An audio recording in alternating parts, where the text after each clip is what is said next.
Shipman clash our nation's capital. You can catch the game live right here on San Antonio Sports Star. Dallas Cowboys are in Carolina on Sunday as they take on the Panthers and look to get off the schneid after a difficult loss last week. I'm Rob Thompson on 94.1 San Antonio Sports Star.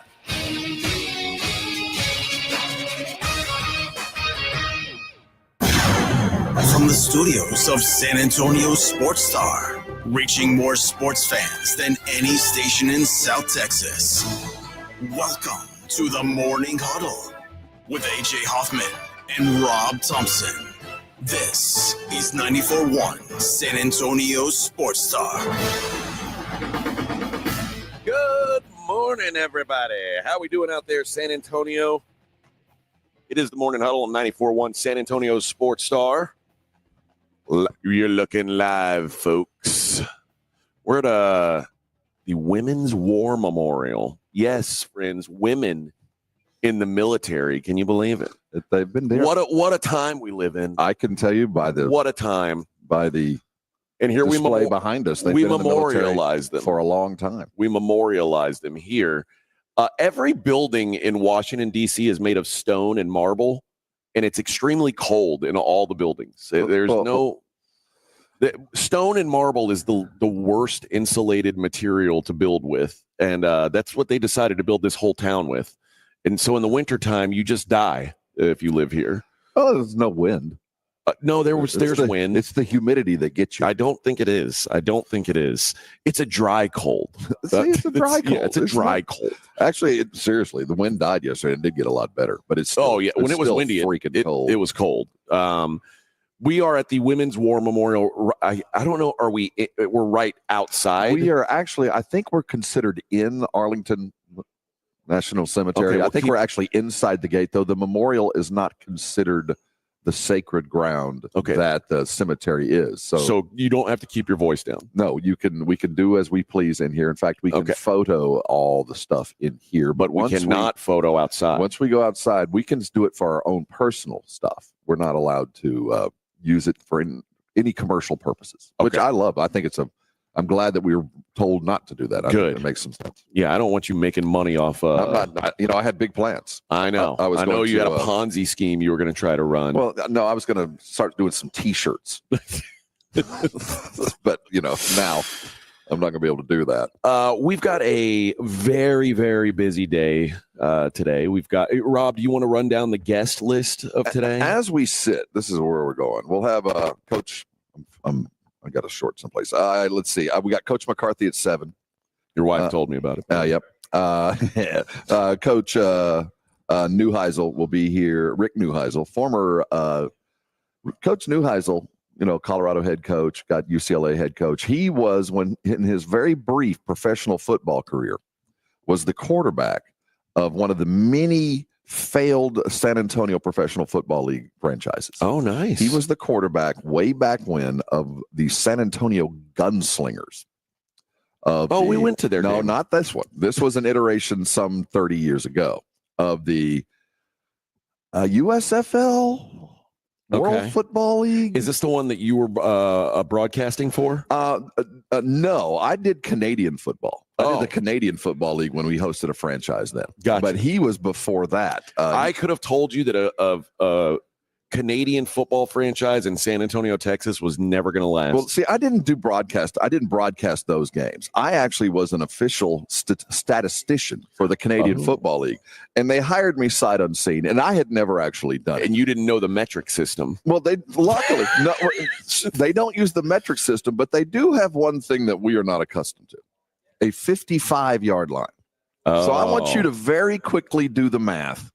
There's a completed pass from the 49 to the 37 of the other team. It's 24 yards. And, well, is it exactly with the 5 yards added? I haven't done the math. So, and when a little behind the scenes stuff. So when you go to a football game in the press booth, there's an official stats dude that sits, and he's the one that announces to all the people, all the reporters, all the beat guys that are in the press box what just happened. Pass complete. And I remember very vividly this game. Doug Flutie was the quarterback of I don't know, the Saskatoon somethings, I don't know, and they were playing us. Doug Flutie had about 700 total yards of offense. He would. It was only because they had the extra yards on the field. That one, dude, it was a clown show. He just annihilated us. I couldn't keep up with the stats. So my job is, I see the play, Doug Flutie complete to John Jones, 17-yard line, gain of X on the play. Right. I can't do the math. I am literally throwing out gain of 17 and a dude down the road go 8. The first day that almost threw me out. I had the CFL dudes on the phone calling me from the headquarters, like, what's going on down there? Because they need all that stuff too. Can't you math? Dude, it took me about a quarter to figure it out because the 55-yard line, I could not add that extra 10 yards or 5 yards, depending. This guy down here is a rookie. Oh, man. The Canadians we're sorry, but what's the delay? This guy in San Antonio is a real hoser. We're sorry, man.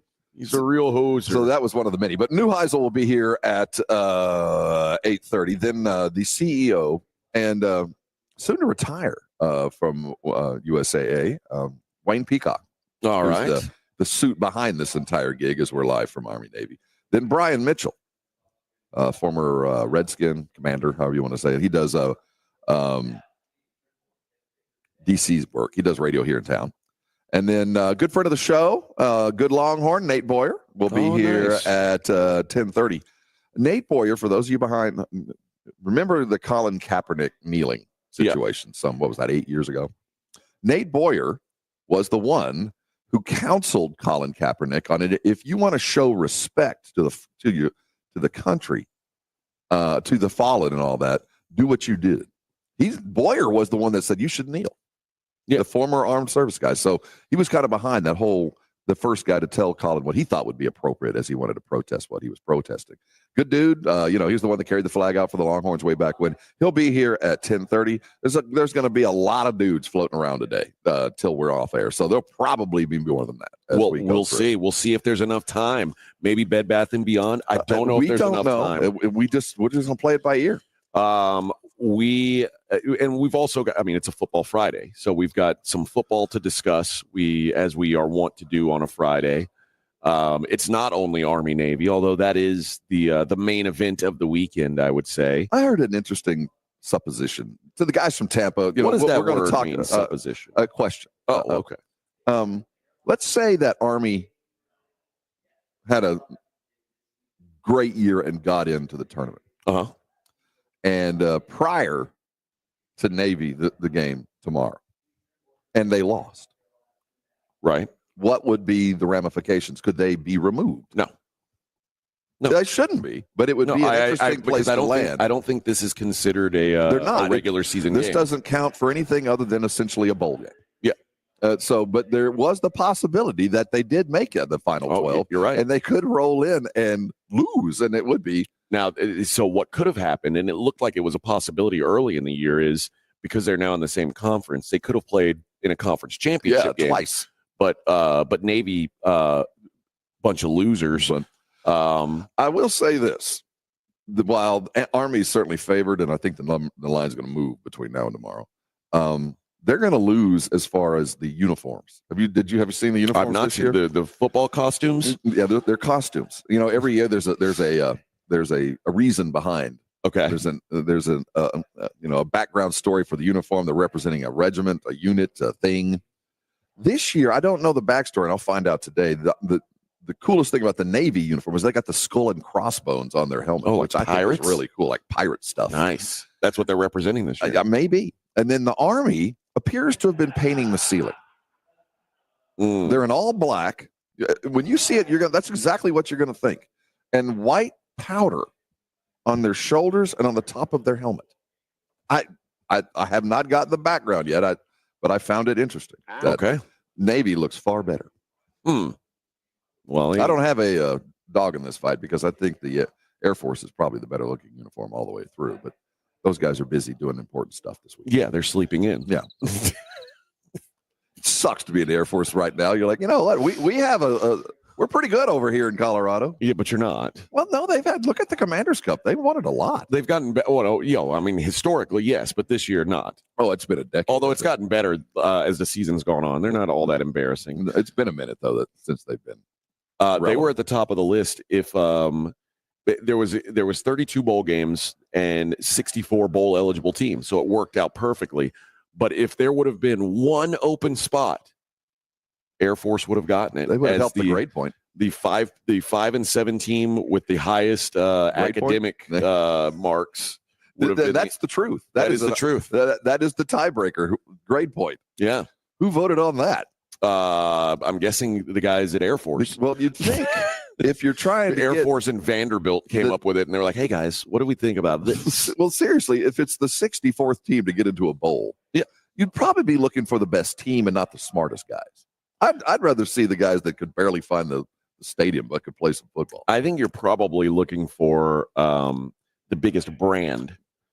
Like, I'm sure the Cinnamon Toast Crunch Bowl would have loved to take 2-10 Florida State. Oh, yeah. Instead of 8-4 Arkansas State would be, you know what I mean? Well, the good.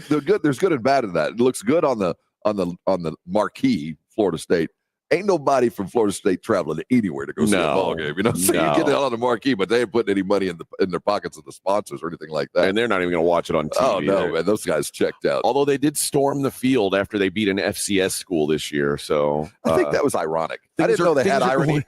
Things are going great in Tallahassee. So they have irony in Florida, in Tallahassee. Yeah, very, very. It's going very well. Don't worry.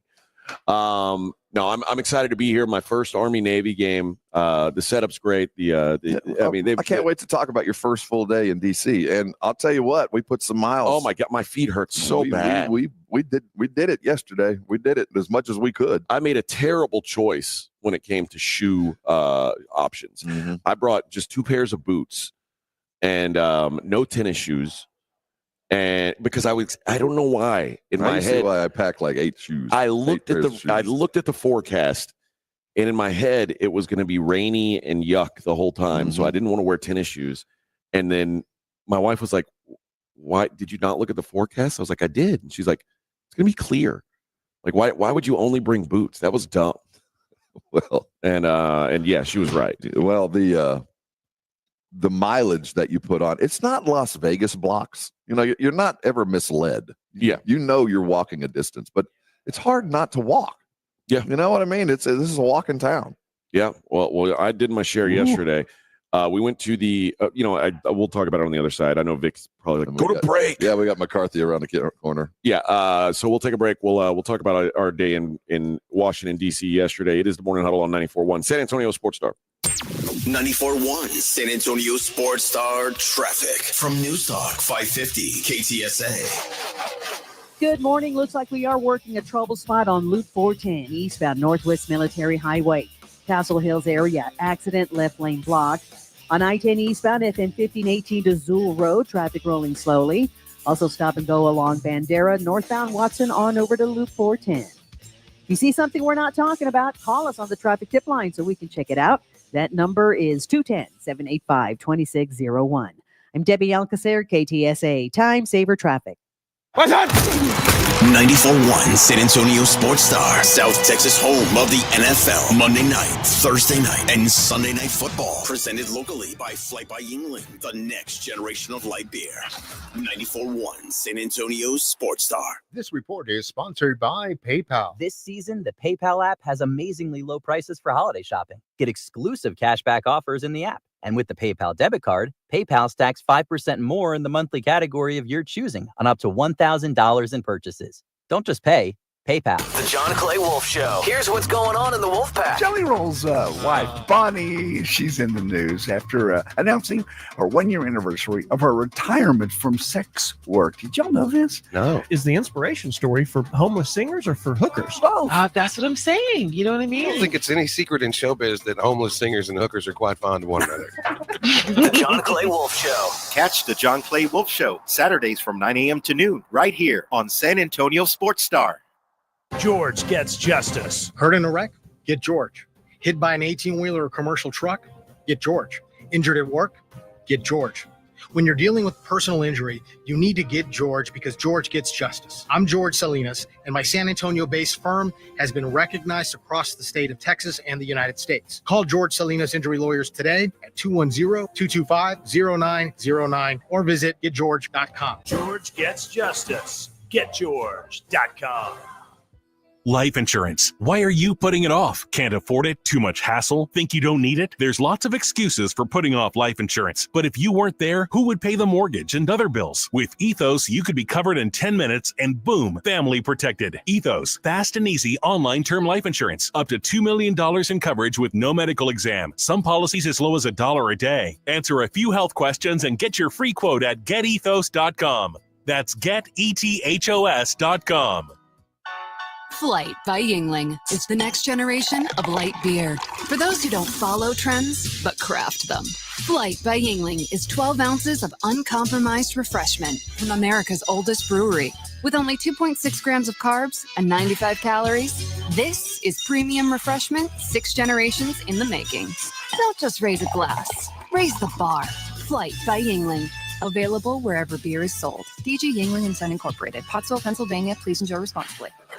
Oh no, my phone. Hear that? It's the sound of a skater dropping her phone and smashing it on the ice. Yep, it's definitely broken. But at Verizon, we got you. That's right. Now's your last chance to trade in any phone, any condition from one of our top brands and get a new Samsung Galaxy S24 Plus on Unlimited Ultimate and Watch 7 and Tab S9 FE 5G. That's up to $1,900 in value. So you'll save big on 3 great gifts. Only at Verizon. Service plan required for watch and tablet. Up to $1,900 value based on phone, watch, and tablet. Trade in and additional terms apply. See Verizon.com for details. If you love to travel, Capital One has a rewards credit card that's perfect for you. With Venture X, earn unlimited double miles on everything you buy and turn everyday purchases into extraordinary trips. Plus, receive premium travel benefits like access to over 1,300 airport lounges where you just check in and chill out. Open up a world of possibilities with Capital One. What's in your wallet? Terms apply. Lounge access is subject to change. See CapitalOne.com for details. We all hear the radio ads about the IRS. They tell you to be afraid, to be scared, and they try to frighten you into calling. I'm not here to do that. Tax Relief Advocates is different. TRA is here to tell you that if you owe money to the IRS, whether it's $5,000, $50,000, or $500,000, we have a solution. It doesn't matter if you're sitting in your car, at work, or with your kids. No matter where you are, call now. 800-575-2706. Don't lose hope. TRA can eliminate or reduce what you owe to the IRS. Generous programs are now available that can give you a fresh start. Our passion is taxes and helping individuals fix their IRS problems. We have over 1,000 5-star reviews on Google and an A+ with the Better Business Bureau. You don't need to be afraid of the IRS any longer. End your tax nightmare today by visiting us online at TRA.com or call 800-575-2706. That's 800-575-2706. Tax Relief Advocates. Real solutions for real people. San Antonio Sports Stars 50K Pro Football Pick'em giveaway is back. Head to USASportsStar.com and pick the winners of each pro football game every week to earn points for each correct pick. Highest points each week wins a $25 gift card to Mellow Mushroom. Highest points overall scores $1,000 worth of tickets from A Awesome Ticket. Pick the winning ticket of every regular season game. Win the grand prize, $50,000. This is an Audience National contest across multiple markets. The 50K Pro Football giveaway. Register and win at SASportsStar.com. It's the Morning Huddle with AJ Hoffman and Rob Thompson. Morning Huddle 94.1 San Antonio Sports Star. Yeah, we hit up yesterday here in DC. We hit up the Smithsonian Museum of American History, which was fascinating. Just extraordinary. They've got stuff in that place that you wouldn't even think exists. They've got General Custer, the buckskin jacket that he wore that's got like blood stains on it. I don't know if it's like Sitting Bull's blood, but it's his blood. It might. I don't know. I'm telling you, it must he was be. the last one to wear it. He That's was the last one he had it on. But yeah, how wild is that? So the crazy thing is, somebody took that off him. Yeah. Like, you And know it's what? like, well, let's put this in a museum. Well, I wonder if they took it off and thinking, that's pretty nice buckskin. That's what I would. Yeah. This blood will wash off. It'll look good. And by the way, who wears white to a battle? Like, what were you thinking, sir? Of course, it's gonna be blood stained. You must stand still and wear white. You should have worn your dark brown buckskin that day. The locals could ride horses around you in circles and shoot. Yeah, you made a tactical error.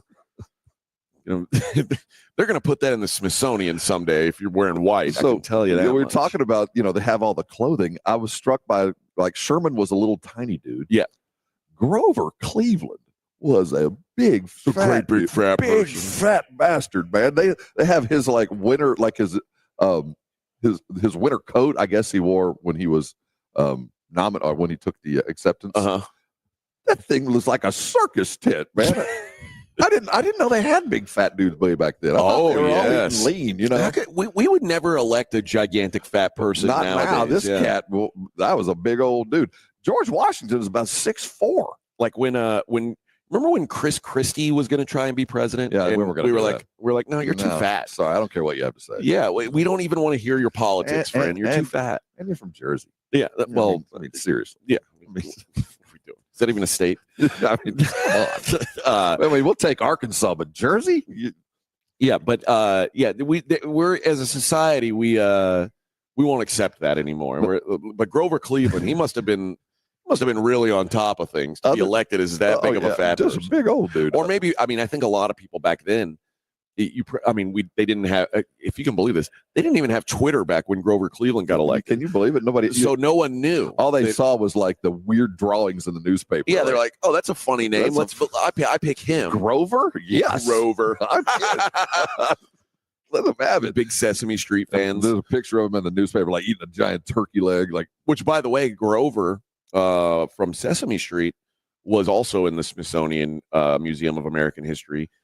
They had the original Grover and the original Cookie Monster, as well as Mr. Rogers' shoes were in there. But not his sweater. No, not his sweater. But I learned yesterday, I was years old when I learned that the original Grover was not blue.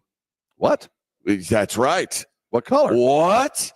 He was like a grayish, blackish brown. He was like a... was he appropriating another culture? I think so.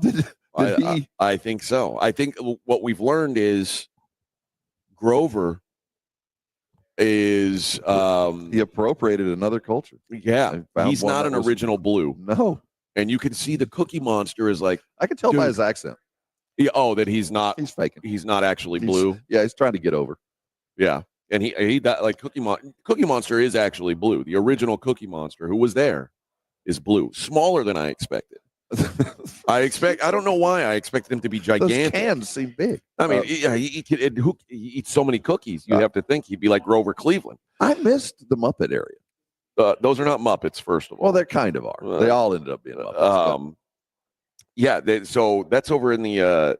Did you see Prince's guitar? I did. I played it. Oh, so it was around there. Yeah, it was in that same there's neighborhood. So much going on in there. Yeah. The two busiest places in the Smithsonian are one, the area where they showed the presidential wives' gowns. Okay. I missed that part. Good for you. It was shoulder to shoulder, man. Everybody looking at those dresses. And then that little pop culture area was nuts, man. That's I hadn't seen that before. One of the cooler things we did, because Rob and I, we all went into the museum together, and I think it took us about 3 minutes to get separated. Well, I expected that. Okay, and then I think we saw each other in passing a couple times because I think you guys went right and we went left as it You started. know what, dude? I didn't know where you went. I literally turned my head and y'all were gone. Yeah, and it's a museum, so there's halls and duck-ins. You were never going to find each other, so I knew we'd run into you. And I found the history of Tex-Mex. We went through that. The history of the margarita, the history of beer. That so was you all did kind of find cool. that. I texted you about That was like one of the first things I saw was the beer thing. That was interesting. The guy that started Anchor Steam, the brewery in San Francisco, was Augustus Maytag, the washing machine's son. Yeah. Who was bored with his billionaire job, moved to San Francisco and bought Anchor Steam. And like always, You take it. You got an elite's son who doesn't want to work. I just want to make beer, Dad. Beer on the beach, and Mr. Maytag was like, "Oh, my son's a loser. He doesn't want to go to college. He just wants to make beer." And his wife's like, "Let him be, honey. With a name like Maytag, what is he gonna do? He's not into refrigerators. Oh, we're washing machine people." And he's like, I want him making washing machines. And he's like, "No, Dad, I'm going to make beer." Son, these washing machines put a roof over your head. And then he's like, "You're a real disappointment to me. You're dead to me." And then beer's pretty good, though. Son. And then he lived in his dad's house until he was 42 years old. So I was kind of upset that the beer section was much smaller than the wine section. Yeah, well, apparently wine's been around a little longer and has a deeper history. Well, I don't know. But the other thing that was really cool, and I don't know if you guys did this, Wing.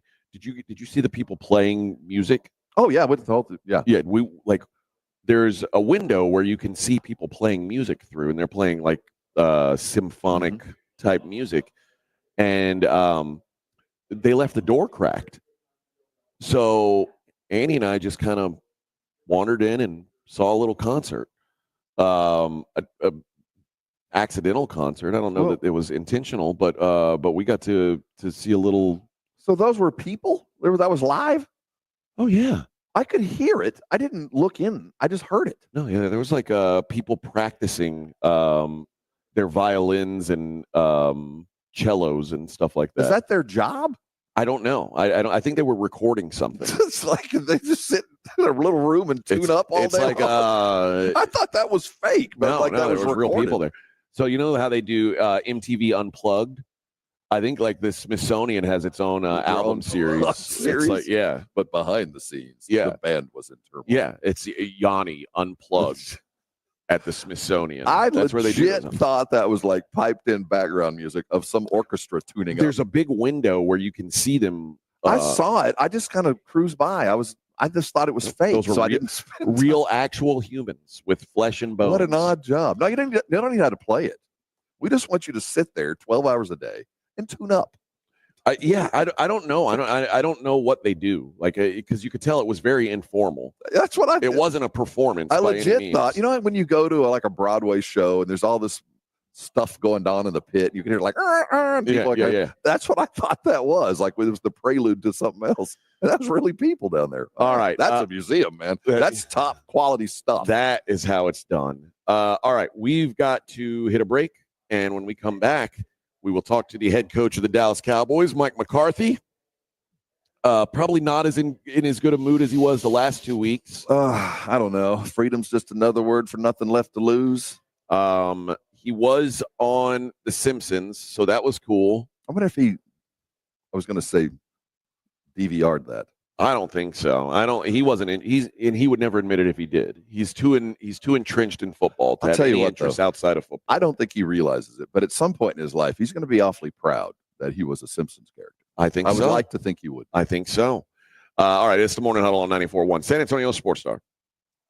The gift giving season's here, and you always are looking for the unique, the interesting, the kind of gift that you give your friends and family that makes people remember you.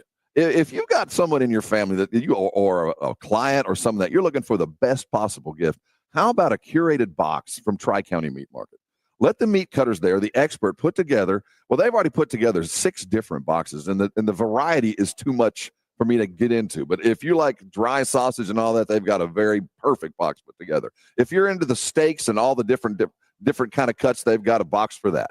If you want a good mix of hamburger and hot dog and all the stuff that everybody eats that you just want to give someone, they've got that too. Different prices, different things. But I'll tell you, there will be no better gift that anybody will receive the gift of fine meats coming from Tri-County Meat Market, because we know they start at prime or best. You're looking for Akaushi and Wagyu and those kind of things, they've got that too. If you're looking for something specific that maybe nobody else does, a very unique cut of meat, that's why you go to Tri-County. They're cutting the meat in the back room. You'll be talking to the guy that'll be doing it. And while you're there, make sure you're picking up the rubs you like, and they got all the pellets and all the coal you're going to be chasing. So what are you thinking about? You need to head over to Tri-County today for yourself and for your gifts. And while you're there, fill a bag with that 5 for $30. I'm talking about 5 items in the bag, $30. I promise you there are 2 full meals in that for your family. Best deal in San Antonio. That's Tri-County Meat Market, 2 locations over on Huebner, out on Ralph Fair. Go out and get some good meat on and put it on the grill and come by and thank me later. It's The Blitz with Jason and Joe. Afternoons at 2. Coming up on The Blitz, we're going to be broadcasting from a very special location. The Military Women's Memorial at Arlington National Cemetery for the Army-Navy Media Row presented by USAA. And what a lineup of guests we have got for you. Mark Ingram, Joe Theismann, Ron Rivera. The Blitz starts at 2.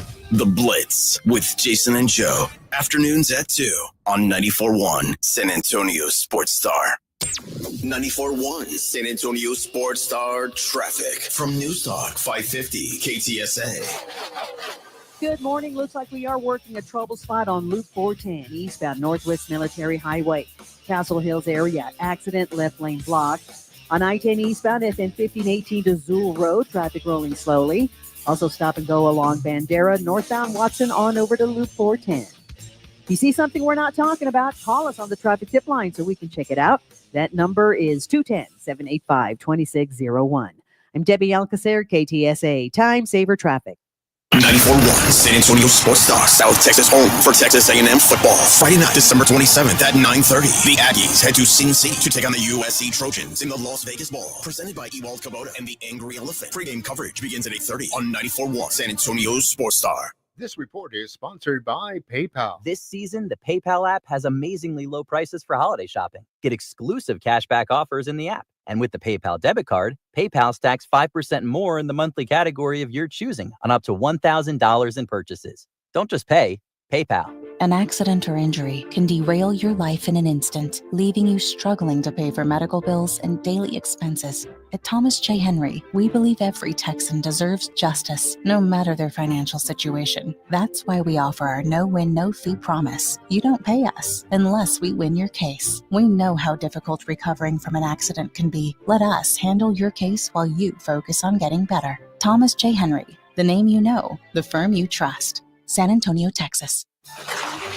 Oh no, my phone. Hear that? It's the sound of a skater dropping her phone and smashing it on the ice. Yep, it's definitely broken. But at Verizon, we got you. That's right. Now's your last chance to trade in any phone, any condition from one of our top brands and get a new Samsung Galaxy S24 Plus on Unlimited Ultimate and Watch 7 and Tab S9 FE 5G. That's up to $1,900 in value. So you'll save big on 3 great gifts. Only at Verizon. Service plan required for watch and tablet. Up to $1,900 value based on phone, watch, and tablet. Trade in and additional terms apply. See Verizon.com for details. This is the famous footwear that everyone has on their holiday wish list.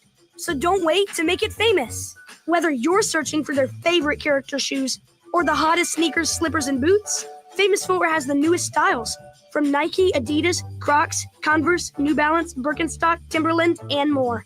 Unwrap Famous today and make everyone's holidays merry with buy one, get one half off at your local Famous Footwear or famous.com. Some exclusions apply.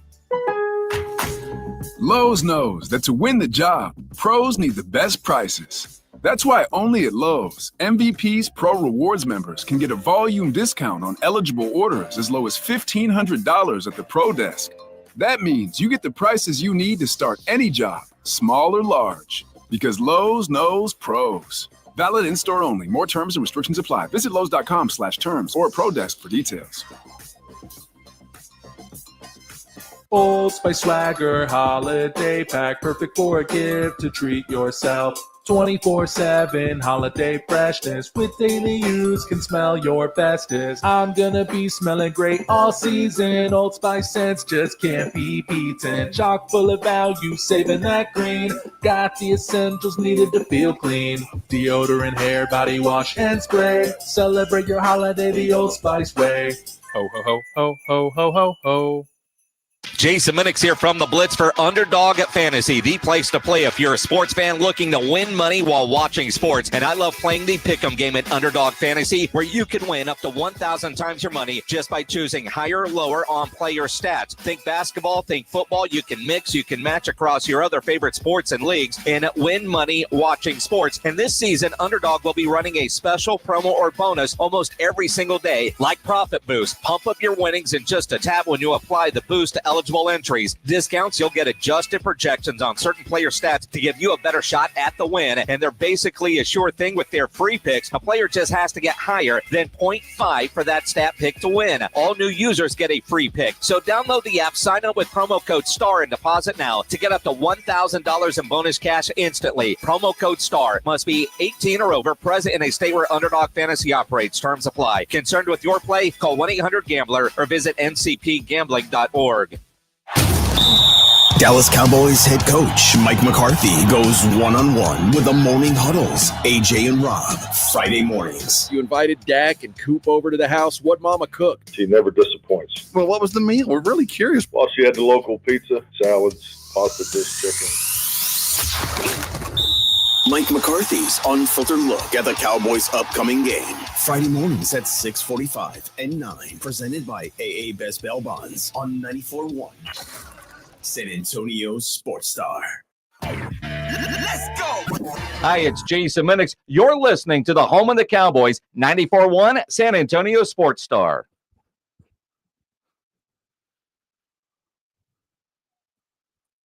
Dun, dun, dun, dun, dun, dun, dun, dun. It's AJ and Rob. We are the Cowboys from hell. Oh, no, just kidding. That's the Dallas Cowboys. Is that a band? No, that's a Pantera song. Cowboys from Hell? Yeah, this song is called Cowboys from Hell. Hell. I've heard this for years. I had no idea, honestly. Really? I always wondered why Vic liked to play this and others while we were talking Dallas Cowboys. This is the best song about Cowboys. I did not know that this was Nobody Touches Us at all. This soft band that is Pantera. Yeah. Pantera, great. Well, I'll be honest. Pantera, elite strip club band. Yeah. From that, I get it. But yeah, this is the only clip I've ever heard. I thought this was just kind of canned, Steve Vai, just kind of stuff that he laid down for other people. That's a Dimebag Darrell. Oh, poor dude. I know about Dimebag. Yeah, Didn't he was murdered. Yeah. He was assassinated. Was he on stage? He was. Yeah, now you've brought the whole show down. Wow, I didn't even mean to go there. Why are you standing I've up? lost my mouse. How can that be? I don't know. How can that be? Things like this only happen to you. I don't understand. I did not leave. You did not. This, you're gonna have to sit down and I'm do. I'm gonna have to. I'm sorry for all those that are there. That crotch shot was purely intentional. But I don't know where my mouse is. Wow. And we got this big interview coming with Coach McCarthy, and I need to be able to click and ask in-depth and important questions. Should we ask him how it feels to be an underdog against the Carolina Panthers? That's where we're at, friends. Yeah, man. The Carolina Panthers. You just play the team in front of you.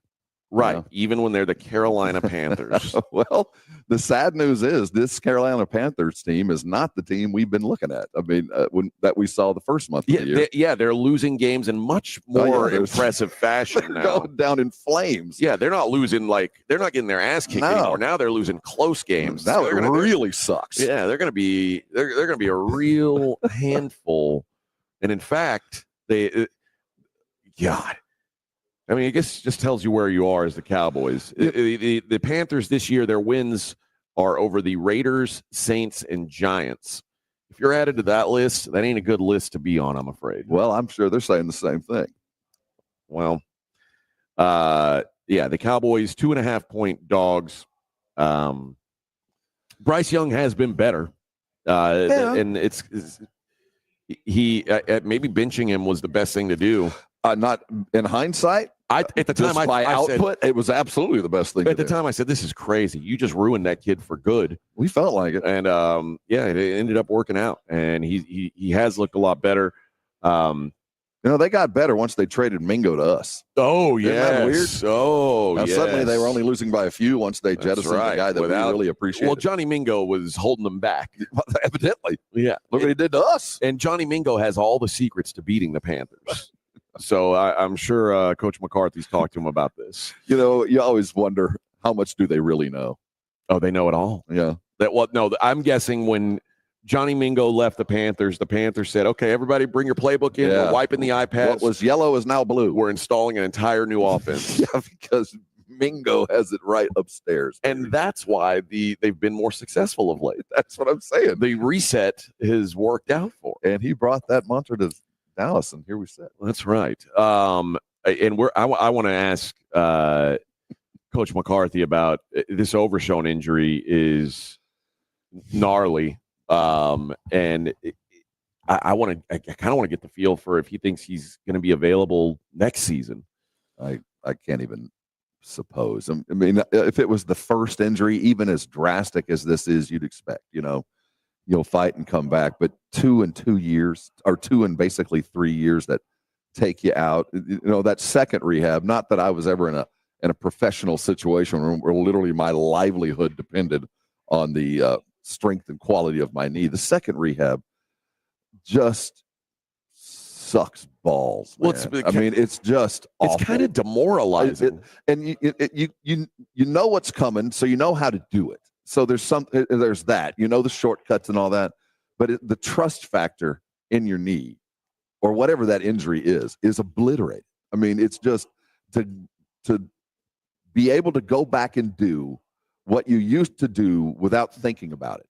And you've spent the last 3 years, every waking moment, thinking about it.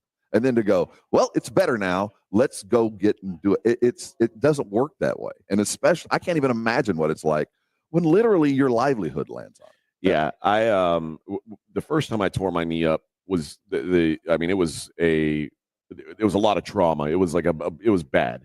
But the second time, because I'd done all this work to get back, and you obviously you work hard to get back to where you're at. And when I tore my knee the second time, it was like I cried. Like it was not because it hurt, but because it's like, dude, I did all of this and now I got to start over. Yep. And now it also, I had just been, I happened in a fight, so I got punched in the face a lot of times while my knee was blown out. But it was emotional knowing that all that rehab that I had done was for naught. But if you knew you got it all back, you'd make millions. Yes, for whatever reason, I didn't make millions. No, as most people were happy I was gone, so it all kind of worked out. But it's one of those. It's going to matter a lot neck up. When you talk to Dr. Garrett from Rosti, he always talks about, your body can do so much, but the real difficult part is applying what used to be to a new set of rules. Your body is now different as much as you've tried to bring it back, and to adjust to that and and at the same time get away of just the abject fear of this thing blowing out again. Yeah, and all that combined, that's why so few come back after the second. It's just that much more difficult. Yeah. So we'll talk to Coach McCarthy about that, as well as where this team's at, because there had been, before the Bengals game, there had been even Micah Parsons was talking about, if we go on this run, it's still possible. I want to see if he feels like there's a change in the vibe in the locker room after that Bengals loss. Well, if he says there's not, he's lying. Well, he would never lie to us. No, but I mean, there's obviously a vibe. There's obviously a change. They all know it's over. We're just playing out the string. Now it's a matter of professionalism for those that are guaranteed money that are coming back, that are chasing tape, and the others, it's about good tape and finding your next gig, man. So I don't expect to drop off in the want to. I do, and I do expect a little bit more of, screw it, let's go for it. I mean, you got the what have I got to lose attitude, which kind of makes for some fun football and some fun coaching stuff, because quite frankly, there might have been some stuff they didn't want to throw into their playbook just because they couldn't risk it not working given the situation they were in. Now, shoot, that play didn't work. Well, what do we got to worry about? We'll just go for it on fourth down, or somebody will throw an interception and we'll be back. And I also kind of want to talk to him about when you, I mean, it's every coach has had a bad season except Mike Tomlin. Apparently, he never has a losing season. But Coach McCarthy's been through this before, where in 2007, the year that they went, they were 13-3. They went to the NFC Championship game, lost to the Giants. The next year, when they had high expectations, they went 6-10. Mm-hmm. I want to know if it's different versus the first season he was in Dallas. I don't think that the expectations were that this team was going, anywhere fast. It was chaotic. Remember, he got here in COVID. He had a terrible hire for a defensive coordinator. It was a mess. So having a season like that where the expectations aren't super high versus this season when people thought this was a high caliber team, and it's just not worked out. You always wonder, is it better to be undervalued and surprise? Yes. Than to be overvalued and let down. Absolutely. I mean, which is better? Because I'd rather be 99% of the time. Most of us want to be overvalued, but 99% of the time until we fail, we want to be thought of as more than we are. And the other part of it is, if you're thought of, wow, what an accomplishment, that means most of the time they think you're just an abject failure. So, most of us would rather be overappreciated, and then you get hit in the face when reality comes in. It's the worst place to be. But to be considered the underdog kind of sucks too, because they look at you like anything, like bless your heart. Oh man, good for you. A good thing happened to you. I mean, think about it this way: the San Francisco 49ers were 6-7. They're now 6-8. That doesn't feel the same as the Arizona Cardinals 6-7. Oh, you're so true. It's so true. And but Arizona, it's like, wow, hey, you guys have been pretty solid. But this season. is one of those things when you come back, when you hear the coach sayings, and when they say things like, pressure's a privilege. I mean, yeah, you kind of earn that kind of place. And on the other side of that, well, like the Cardinals, there was no pressure, and here you sit. The 49ers, I don't know what it's like inside the bubble. And there's some dudes here from San Francisco that are going to be doing their show today. I can't wait to sit down and talk with them. And, I feel like if I'm 49er fan, I'm as mad or madder as I should be as a Cowboy fan. I mean, they weren't, Cowboys at the end of the day were kind of pretending to the throne. The 49ers have knocked on the door, man. Oh, yeah. This should have been it. And they have reached the apex. They're never going to be more young, healthy, and financially prepared to go do this than they were this year. This was it. Either that or a new quarterback or a drastically angry quarterback in Purdy next year. So I don't know why there's not more anger coming out of Northern California as much as I hear the rest of the country just blowing up the Cowboys. Rank the disappointment this year: 49ers, Cowboys, Bengals, Dolphins, Jets. Well, okay, Dolphins can excuse their way out of it. I mean, they had a fragile quarterback. Okay. So I'm not going to. The disappointment should have been. I mean, the Cowboys also are without their quarterback. But there was, but no one. After what we saw, but it was bad when he was there. It was bad when he was there, and it started when they lost to Kansas City last year. And you knew if they don't change something, they're never going to win in a cold weather city. So I didn't give them a lot of. They might have had some false hope internally. I think the Bengals probably can reserve some for next year, but we got other stuff to talk about. All right, let's go to the Buyers Barricade guest line, brought to you by AA Best Bail Bonds. Is the head coach of the Dallas Cowboys. Mike McCarthy. Coach, how you doing this week? I'm doing okay. How are you guys doing this week? No complaints. We're up in Washington, D.C. for Army Navy, so it's a very very cool event up here. Yeah, so it's a Is that an annual thing? Yes, Coach. It's one of the best things we get to do. We come to and see all the pageantry and all of the football in its purest form. It really is an extraordinary time, an opportunity to see that, and it's one of the extraordinary things to come up and see the game. Have you ever had a chance to see or be around it? Normally, I know you're working. No, I haven't. I've been to 2 college football games in the last 30 years. I saw Texas A&M and Texas Tech play about 20 years ago. Cliff Kingsbury was I think a sophomore quarterback, and then I remember that game, Coach. Yeah, is that the one where the goalposts were rammed into the stadium? Well, I don't remember that part. I just remember Cliff getting hit so much, and when I went back to work, I was coaching at the Saints. I said, "Hey, we got to take a look at this young quarterback out of Tech." I just couldn't believe the way he hung in there, and he played, fairly well. I think it was his sophomore year. And then I saw Wisconsin and Iowa play the year that I was off. But gosh, Army and Navy, that's a bucket list right there. How long have you guys been doing that? This will be my 8th Army Navy coach. But my cohort, Jason Minix, you've met him many times. He started the radio row with this thing about 15 years ago. So we've been a part of this pretty much from the beginning. The name sponsor, Coach, is USAA, the insurance company, and they're located in San Antonio. So we've got a very good relationship with them. So we began the process. But I'm with you, Coach. It's a bucket list for me. This is my first time, and I'm an Army vet, and I've always wanted to go to this game. So being up here for me it's very, very cool. So I'm excited for tomorrow. Let's get into your business. Where can we first talk about Overshown and obviously brutal injury, but what is he, what's he meant to your defense in a year where there hasn't been a lot of bright spots jumping off the page? He seems to have been a really, really pleasant surprise.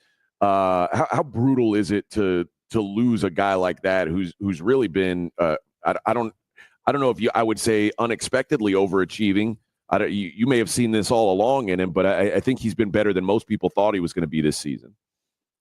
Yeah, I definitely no. I think he was just coming into his own. You could always see the talent. You go back to the injury, his rookie year, and up there in Seattle in a preseason game, and we were talking, as a staff, when exactly was he going to take over a starting role? I mean, because you could see he was very impactful. Always made impact plays at a young age. I mean, he just jumped off the charts there in training camp in Oxnard. So to get him back this year, we definitely had high expectations for him, and he was hitting it. I mean, he'd make impact plays almost weekly. Was getting better and better each week, and definitely was becoming a presence, a playmaker consistently for us on our defense. So I thought he was really, really taken off this year. So in his absence, certainly there's not an immediate replacement, but it's next man up. And as we face the end of the season and you start looking at personnel decisions, are you going to be looking at other places where you might be seeing some other people play and it might not be because of injury? We're not there, Rob. We haven't had those conversations. I mean, especially coming off of a Monday night game, we really just jumped right into Carolina the next day. So we're really just focusing on getting everybody ready on a short week to win this game in Carolina. One of your big complaints this year is that you guys have wanted to run the ball more than you've been able to. And then it seems like the last few weeks you guys have really found you're starting to click a little bit in the running game. Even in the loss, it felt like you guys were able to stay on schedule, as you like to say. And how much of that has been the offensive line improving? How much of that is Rico Dowdle kind of finding himself as a back in this league? Definitely, I think it's both those things. It's so important to be able to stay engaged, early. Even if you do get behind, we had games earlier in the year where we were behind 3 scores and things like that, and you got to make a decision. And whether you go to a 2-minute open offense, or you stay the course and try to grind it out and win it on the last play. So I think just the fact of, as you've already stated, to stay on time has been very important. But you got to give the credit to the players. I mean, it starts up front with the O-line. I think those guys are doing an exceptional job communicating, especially with the changes that we've had there week in and week out. And they're playing fast, they're playing physical, and they're just giving Rico and our running backs clean looks, and and his run style is exactly what you're looking for, because just the way he attacks the defense. So I think it's all those things you stated. Yeah, he's absolutely violent, Coach. And to the line's credit, the holes are big. What was the first thing that had to happen? I found it interesting you talked about the communication because of the need to play so many different roles. In the long run, once you have done that really helps the line, doesn't it? I mean, we're seeing the product of these guys playing in different spots and understanding what the requirements are to help that position. And I think it's taken some games there. Was it the communication that had to come first? Well, I just think it's really a reflection of the offensive line room. I mean, it's a group that's very close. They spent a lot of time together. They've had a lot of moving parts throughout, consistently throughout the season. And I just think that, we struggled with line movement earlier in the year, and we're doing a better job with it now. So, but yeah, I just think you got to give the whole offensive line room a lot of credit. Up until last week, there was a lot of talk from your guys. A lot of I think it was cautious optimism, but it was certainly still hope. Michael Parsons on his podcast would talk, if we go on a run here and we can make the playoffs, this is still in our grasp. Was the loss against the Bengals, has that deflated the locker room at all that you can see, or does everybody still seem pretty locked in and focused? No, they've been locked in this week, so far. I mean, but it's a 6-day week, work schedule. So your Wednesday's a jog through, and yesterday was a shell practice. So, but we've hit the target. I felt good coming off the practice field both days. But yeah, it's definitely a punch in the gut. We obviously know what the score is as far as our record and what's going on around us. So it was definitely a game we had to win. So we're up against it, and really the only thing we can worry about is taking care of Carolina, and that's what we got to get done. Let's talk about them quick. What's the difference between Bryce Young when we saw him at the beginning of the season till now? Oh, I just think he's in rhythm. He has confidence, and there's definitely flow in the offense. They're running the ball, number one. They're running the ball very well. Hubbard's just outstanding, and their offensive line has really come together. They had some, new players there, and you could see that they're a salty bunch. So it starts with the run with them, and I think Bryce is doing a really good job of extending plays too. That's probably the biggest change I see from last year to this year. Defensively, what are you seeing in Carolina? Is this their defense is improving because of their schedule the last couple of weeks, or have you seen something in them that looks better now than it did early on? Well, it's a very high volume scheme attack, both in their base and sub. So you're going to see an exorbitant amount of pressure, and and with that, you got to be able to get back on track as an offense. So we got to be very, very consistent. We can't allow big plays, because of scheme. And I just think like anything, it's when you play high volume scheme, it sometimes takes a little longer through the season to get to where you want to be, and they're definitely playing better today than they were 5 weeks ago. Coach, we were talking before about the expectations when you got here in 2020, or at least that 2020 season.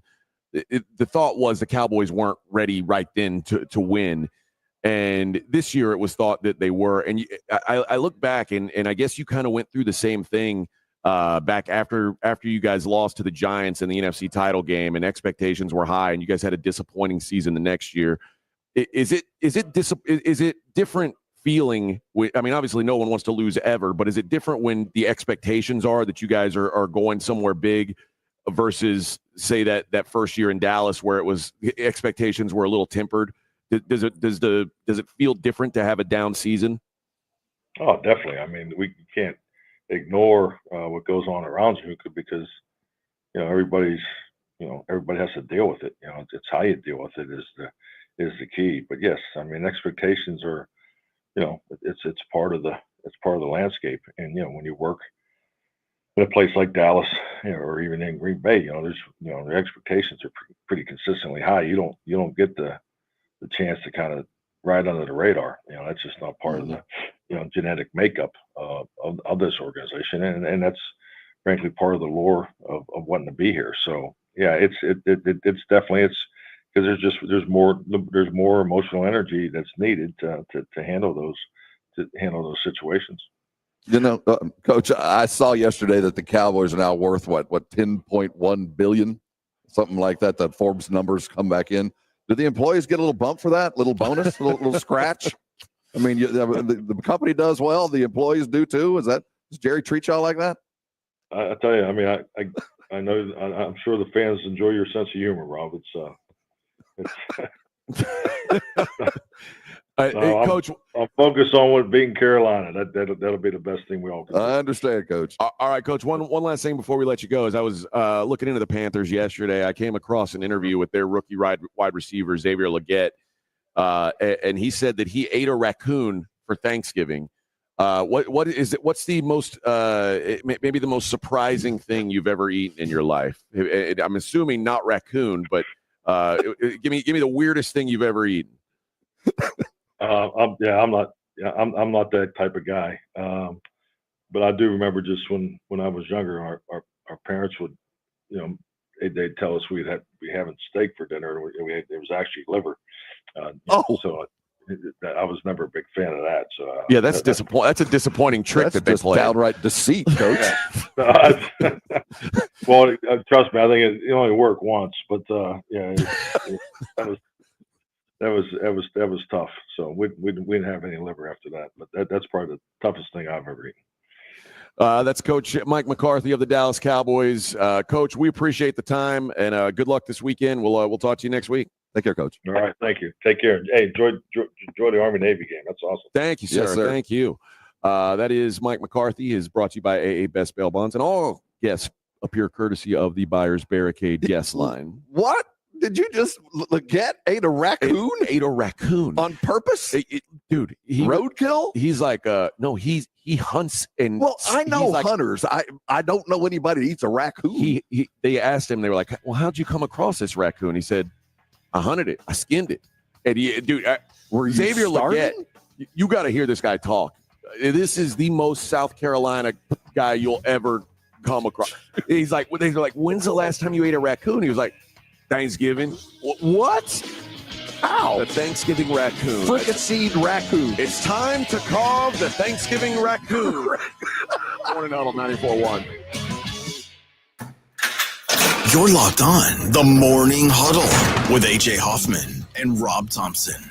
KTFM Floresville. 94.1 San Antonio Sports Star traffic from News Talk 550 KTSA. Good morning. As you head into your morning commute, we do have a couple of trouble spots. Highway 90 eastbound 35. That's a wreck. It's off to the shoulder. And then 90 eastbound, that off-ramp to Couples, the off-ramp partially blocked with an accident. Right now, a 35-minute commute, 1604 westbound I-10 as you make your way over to 281. And then a solid 30-minute 1604 northbound I-10 on up to 35. I'm Debbie Alcacer, KTSA Time Saver Traffic. No two people learn the exact same way. So how did Babbel become the award-winning language learning app?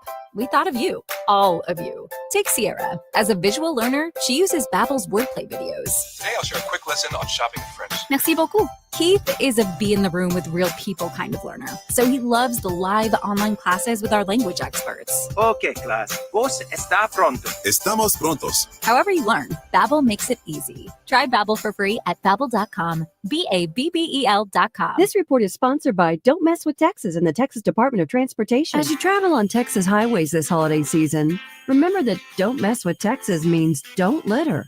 So stay off Santa's naughty list and deck the halls, not our roadways. Don't mess with Texas.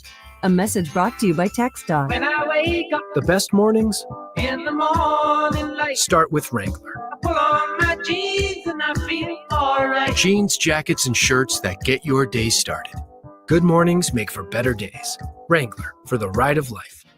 If you've been injured in an accident, you know there's no shortage of attorneys who want your business. But when it comes to results, the numbers speak for themselves. Thomas J. Henry secured over $1 billion for clients in the past 4 years. We've successfully represented thousands of injured Texans, earning over 12,000 five-star reviews on Google. So, who is the right attorney for you? Just look at the numbers. Thomas J. Henry, the name you know, the firm you trust. San Antonio, Texas.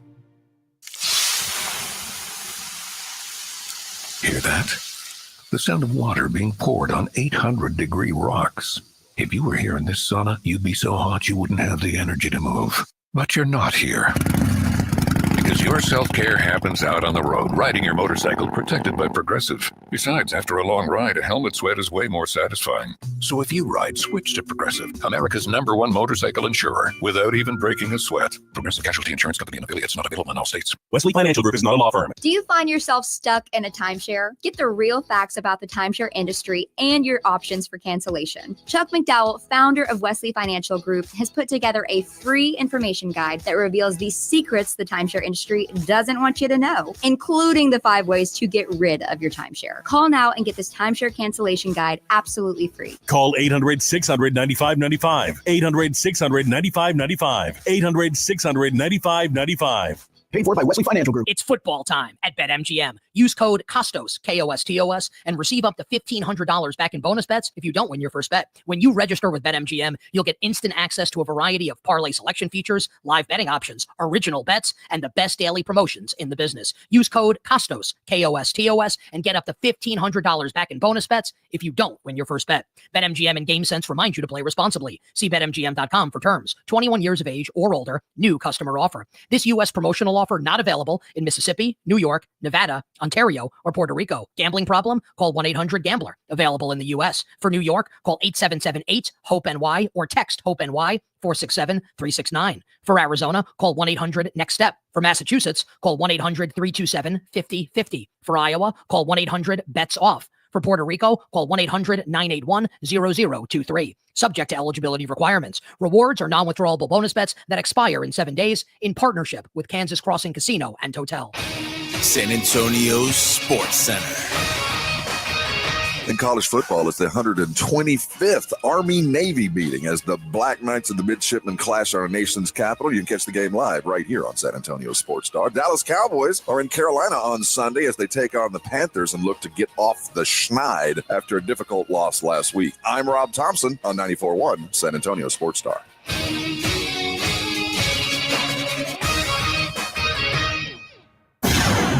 From the studios of San Antonio Sports Star, reaching more sports fans than any station in South Texas. Welcome to the Morning Huddle with AJ Hoffman and Rob Thompson. This is 94.1 San Antonio Sports Star.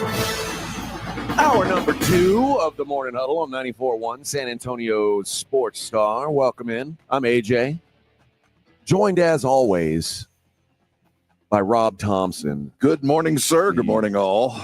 The jovial Rob Thompson. I am jovial and nipply cold. Oh, yeah. It's very warm in that conference room. I snuck Maybe in that's there. why I suddenly got cold. I got some the USAA types are in the building. They're some walking the fruit halls, salad. And I noted I go out of my way to avoid cantaloupe. I'm against cantaloupe. Why? It's the So you take honeydew melon over cantaloupe? I do. That explains a lot. I do. Now, watermelon. You've answered a lot of questions. Watermelon is the elite of the melons.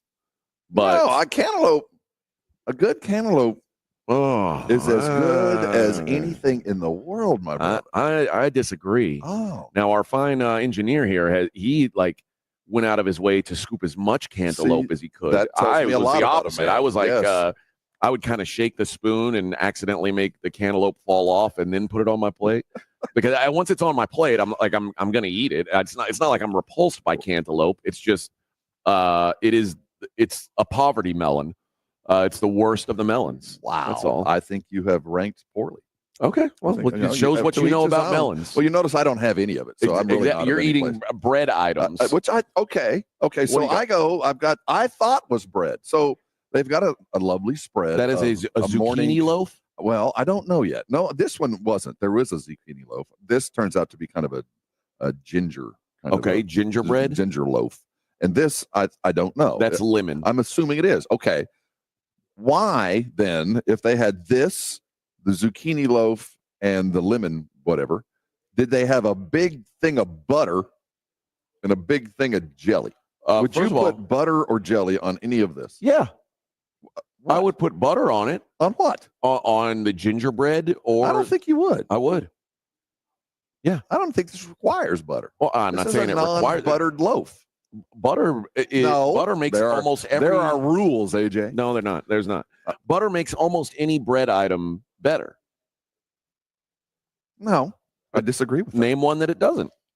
This. You're wrong. the case in point. No, I just thought it was odd that there was a big tub of jelly butter, was odd. and I thought it was like a really interesting loaf of bread. The jelly was more surprising. Well, both, and I thought I thought the middle one was really like I said, like a dense kind of doughy bread. Something to keep in mind also is they have muffins in there. They did, and I will probably go back and get butter on muffins. But okay. I don't know what kind of muffins they are, but there are rules. Is there a kind of muffin you wouldn't put butter on? There are many. Most. I wouldn't put butter on a chocolate muffin. That, I mean, if there's a muffin that I would be least disappointed not to have butter, how it'd be you like chocolate. your muffins. You would like, if I ever saw you like how about a cranberry? Oh, that's actually good with butter. See, like I said, there's rules. Fruit, good. Okay, what about banana nut? No, it doesn't need butter. Absolutely needs butter. No, it's good enough on its own. What about bran muffin? No. Bran muffin requires butter. Bran muffin requires a gallon of water and coffee to move the process. Yeah. Butter is just an extra kind of grease the line. Yeah. Kind of ease it Well, down I think the the road. bran is supposed to ease things. Well, that and anyway. the dairy will kind of kick things into gear for me. Yeah. So there's your breakfast update for us. It's I had nice. I had crab mac and cheese at dinner last night. It was elite mac and, which I didn't expect, quite frankly, at the restaurant we were at. I didn't expect the food to be as good as it was. It's Cap City kind of top of the hill kind of diner. You can tell by the number of private parties that the food's good. That place was rocking. Very, very good. It was very good, by the way. I had a Cuban. A Cuban? Now, he's a little dude. I was going to say, yeah. Like, bring me another did you keep thing. him? No, it was those pressed Cuban sandwiches. Uh-huh. It was good. Now, there's a Cuban restaurant right next door to that place. Yeah. And you should have probably run next door. That's what I would have done. Maybe they've copied the recipe. Maybe they're like, whatever the local hamburger joint is, like McDowell's, just across the street from McDonald's. Maybe and you were lamenting the fact that whenever you drink with Minix has a very, why do you let him be in charge of what you drink? What happens is we take turns buying rounds. So I'll buy him a round, and I know what to buy him. He always wants a Miller Lite in a can or a bottle. He doesn't like draft. It affects him. So I know it affects him. Yeah. Makes him gassy. I don't know. I just know he prefers to have the can. So I know when I buy, but he doesn't know what I've bought myself. And then we'll get separated. We'll be talking to other stuff, and you go, "Hey, I got another round." And look over, and it's all the Miller Lite, which I never complain. I don't have a problem with Miller Lite. What would your preference have been? Last night, I was, whenever I'm up here, and it's still kind of tradition. It used to be a lot more important than it is now. But I used to only be able to get Yingling when I traveled east, so it kind of had become a tradition. Like for some reason, whenever I fly, if I'm on an airplane, I always drink ginger ale. I don't know why. I don't drink ginger ale any other place in the world unless it's mixed with liquor. But on an airplane, for some reason, I drink ginger ale. And for some reason, when I come to Army Navy, come east, Yingling is and that's like the local brew here. I mean, that's just everyday stuff on every tab. Right. So I know I'm going to get it. So I've had that, and I had a taste for a Blue Moon the first day we were here. So I had a couple of those. Would you ever consider just saying, Jason, I'll take a Yingling? Yeah, but I'm not mad at Miller Lite. I'm not mad when I look over and there's a can there. But when I'm buying, I buy myself a Yingling, and you'll get a Miller Lite. So last night I was drinking a lot of Miller Lite. So Jason's just rude, is what you're saying. No, he's being very kind and buying rounds. He doesn't offer. But he wouldn't know. I've never told him no. Well, why don't you stand up for yourself? I don't mind the Miller Lite. I'm just saying I don't mind. It's not about what you mind. Like when your wife's cooking dinner, she says, "What do you want for dinner?" And you say, "Oh, I don't mind whatever you cook." The things that I have accidentally or on purpose drunk at a bar, after about 2 or 3, I'm just drinking. Okay, you know what I mean? All right, and I don't mind it, but I certainly enjoy a fine Yingling from the motherland up here. I know they're a Pennsylvania beer. I'm going to tell Jason from now on. No, don't tell him that, because I appreciate Miller Lite. I'm not mad at him, and I've never told him not to buy me one. But when I was buying last night, I was having a Yingling, and when he was buying, I was having Miller Lite. I just drank whiskey. You told me that. I didn't realize that, and that would probably be the smarter move. I mean, I was getting full. You know what I mean? Yeah, I was not full. Well, Miller Lite supposedly has less filling while still tasting great. They don't. That was the tag for a while, but they don't take into account volume. Right. And I can only pee so much. I didn't drink the amount of volume that you did in whiskey. That would have been bad. But, well, if we went 1 for 1, which no, we did not. No, I was. We're hanging out with the dudes. This is one of those annual events that we come together and see all the different radio guys. Second biggest radio roast other than the Super Bowl now. Oh, really? Mm-hmm. Yeah, there's like 30 stations or something here. It is a big deal. It looks like we're going to have Rick Neuheisel. Is Coach here? Yeah. Next. So that'll be fun. And we're going to dig into football when we get a chance. We've got some our show order that normally on Friday, we spend a lot of time on the NFL and college football. There's no college football this week. And because we've got these guests, we're going to fit the NFL in when we can. So we'll kick into some of the games probably after we talk to Coach Neuheisel. But we will get our football in this week, and we'll discuss what we think is going to happen in this Army-Navy game. Plenty more to come. It is the Morning Huddle on 94.1 San Antonio Sports Star. I got to tell you guys about SA Card House, 281 and Bitters, the premier card house in San Antonio. Just last night, prize pool was over the $15K guaranteed, so there was a ton of money in the pot.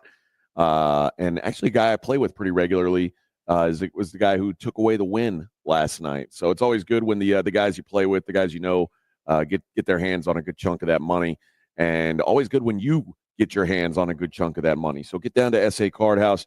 I say this, knowing that my wife is in town right now.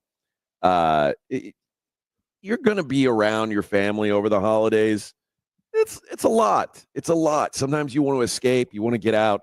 You have a little me time.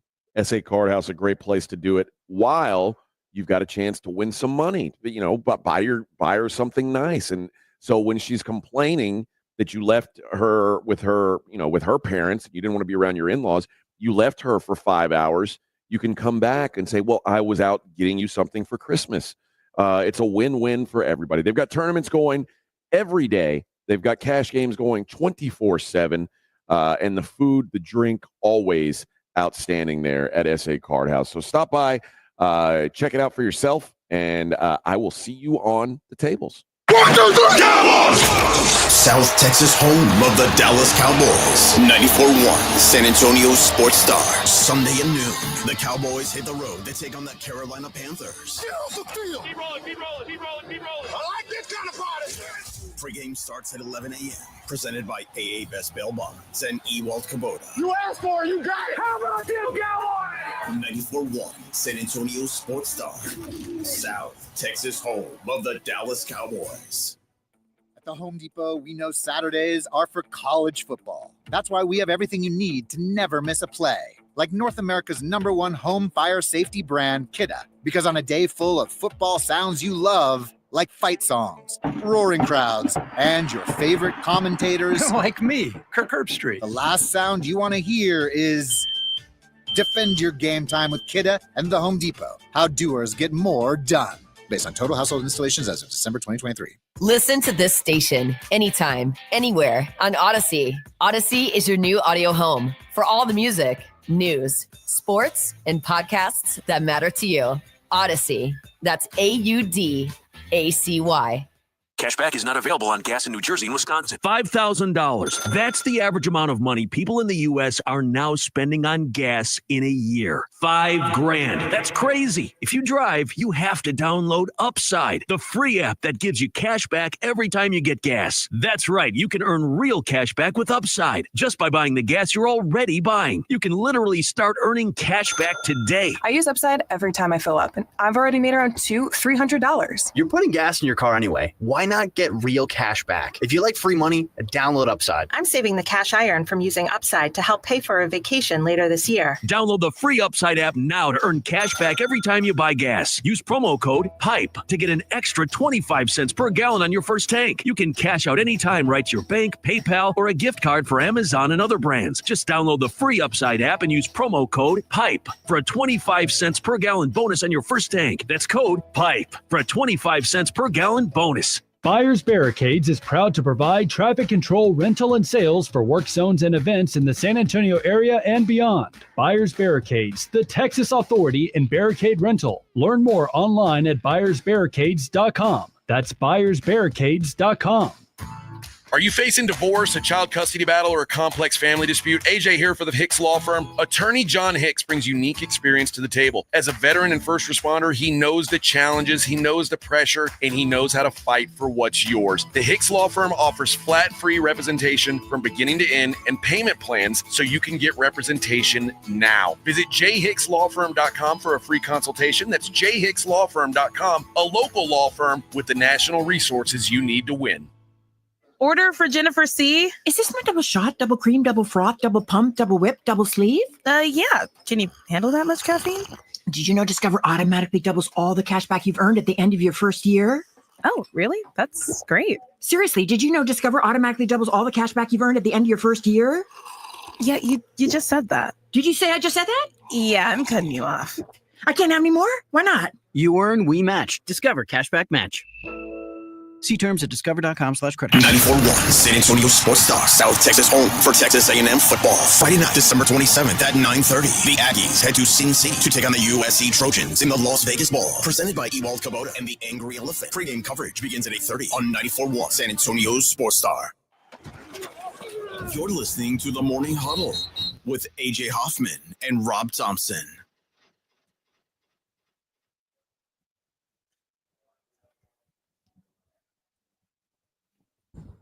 Slick Vic on the ones and twos. Sorry, I had to finish up my breakfast. Is there butter on it? No, I had fruit. Well, I thought you put butter on everything on breakfast. No, on breakfast. On bread items. In breakfast. Bread items warrant butter. I was in a country, I forget where I was, where they put butter in coffee. I think it was it Ireland? No. I think it was Turkey. I mean, it's a good, healthy fat. No, it wasn't good at all.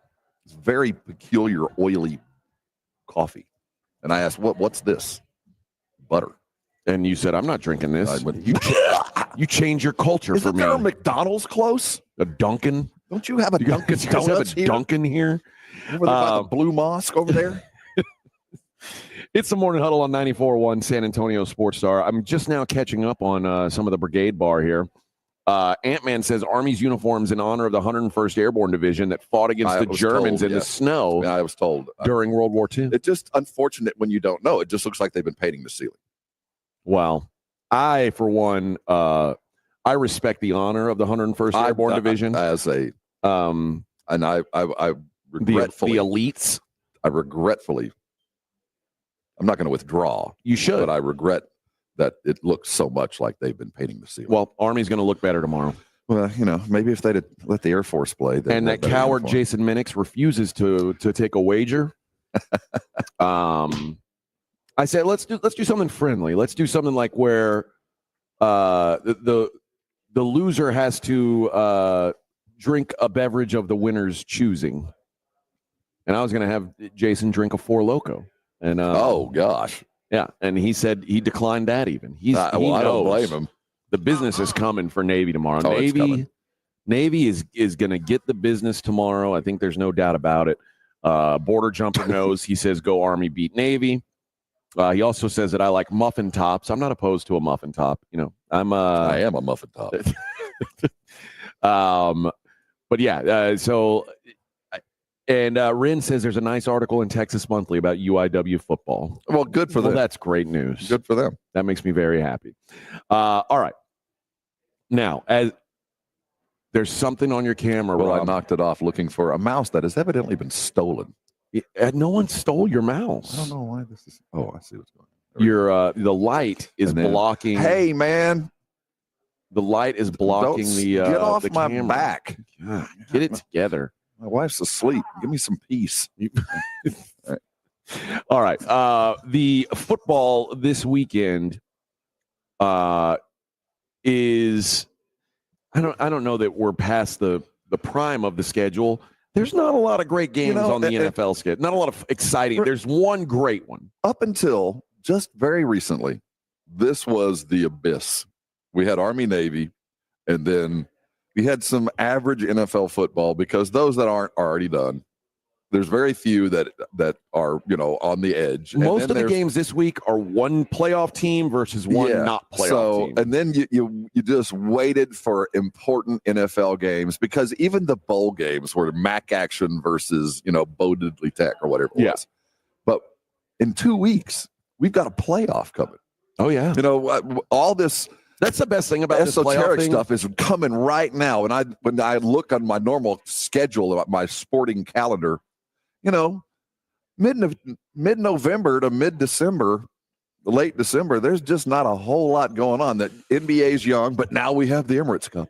and now it matters. And now things matter. But more importantly, we're going to have a month where, and no joke, it really does matter. Yeah. So I think we're really going to feel all the stuff that we've been kind of talking about will finally manifest. How much we love the March Madness and the tournament when it's done. It's just spectacular. We're getting it twice now. Let's take a look at what's going on in the NFL this weekend. The Commanders are at the Saints. Commanders -7.5 on the road. The Saints apparently going to go with Jake Haener at quarterback. What's funny is if you look at the Saints' record and their offensive output in the games where they've had Derek Carr, right?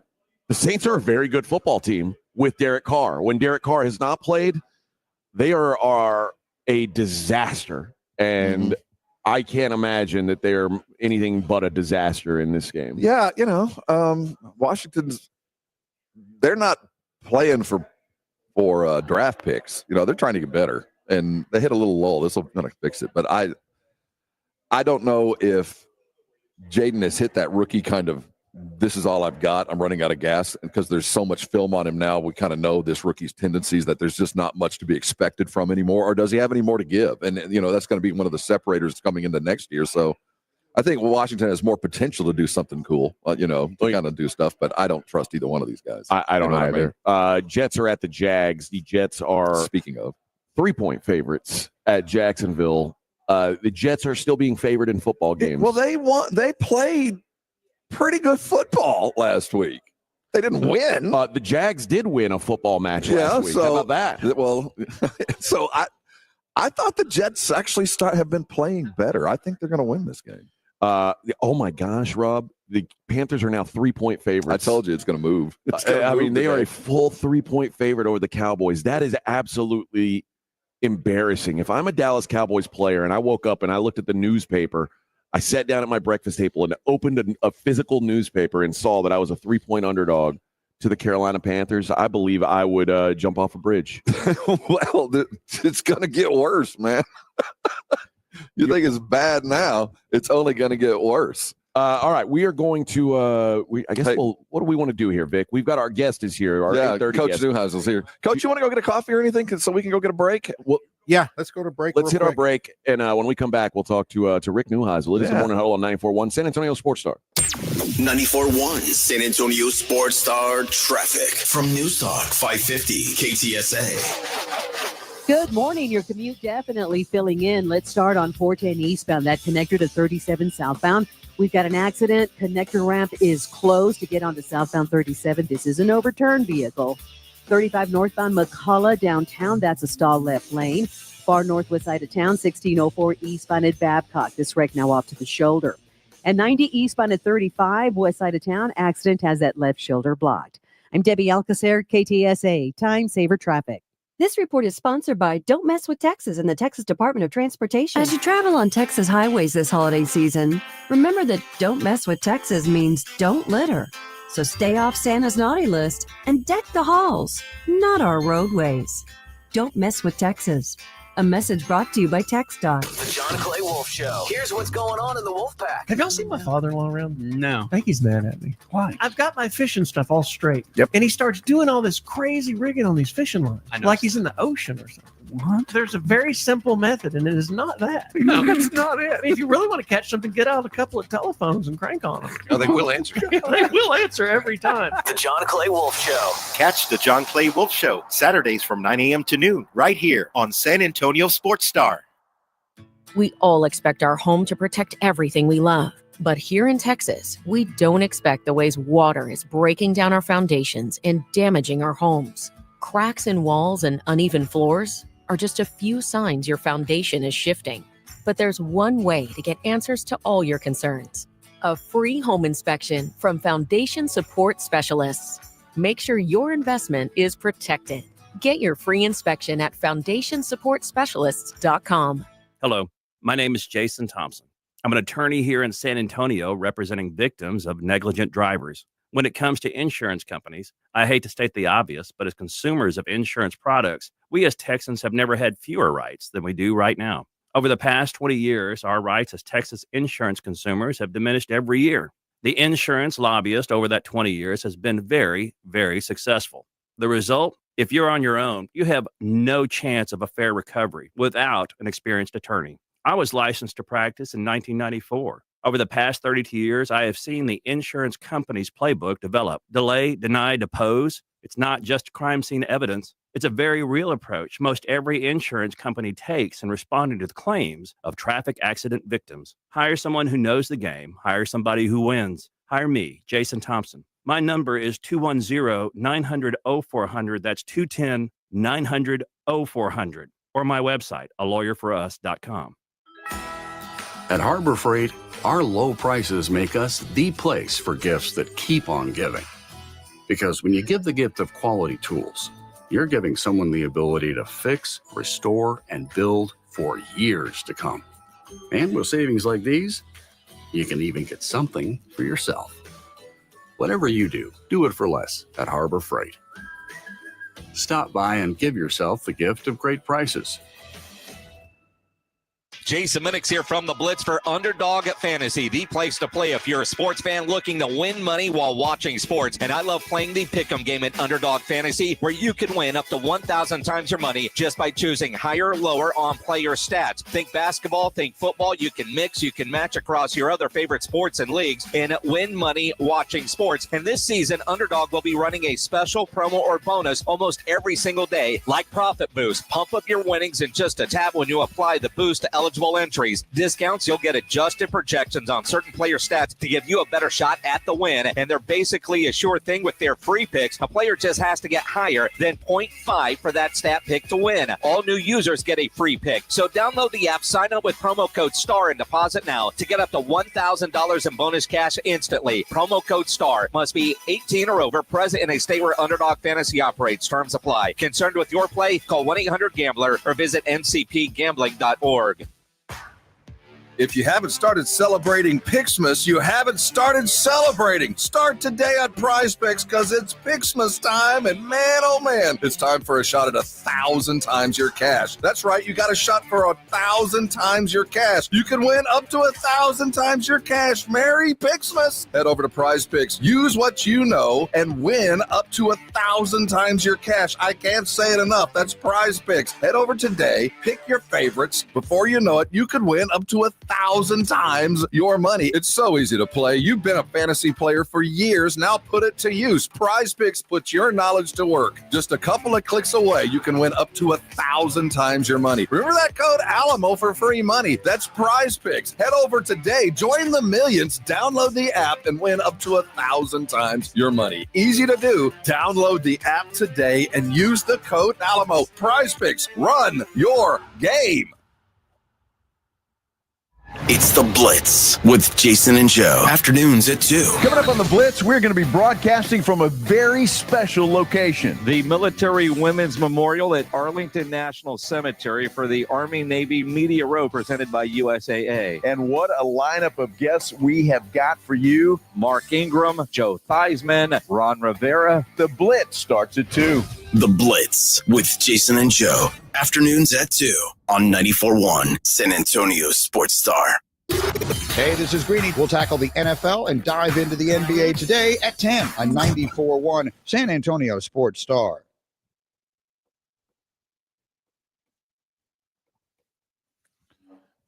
All right. Morning Huddle, 94.1 San Antonio Sports Star, and we are joined by Rick Neuheisel, the former Colorado, former Washington, former UCLA head coach. He's been around the old Pac-12, not in existence anymore.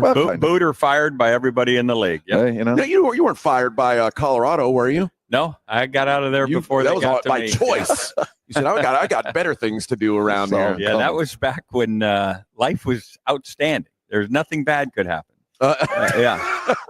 the hot the young salad days. The hot young coaching prospect Yeah. everybody wanted a piece of. Full head of hair. Yeah. Oh, life was Let's good. talk about those days. Actually, we go further back. I was in San Antonio as a gunslinger. I was telling me about informant, that. AJ, of your years and working for Clinton Mangus. And the San Antonio. What league was that one? I couldn't remember. Was that USFL? Yeah, that's what it was. Yeah, the USFL. Absolutely. It was a wonderful experience. They're talking about having a big reunion. Y'all should of come our together. Gunslingers. Hopefully, I'll tell you what. If you guys will come to San Antonio and have a reunion, I'll arrange it where you head over to Mangus's ranch. You can go and over that big game ranch just outside of town. I'll make sure they can get you hosted. It would be the first thing that he actually did for us. Now, for those you tell the best story, and I want you to tell it about payday. I digress. Clinton he tried. Oh, he did. But payday was always interesting. Now, this is before any of us had phones that were computers, right? We didn't have iPhones and all that stuff. So when you were told that you had to go somewhere, you couldn't just put up Waze or, Google Maps or anything like that. You had to go get a map, right, from the filling station. So we were told, okay, the checks are here, but they're in this small little town. I'm trying to remember the exact name of the town. I think you had to head out to Hondo, or was it Castroville? No, it was something different. But it was a small little town, a map dot, right? And so all of us had to run to the dang gas station, and it was a gumball rally because we knew from previous experiences that there was only going to be probably 40% of us that the checks were actually going to cash. Oh, wow. And then the money would be gone. So if you weren't there first, you were last. And it was a race. It was a race. And guys it was cutting people off. It was amazing. That was our... I can't believe that team didn't last. When you hear stories like that, it's like, we had a guy by the name of John Bearfield, Dr. Doom. He was dubbed in the NFL when he played for the then St. Louis Cardinals. And he was on the team, and he basically went to Mangus's office and just sat in the office in Mangus's chair, said, "I'll get out when you write me my check." Gee, I would have taken Dr. Doom. Give me cash. Dr. Doom had a menacing look about him, and Clinton paid him. That'd be the first guy I'd pay. Anybody named Dr. Doom, he gets the first check. This is no means reflection on the man Mangus. He was a good man, and he was doing everything he could to keep this football team wired together. And the league was loose too. He wasn't. He was just a symptom of a much bigger problem. Somebody he had done wrong in a business deal, and that guy got the lights turned out. In our first Monday night game, we were playing the Houston Gamblers, Jim Kelly, and it's the start of the third quarter, and the lights go out, and we can't. It took them, I don't know how many minutes, but it was to embarrass Clinton Mangus. Where were you guys playing these games at? Alamo Stadium, the Rock Pile. Oh, okay. Yeah.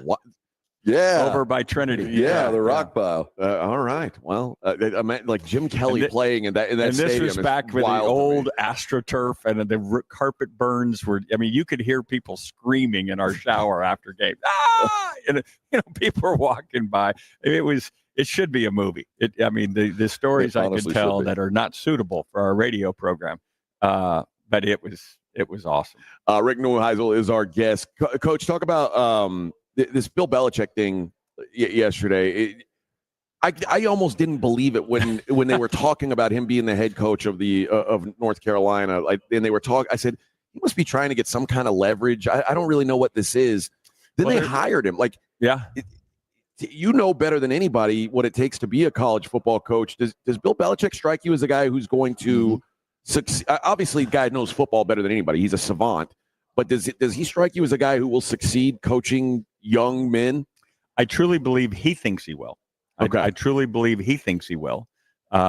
He's got a lucrative deal, but if you read the fine print, he can get out of the deal in 180 days for $1 million. Right now, his buyout's like $7 or $8 million, but in 180 days, it goes down to $1 million. So there's a pathway for him to jump halfway into this, half a year into this, and say if there's an NFL job open or it isn't what he thought it was. And I think there's also language in there that allows for his son to ascend in the role. So as a father, it's a great play. As a competitor, it's a great play. And he sees college football now more as a transactional business, given the transfer portal and name, image, and likeness. And he's been assured, I'm told, that somewhere in the neighborhood of $13 to $20 million is going to be available for him to use in that NIL space so that he can attract good players.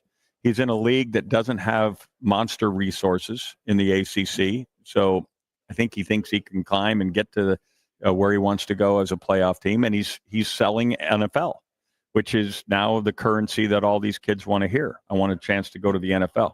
It's crazy to me. 3% of these college football players are going to get to play in the NFL. 3. Right. But they 97% think they will. Think they will. Yeah. And want to be treated as if they will. And so we're a little backward as a college football game because things are happening so fast. It's more reactionary than planning. But as I like to say, college football always delivers. The kids play so hard and they're so talented, and the games continue to dazzle. Now, I think you and Mac Brown crossed one year. Like when he was at Texas, you were at Colorado. I think you guys overlapped a year or two. Mm-hmm. So I'm sure you know Mac a little. I know him really well. Could those two guys be any different when it comes to how you expect them to deal with players? Like Mac certainly ran the program like a CEO, but there was a paternal instinct in him. Right. There was a wanting to put his arm around a youngster and make sure that there was some education going along as well as football piece of it, right? And Bill, that's not to say Bill won't, but that's not Bill's MO. Right. Bill's MO is we're on to the next game and we do your job. It's business. His fire up speech is do your job. Does he teach you to do your job, or are you supposed to know your job by the time you get there? No, there's a lot of teaching, but most of the teaching are fundamental teaching. Mm-hmm. The teaching is situational teaching, and it's all about winning the game, right? I don't know how much he'll go into the foundational work that feels like dad away from home. What's more important now in college? Well, the two highest profile coaches now in the college game, Bill Belichick and Deion Sanders. Right. Deion, if you said... But if you think about this, why would you go as an athletic director or as a board of directors? Why would you go for those two guys? Sell tickets. Because, sell tickets but you're selling recruits. You're selling what they can be. You have an aura around these guys that the recruits, as long as they go to the gunfight with a gun, do you find it disingenuous to do this? Do you find it disingenuous that they're doing that? I think a lot of us felt like it was just a ploy, and yet look at what Deion's done. Now, we'll wait and see if it continues to be done without Shedeur and Travis Henry, because those two guys came with him. Kurt Signetti leaves James Madison, takes 13 kids with him to Indiana. And look at Indiana, right? They had a foundation. It was quick to take hold of the culture, and Signetti is the coach of the year. Belichick comes in. He doesn't get to bring Tom Brady. And is there, first of all, you've mentioned it a couple times, the transactional nature of what college sports has become. How much of that transactional nature should be applied to coaches? This is where the model is changing. I've read where Michael Lombardi's coming with Belichick to be the general manager. In the old days, the coach was, when I was coaching, I was the general manager. I handled the roster, right? I had to know, how many players we were taking in this recruiting class. We had rules about how many could be in, and we had rules about admissions. Did you have to handle payroll? Yeah, but say who handled payroll? And just imagine that. I mean, I was approached by a school last year in my current capacity to come and be the general manager of their team. And basically, I was told that I could go to all the different sites where little high school combines were going on. I could evaluate the talent. I could walk over to moms and dads and say, listen, we're interested in your son. I'd love to take you to dinner and sit down and talk money with this family as if they'll choose this school. And then I put together the salary cap. I put together the whole thing, and I'm sitting there and I'm saying the rules allow me to go to all these places, which felt like stealing, right? In the old days of recruiting. Number one, you couldn't give anybody any money. Number two, you couldn't be at those combines. And number three, you can't have conversations with those parents unless you're in their house, and you get one time to do that as a head coach. Now they're allowing it to happen all over the place. So it's a free-for-all, and there's no obligation for that kid to stay at your school. He can leave at any time. Yeah. And now I have seen a lot of the NIL collectives have now written in, you do not get your full NIL if you opt out of the bowl games. So like some of these kids that would normally be out by now. Yeah, but if a school calls me and says, if you come to us, we'll put more money than that what you're going to get for the bowl game. So it's getting replaced. Tampering, the idea that no one's tampering is ridiculous. You can't do this job without tampering. Nick Saban, who now has done a nice job transitioning into the media, was on the game day set before the NFL draft last year for the kid that was from Toledo, who's now playing for the Eagles, right? The corner. And he said, we tried to get him in the portal so hard and he never would go in the portal. Well, how did you try to get him in the portal? That's called tampering. Talk to his agent. I mean, he basically admitted he's out of practice. He's been away for a couple of months. Rick Neuheisel joins us on the program. The playoff. Do you think that, first of all, do you think they got the teams right? Do you think the formatting is working, or do you think that's something they're going to look at? But I think people need to realize why it's formatted the way it is. Because first of all, you go from 4 to 12. Everybody wants to know, are you going to take care of the little guy? Because right now the power is in the hands of the Big Ten and the SEC. So we had Bob Bowlesby, we had Greg Sankey, we had Jack Swarbrick, and Craig Thompson were the four guys that were putting this together, the proposals. Sankey is the czar of it all. He's the FCC guy. So those other three want to make sure that this deal works for them. Notre Dame got a sweetheart deal because now they don't have to be undefeated or go 11-1. A 10-2 Notre Dame normally will make a field of 12, assuming that their losses are good. Right. This year it required 11-1 because they lost to Northern Illinois. The Mountain West, Craig Thompson sitting there battling for all the group of five saying, well, if one of our teams is in for sure, guaranteed that, because there were going to be 5 conference champions. At the time, they were saying 6. There would be 6 conference champions. They reduced it because of the Pac-12. But they were also seeding those conference champions 1 through 5, now 1 through 4, with the 1 being the at-large. Right. So Boise State this year is the 3 seed. They're not the 3rd best team in the country, but they're the 3 seed. So all of a sudden, they go from $4 million, which you get in the round 1, to $8 million. So the Mountain West just doubled their money. If we assume Boise's going to get knocked off by a team that's going to have better players. Don't assume that, because we know how Boise played against Oregon. Sure. But the bottom line is it was a money play. So you agreed all these deals, so everybody votes yes, because it had to be unanimous within the concept of the original 12-year deal. So it was just a ploy to get the deal done.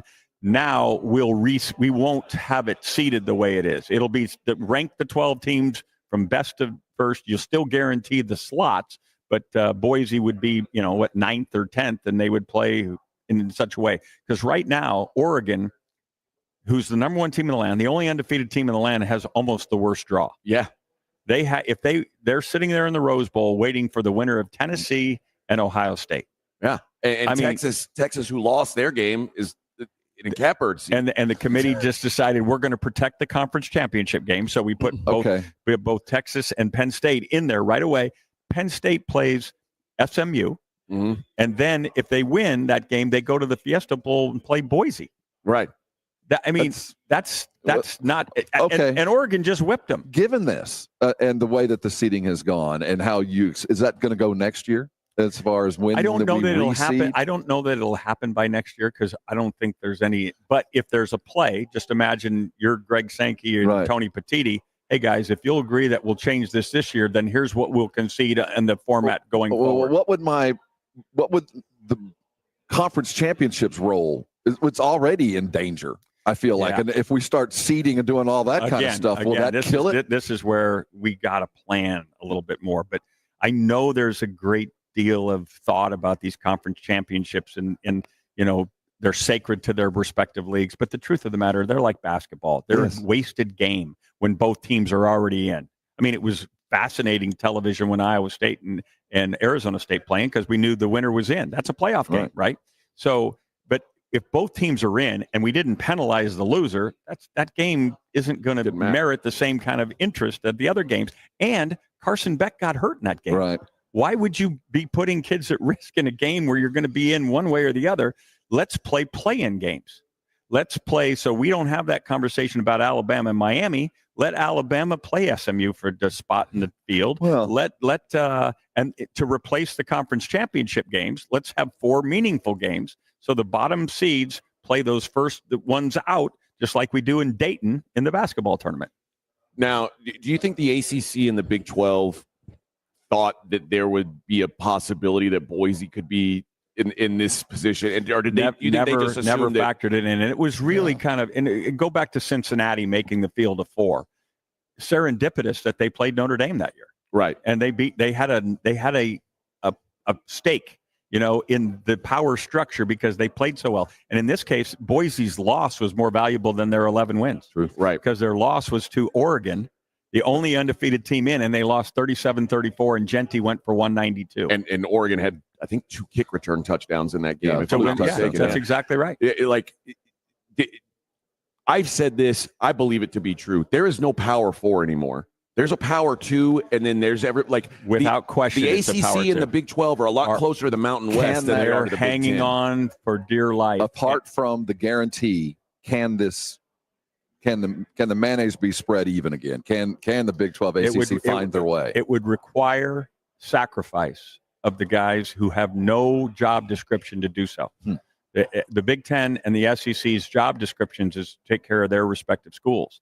And there are schools at the bottom half of those leagues that are just being grandfathered in because they happen to be in those leagues. And for the sake of college football and the sake of the 134 teams and all those scholarships that are providing springboards for life, not just the NFL. I mean, Belichick can talk all he wants, but that only 3% are going to the NFL. For the sake of those people, we need some concessions from those 2 leagues to spread this. Imagine a world where all these schools, we get a field of 16, get some play-in games. So we've got actually 20 teams going to play in postseason at the end of this deal. Get rid of the conference championships at the Power League, and then play as they do in Eastern Europe, or not Eastern Europe, but in Europe for soccer. You have promotion and relegation. So if the winners of the MAC, if they didn't they get in the Big 10 the next year. And if you're Purdue and you go 1-11, you play in the MAC the next year. And you basically get promoted and relegated. You imagine the inventory for television watching that Bowling Green Purdue game to see who's going to get the money next year. And do that in all the leagues. So all the group of 5 have a access point to the college football stairway to heaven. And you will have the greatest game in the history of the world. And we will be doing exactly what we set out to do, which is provide great education for the maximum number of student athletes. And we can call them student athletes again. Pay them with collective bargaining what they are due from the television revenue. The television revenue will exponentially go up if we go to the marketplace as one, like the NFL. Pete Rozelle taught us that in 1961. Given that economic structure, given where we are now, if we were leaning in that direction, 15 years? We could do it tomorrow. We could. But it requires. But we still don't know where we are but it today. would require the Big 10 and the SEC saying, "Hey, here, let's all do this together," and they're not going to. Not yet, because they have the power right now. It's more likely which is why we haven't collectively bargained. It's more likely the Big 10 and SEC separate from the rest of college football. And think about that. I would think about that. Would we really like that? And at the end of the day, would they really like it? It doesn't feel like college football if you don't have the West Coast in it. Doesn't feel like, the West Coast has the Big 10 now. USC, UCLA, those are Big 10 schools. What are you talking about? I mean, are we really okay doing what we did to Oregon State and Washington State? Are we really okay doing that? Well, no, but sadly, when we watched that happen, we felt like you guys were last in line. The chair disappeared. They just happened to be in towns called Corvallis and Pullman, and they just didn't resonate with the television guys. Coach, it's always a genuine pleasure. Thanks for stopping by. Army Navy, 125th. Right. Let's do it again. Watch some great football tomorrow, guys. I appreciate your time. Take care, Thank Coach. you, sir. Go Army, Gunslingers. Rick Neuheisel. Go Gunslingers and go Army, beat Navy. That's what I say. Go Gunslingers. Get your guns up. Yeah. Lots of good stuff there. All right, man. we have. We've got a rather important guest sitting, waiting to sit with us. Vic, I need you to do something for me. We're going to need to blow out this set. Can we take it for a little bit? Not really. Let's just go to break now, and we'll come back. Let's go to break. Yeah.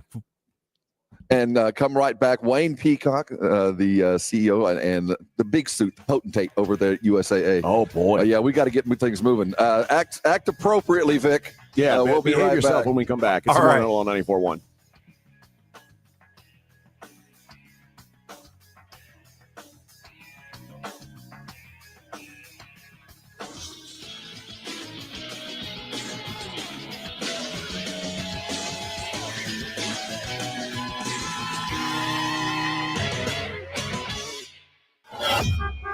on your ride to work. It's the Morning Huddle with AJ Hoffman and Rob Thompson. KTFM Floresville. 1, 2, 3, Cowboys! South Texas home of the Dallas Cowboys. 94.1 San Antonio Sports Star. Sunday at noon. The Cowboys hit the road to take on the Carolina Panthers. Keep rolling, keep rolling, keep rolling, keep rolling. I like this kind of party. Pre-game starts at 11 a.m. Presented by AA Best Bail Bonds and Ewald Kubota. You asked for it, you got it. How about you, Cowboys? 94.1 San Antonio Sports Star. South Texas home of the Dallas Cowboys. This report is sponsored by Allstate. Wish you could save on home insurance? With Allstate, you could easily save and get quality protection. Yep, it's a win-win. So what are you waiting for? Check Allstate first for a quote today. You're in good hands with Allstate. Christmas is not only one of the special times of the year, but one of the busiest. The hustle and bustle of shopping, decorating, baking, cooking, wrapping, and travel can make it more the hassle of the season. It's so easy to get caught up in the action and miss the moments. And before you know it, another Christmas has jetted by, and the only thing you remember is that it went by so quickly. Let me invite you to take an hour out of your busy schedule to join us for our annual Christmas Eve devotional at the MacArthur Park Church of Christ. It takes place 4 p.m. on December 24th. We will sing together the beautiful hymns that celebrate the birth of the Christ and retell the story of the birth of Jesus, the Messiah. This is Mark Absher, the MacArthur Park Church of Christ, hoping to see you December 24th at our Christmas Eve devotional. Our church is located east of the airport on Loop 410 at the Starcrest exit. For more information on our church or directions on how to find us, go to macarthurchurch.org. The MacArthur Park Church of Christ, connecting God and people. If you get arrested, get out of jail fast by calling AA Best Bail Bonds, 210-225-2121. Text bail to 474747 or online at mybestbailbonds.com. You don't have to call attorneys or anybody else. Don't be forced into a PR bond. If the jail offers you one, make sure you understand the conditions before accepting it. AA Best Bail Bonds. Nobody beats their price. They have payment plans. Call 210-225-2121 or mybestbailbonds.com. License number 149. Did you know that driving under the influence of marijuana is illegal? Driving high will get you a DUI. And if you're wondering if law enforcement can tell you're driving high, well, everyone else can. Friends, I can tell you drove high. parents, I can tell when you drive high. relatives. I can tell. You drove here high, didn't you? So what makes you think law enforcement can't? I can tell. If you feel different, you drive different. Drive high, get a DUI. Paid for by NHTSA.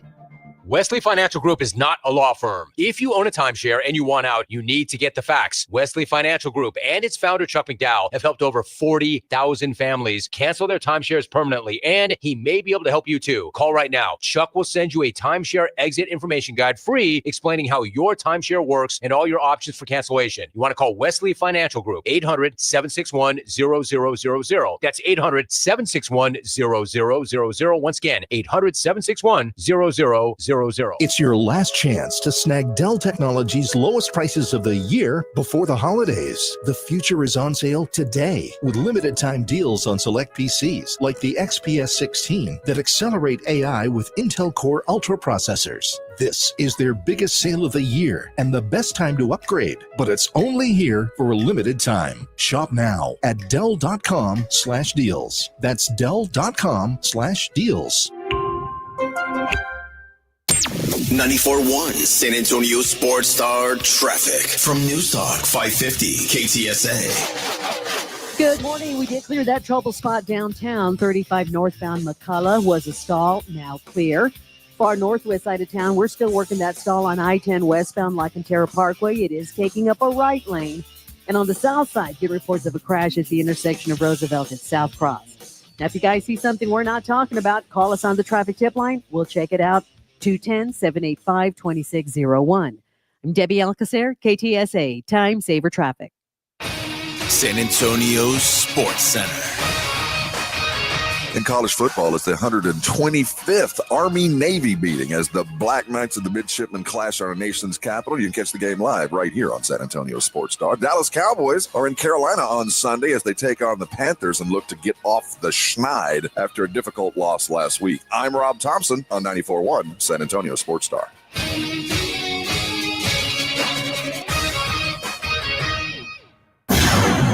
from the studios of San Antonio Sports Star, reaching more sports fans than any station in South Texas. Welcome to the Morning Huddle with AJ Hoffman and Rob Thompson. This is 94.1 San Antonio Sports Star. Morning Huddle on 94.1 San Antonio Sports Star. We are live in Washington, D.C. For the 125th Army-Navy game. Oh, okay, Vic. I hear you. My camera's frozen. Everybody wants to see my face. The Army-Navy's 125th matchup. In an appropriate place, for sure. I think this is the right spot, Rob. And, Rob, you know everybody here. I'm meeting everyone for the first time. I'm honored to say that I've met on several occasions Mr. Wayne Peacock, CEO and president of USAA, who's sitting across from us right now. I claimed a friend for sure, and I'd like to consider that as such. It's an honor for you to join us today, sir. Well, Rob, it's great to see you again, and absolutely a friend. And AJ, welcome to the squad. So it's great to have rookies up here. Thank you. Yeah, it's good to be here, man. It's something I've always wanted to do. So when I came to San Antonio, and they're like, "Oh yeah, we do the Army-Navy game every year," it's fascinating to me.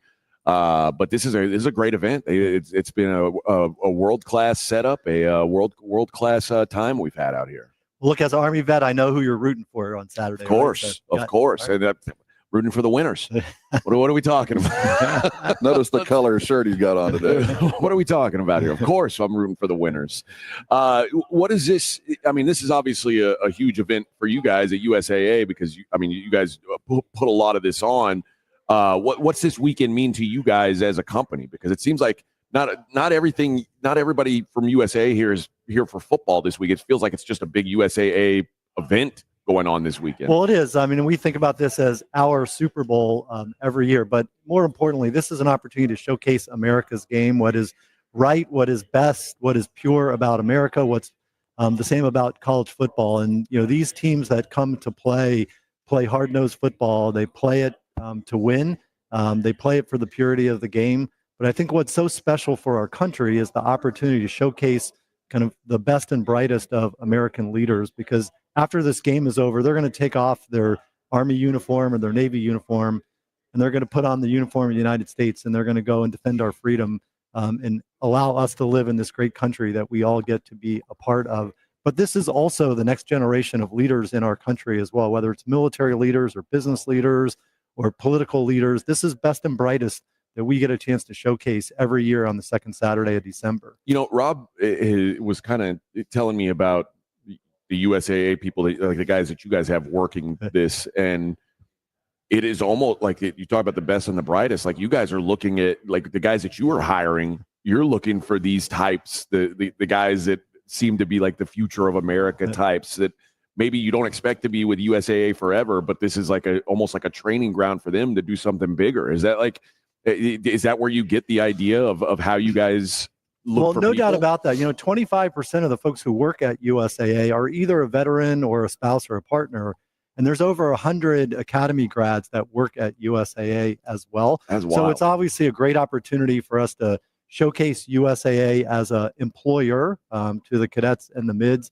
But really the big opportunity for us is to showcase the cadets and the mids to America and help the academies promote why this is a great place to come to school as well. Mr. Peacock, as you've watched this radio row grow over the last 15 years, and it started with one way back when and a couple of guys that had a dream. And as this has become part of the American, and it was always symbolic, the Army-Navy game was the last game of the regular season, and we kind of waved goodbye to college football. It has become, with your guys' guidance, not the wave goodbye, but a triumphant close. It's one of those, we play college football because it's America, but we do the last game for that. And the way that it has fit, and you guys have played such a role in that. What has been the difference as you've watched this thing grow from what it was to what it has become? And what is the thing you're most proud of what it has become? Well, look, I would tell you the game is prominent today. It is a celebration. It's an American institution. It's always been. But it is a very popular American institution again, and everyone in the country is paying attention to it, much different than where we were back in 2009. But I give tremendous credit to the academies, and a CBS, because together we've found a way to find prominence for the game on the second Saturday. And then the promotion that we do and CBS does all through the year to get ready for it, is a part of that as well. And Media Row, which to your point started as just one group way back in the beginning, is now a huge effort. And it actually allows us to broadcast the game and the excitement all across America to build up the excitement for just one more thing that we're doing to bring the game to prominence. But I guess what I'm most proud of is that Army-Navy is an American institution that people are talking about, that they celebrate, and they recognize the importance of that for us coming together as a country. I'm annoyed that there are bowl games tomorrow. They're like the Celebration Bowl and the Salute to Veterans Bowl. And Army-Navy is supposed to be a one-game day. I don't know. When did they decide that they were going to let others play on this? I don't care about Western Michigan and South Alabama. I don't want that. I want it to be a one game. Like this is all I want to watch. I'm boycotting that other game. In fact. Well, AJ, what I would tell you in the slot in the middle of the afternoon, Army-Navy is there all by itself. So that's really special. To your point, college playoff, the 12-team playoff has adjusted the schedule a bit. But I think everyone who is about supporting this game is committed to keeping prominence on second Saturday and keeping this window open so that it's pretty clear that this is the right game, the only game, the game you should be watching on the second Saturday. That's right. I don't even want these other games to exist. So make them play on Sunday. Sunday against the NFL. Match them up against that. We'll see how long those bowl games last. You mentioned how the game's been more prominent. I think a lot of it is the success of these teams, right? Like this was almost a really special season for Army. If they were able to win that Notre Dame game, we'd be talking about them potentially being a playoff team, potentially having a Heisman candidate. When the teams themselves, this game is always a big game, even when the teams are terrible. But it feels like it's more fun. It's a bigger deal when these teams are actually competitive, and also when Army's not getting their ass kicked every year. It's a little more fun. Well, Army's won 6 of 8. So that's right. They turned it around. Well, we went on a bad run for a while. Some of us remember 14 in a row, Yes. back in the day. But look, I think Army joining the American, really significant. Each of the teams in this era of portal and NIL able to put competitive teams on the field and then play well on the field has been really special. And to your point, but for that Notre Dame game, we could see Army, in the playoffs. They have played really well. I've been able to see 4 of the games, in person this year, 2 Navy and 2 Army.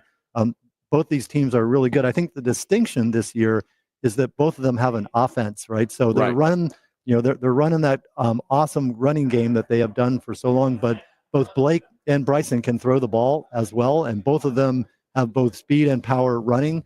We're going to see a different offensive contest on Saturday, maybe than we have seen over the last, I don't know how many years you want to say since we saw Army offense. The total's still 39. Are you telling me I should bet the over? Well, let's just say betting the over has not fared well in an Army-Navy game in recent history. It is not. Wayne, I don't know what the future holds, but if you're looking for an odds maker gig over here, you're welcome to it. That was astute analysis. We just talked about all that. The number at 39 is one that's getting a little weird because Army could lay some points this year. Now, the big question that I have, will Gronk be here tomorrow? Is Gronk coming to the game now that he's a semi-member of USAA? Well, I never forecast Gronk, so that's how I'll leave that for you, AJ. Okay, well, that's probably a good. It's probably a good call. Do we need to get there early to make sure we know what's going on? Let's talk about the game day itself. The march in, how it begins, and it's this process that kind of goes throughout the weekend. As you go through and you reflect on all of these things, when you went to the first Army-Navy game, as the guy at USA that was watching all this happen, and you were watching it being prepared for, what's the thing that you always think of when you first think Army-Navy, I'm going to be there? Well, the first thing I do at Army-Navy is go to the stadium and make sure all of our USA branding is in good place in the stadium, because these are visiting, stadiums. And so that's probably job one, but that's just a little business side. But look, at the field, on the game, the march on is absolutely spectacular. And, I saw it as a little kid, but I didn't really understand what was going on at JFK back in the day in Philadelphia. But at the USAA environment, coming to that first year and seeing the march on, just really spectacular. And when you see the entire football field filled with cadets and mids, and not just the pageantry, but the precision of that, you get a real sense of the power of our military. And where else in college football does the entire student body show up in uniform for the game, as well? So that's the great starting place, every single year. And then I'll tell you, flyovers never get old, right? The hair on my They're arm really standing up. special. Yeah. So Absolutely extraordinary. That is the CEO of USAA, who's been kind enough to bring us out here. We appreciate it, Mr. Peacock. And again, this is just an awesome event. I'm proud to be a part of it. Happy to be a part of it. And looking forward to the game tomorrow. Thank you so much for all that you've done for us, and we're looking forward to seeing it culminate tomorrow. Well, great. Well, thanks for having us out here. I'm glad you guys are here broadcasting back to San Antonio. And I just want to say hello to all of our employees, in San Antonio. We got about 17,000 of our teammates there. Every single day they show up, they bring their passion and their commitment to serve military families. And when you really step back about what we do, we got folks who care deeply about the military. We're trying to help military families build their financial security. I am so blessed to have the kind of team that we have. And a big chunk of them are in San Antonio. So I just wanted to say hello to the home team today and let you guys know we've been crowdsourcing who's going to win. I've given up predicting the game, but right now the current USA employee betting is 60-40 Army. So, AJ, I know you'll be happy about that. Thank you. That is good news. That is good news, Mr. Peacock. Thank you for the time. And, hopefully we'll talk to you again soon. All right. Good to see you guys. Thanks for stopping by. That is Wayne Peacock of USAA. All right, Vic, let's hit a break and we'll come back and we'll stay on track. It is the Morning Huddle on 94.1 San Antonio Sports Star. 94.1 San Antonio Sports Star traffic from News Talk 550 KTSA. Working a few trouble spots as you head into your morning commute. I-10 westbound, La Cantera Parkway. That's a stall. Got the right lane blocked. On I-10 westbound, Camp Bullis, disabled vehicle, right lane blocked. West side of town, Loop 410, eastbound at Ingram. That wreck has been moved off a main lane. It's now off to the right shoulder. And on the south side, still working that accident at the intersection of Roosevelt at South Cross. I'm Debbie Alcacer, KTSA Time Saver Traffic. 94.1 San Antonio Sports Star, South Texas home for Texas A&M football. Friday night, December 27th at 9:30. The Aggies head to Sin City to take on the USC Trojans in the Las Vegas Bowl. Presented by Ewald Kubota and the Angry Elephant. Pre-game coverage begins at 8:30 on 94.1 San Antonio Sports Star. This report is sponsored by Allstate. Wish you could save on home insurance? With Allstate, you could easily save and get quality protection. Yep, it's a win-win. So what are you waiting for? Check Allstate first for a quote today. You're in good hands with Allstate. Hear that? The sound of water being poured on 800-degree rocks. If you were here in this sauna, you'd be so hot you wouldn't have the energy to move. But you're not here.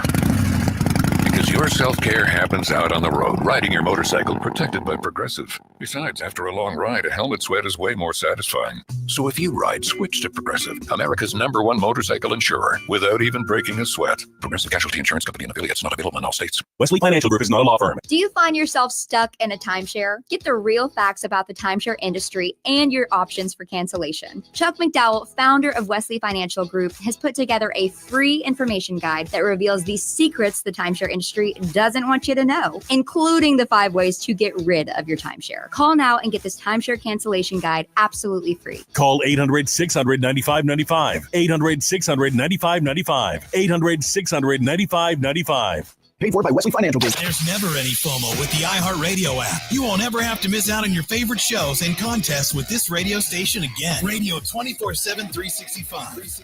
We're here when you want us. Stay connected and listen anywhere when you download the free iHeartRadio app. Cashback is not available on gas in New Jersey and Wisconsin. $5,000. That's the average amount of money people in the U.S. are now spending on gas in a year. $5,000. That's crazy. If you drive, you have to download Upside, the free app that that gives you cash back every time you get gas. That's right. You can earn real cash back with Upside just by buying the gas you're already buying. You can literally start earning cash back today. I use Upside every time I fill up, and I've already made around $300. You're putting gas in your car anyway. Why not get real cash back? If you like free money, download Upside. I'm saving the cash I earn from using Upside to help pay for a vacation later this year. Download the free Upside app now to earn cash back every time you buy gas. Use promo code PIPE to get an extra 25 cents per gallon on your first tank. You can cash out anytime right to your bank, PayPal, or a gift card for Amazon and other brands. Just download the free Upside app and use promo code PIPE for a 25 cents per gallon bonus on your first tank. That's code PIPE for a 25 cents per gallon bonus.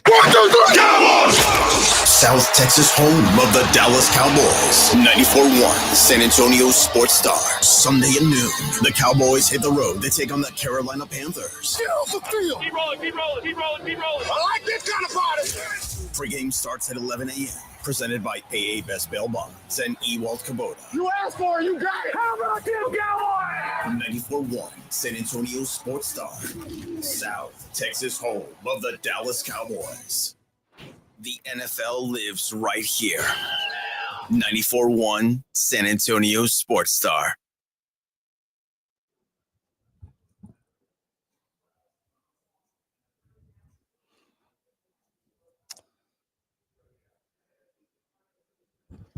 All right, Morning Huddle, 94.1 San Antonio Sports Star.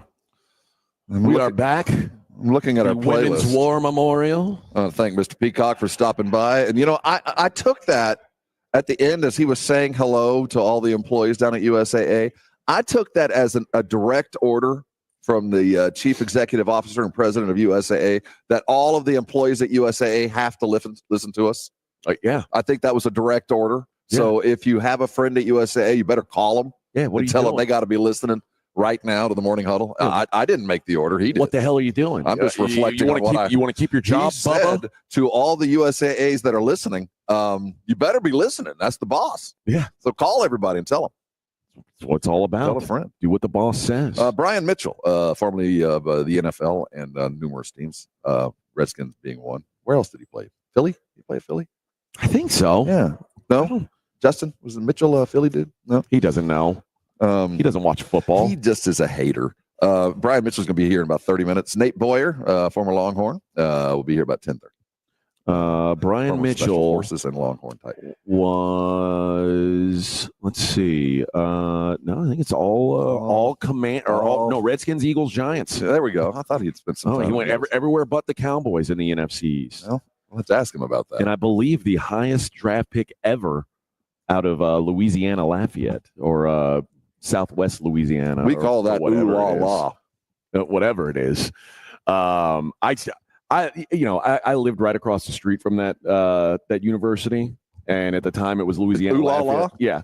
And then they tried to rebrand it as just University of Louisiana. Yeah, that didn't take. No, it's still Louisiana Lafayette. My mama called it Louisiana Lafayette. I'm gonna call it Louisiana Lafayette. But yeah, so let's jump in while we've got a moment back into the rest of the NFL. Like I said, we're going to kind of bounce around some of the breakdowns of these games. The Ravens are at the Giants. Oh my God, the Giants are so pathetic. Imagine this: the Ravens are 16.5-point favorites in New York. How pathetic do you have to be like a 17-point dog at home? I'd go get that. I think it's gonna shrink. It was 14.5. It's going the other way. Oh wow. Yeah, like nobody wants to bet on the Giants. That's a huge number. It's massive. I don't know. But you know what? I guess now we know who they are, and there's really no need to do anything but what they've been. Now, I said this last week. I said I bet on the Giants last week against you the didn't Saints. get Cutlets. Cutlets pulled up lame. Now and you that's get him. What I needed. I don't want him. I don't think. Don't you remember? Oh, he's bad. He's awful. He had one glorious day. Yeah, he's awful though. But when I Drew tried Lock, to hire his agent, and I couldn't get him to call me back. When they said Drew Lock was the guy, I was like, oh, I got a chance. And who are the Saints to be favored by? Getting her a touchdown on the road. Who's their Cutlets? It's Jake Hayner now. But to me now, it's like the Ravens. That's a good team. Yeah, they're gonna beat the snot out of them. But I just don't know how. That's a lot of points, though. Yeah. The Miami Dolphins at the Texans. Texans 3-point favorites. Boy. I don't have a good feel for either of these teams right now. Do you? I don't know which way to lean on this. I like the Texans actually. I think they're finding a little bit more health. That was just embarrassing. The Dolphins playing indoors though. That was just embarrassing to Miami. If I can't imagine a way for Miami to be any better offensively and still be this bad. That offense clicks, but they're just so. Oh, I can tell you another team that's elite offensively and is still bad, the Cincinnati Bengals. They're very much the same. They are 5-point favorites at Tennessee. Now, I mean, Tennessee just lost to the Jags. You are at the bottom of the barrel. Your boy, the Mayo man. I'm running out of ways to defend this guy. Oh, he's so like. Now you're saying, all right, Bubba, we want you to get in a shootout with Joe Burrow. Let's see. How do you think that's going to go? Let's start winging it because what else you going to do, man? Give me Will Levis over a half an interception. Yeah, that's the road I like. I like Cincinnati here going to town. The thing that's so scary about Cincinnati is they're going to look really good. The potential of them looking offensively like one of the best teams in football for the last couple of weeks, and then they're going to just go away, is pretty strong. Yeah. The Chiefs. Here we go. God, I'm gonna hate myself for this one. The Chiefs are at the Browns. I don't know if I've lost more money betting on the Browns this year than any other team, but they're in the discussion, and it ruins me because don't tell me you're about to say what you're going to say. They're always this close to getting it done, and then they do something boneheaded to ruin it. But one of the things that I've won almost every week is fading the Chiefs when they're over a field goal favorite. Now, did you see the last Cleveland football game? I did. How many points did that Cleveland team score? Not enough. Like 3? Yeah, they were bad. My boy Jameis did not have his best day. I'm just saying. And the funny thing about Kansas City is the best part about their team is their defense. I agree with that. Pat. Yeah, you know what I mean. Yeah, I think they're winning games with defense. Yeah, I think Jameis is going to turn the ball over 4 times. I think you're probably right. I think I'm going to end up staying away from this one, even though, but maybe the sweet Lord will deliver him from the pick six. It might happen. He did deliver him last week. No pick sixes, but he still had 2 interceptions. He lit that candle, kept it burning. I hope he's been saying his Hail Marys or whatever he's got to do to please Lord deliver me. The Steelers catching 5.5 in Philly. See, okay, I have run into it's happened to me again, AJ. It's called Hard Knocks, and I always read way too much into it. I started this NFL season. I thought Tomlin had lost his mind. I really thought that this is a guy that I held in pretty high esteem, and got Justin Fields running around like an idiot back there. And I was like, what is this guy doing? And turns out I'm the idiot. He's the genius. Yeah, he's and I'm foiled by it. Now I can't pick against him just because I'm so impressed. No matter what the game is, Tomlin's going to figure it out. For me, I like the Eagles this week. I think the Eagles are real life good. I think the Steelers are still kind of phony good. I think it might be harsh to say, but I think that is the case. After the last couple of weeks, I think Tomlin's actually going to suit up. I don't think he's I wouldn't put it past him. I don't think he's going to do that. In fact, dude, I am certain he's not going to do that. No, but he's a tough dude. But I like the Eagles. I think the Eagles played like trash last week. And is this a begrudging respect to Hurts's growth in this offense? Are we getting there? I mean, you keep telling me they're the best team in football. No, I keep saying they're the best team in the NFC. Oh, okay. Well, there's a difference. No, I'm sorry, I misspoke. But yeah, you just keep telling me the best team in the NFC, and yet every time we talk about their quarterback, you don't like him. I don't. But they've got a Saquon Barkley. They've got their defense is phenomenal. Yeah. I think there's a lot to like about this team. I just don't. That's why I don't think the Eagles are winning the Super Bowl because I don't think Jalen Hurts is a Super Bowl winning quarterback.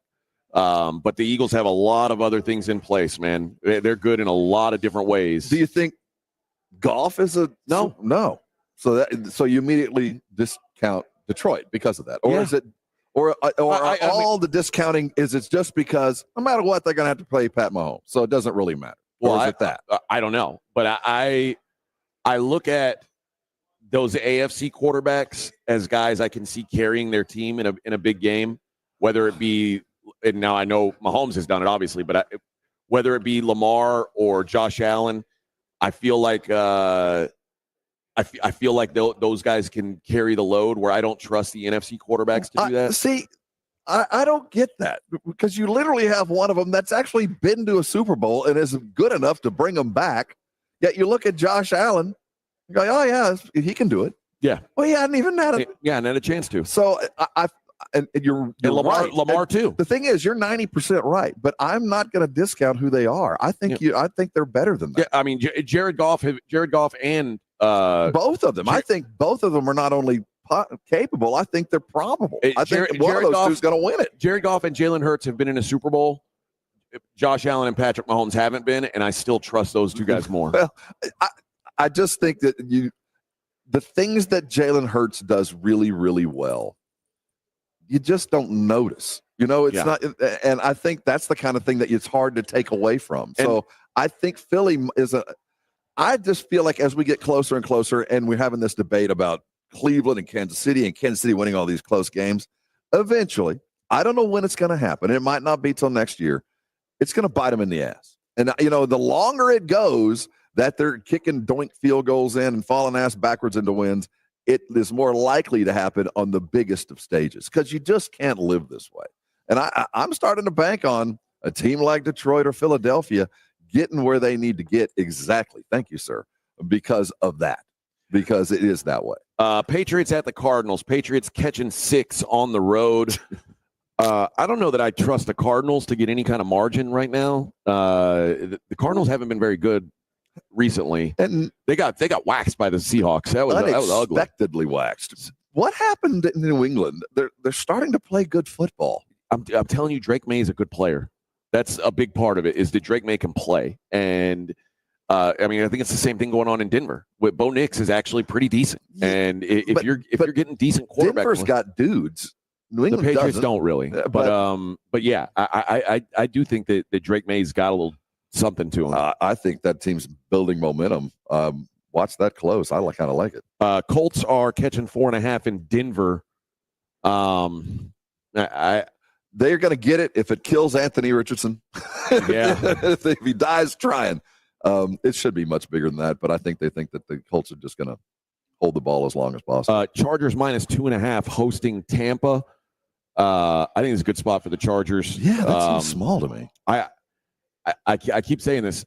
Tampa's NFC South good. Yeah, that doesn't mean they're good. Road good. What's the total on this? 45.5. Wow, that's actually higher than I thought it was going to be. It's higher than I thought it would be too. Yeah, I like the Chargers here. Although the concern is, and I won't bet it until I know this. Justin Herbert didn't practice yesterday. Dealing with a lower body injury, like he's a hockey player. Who's backup?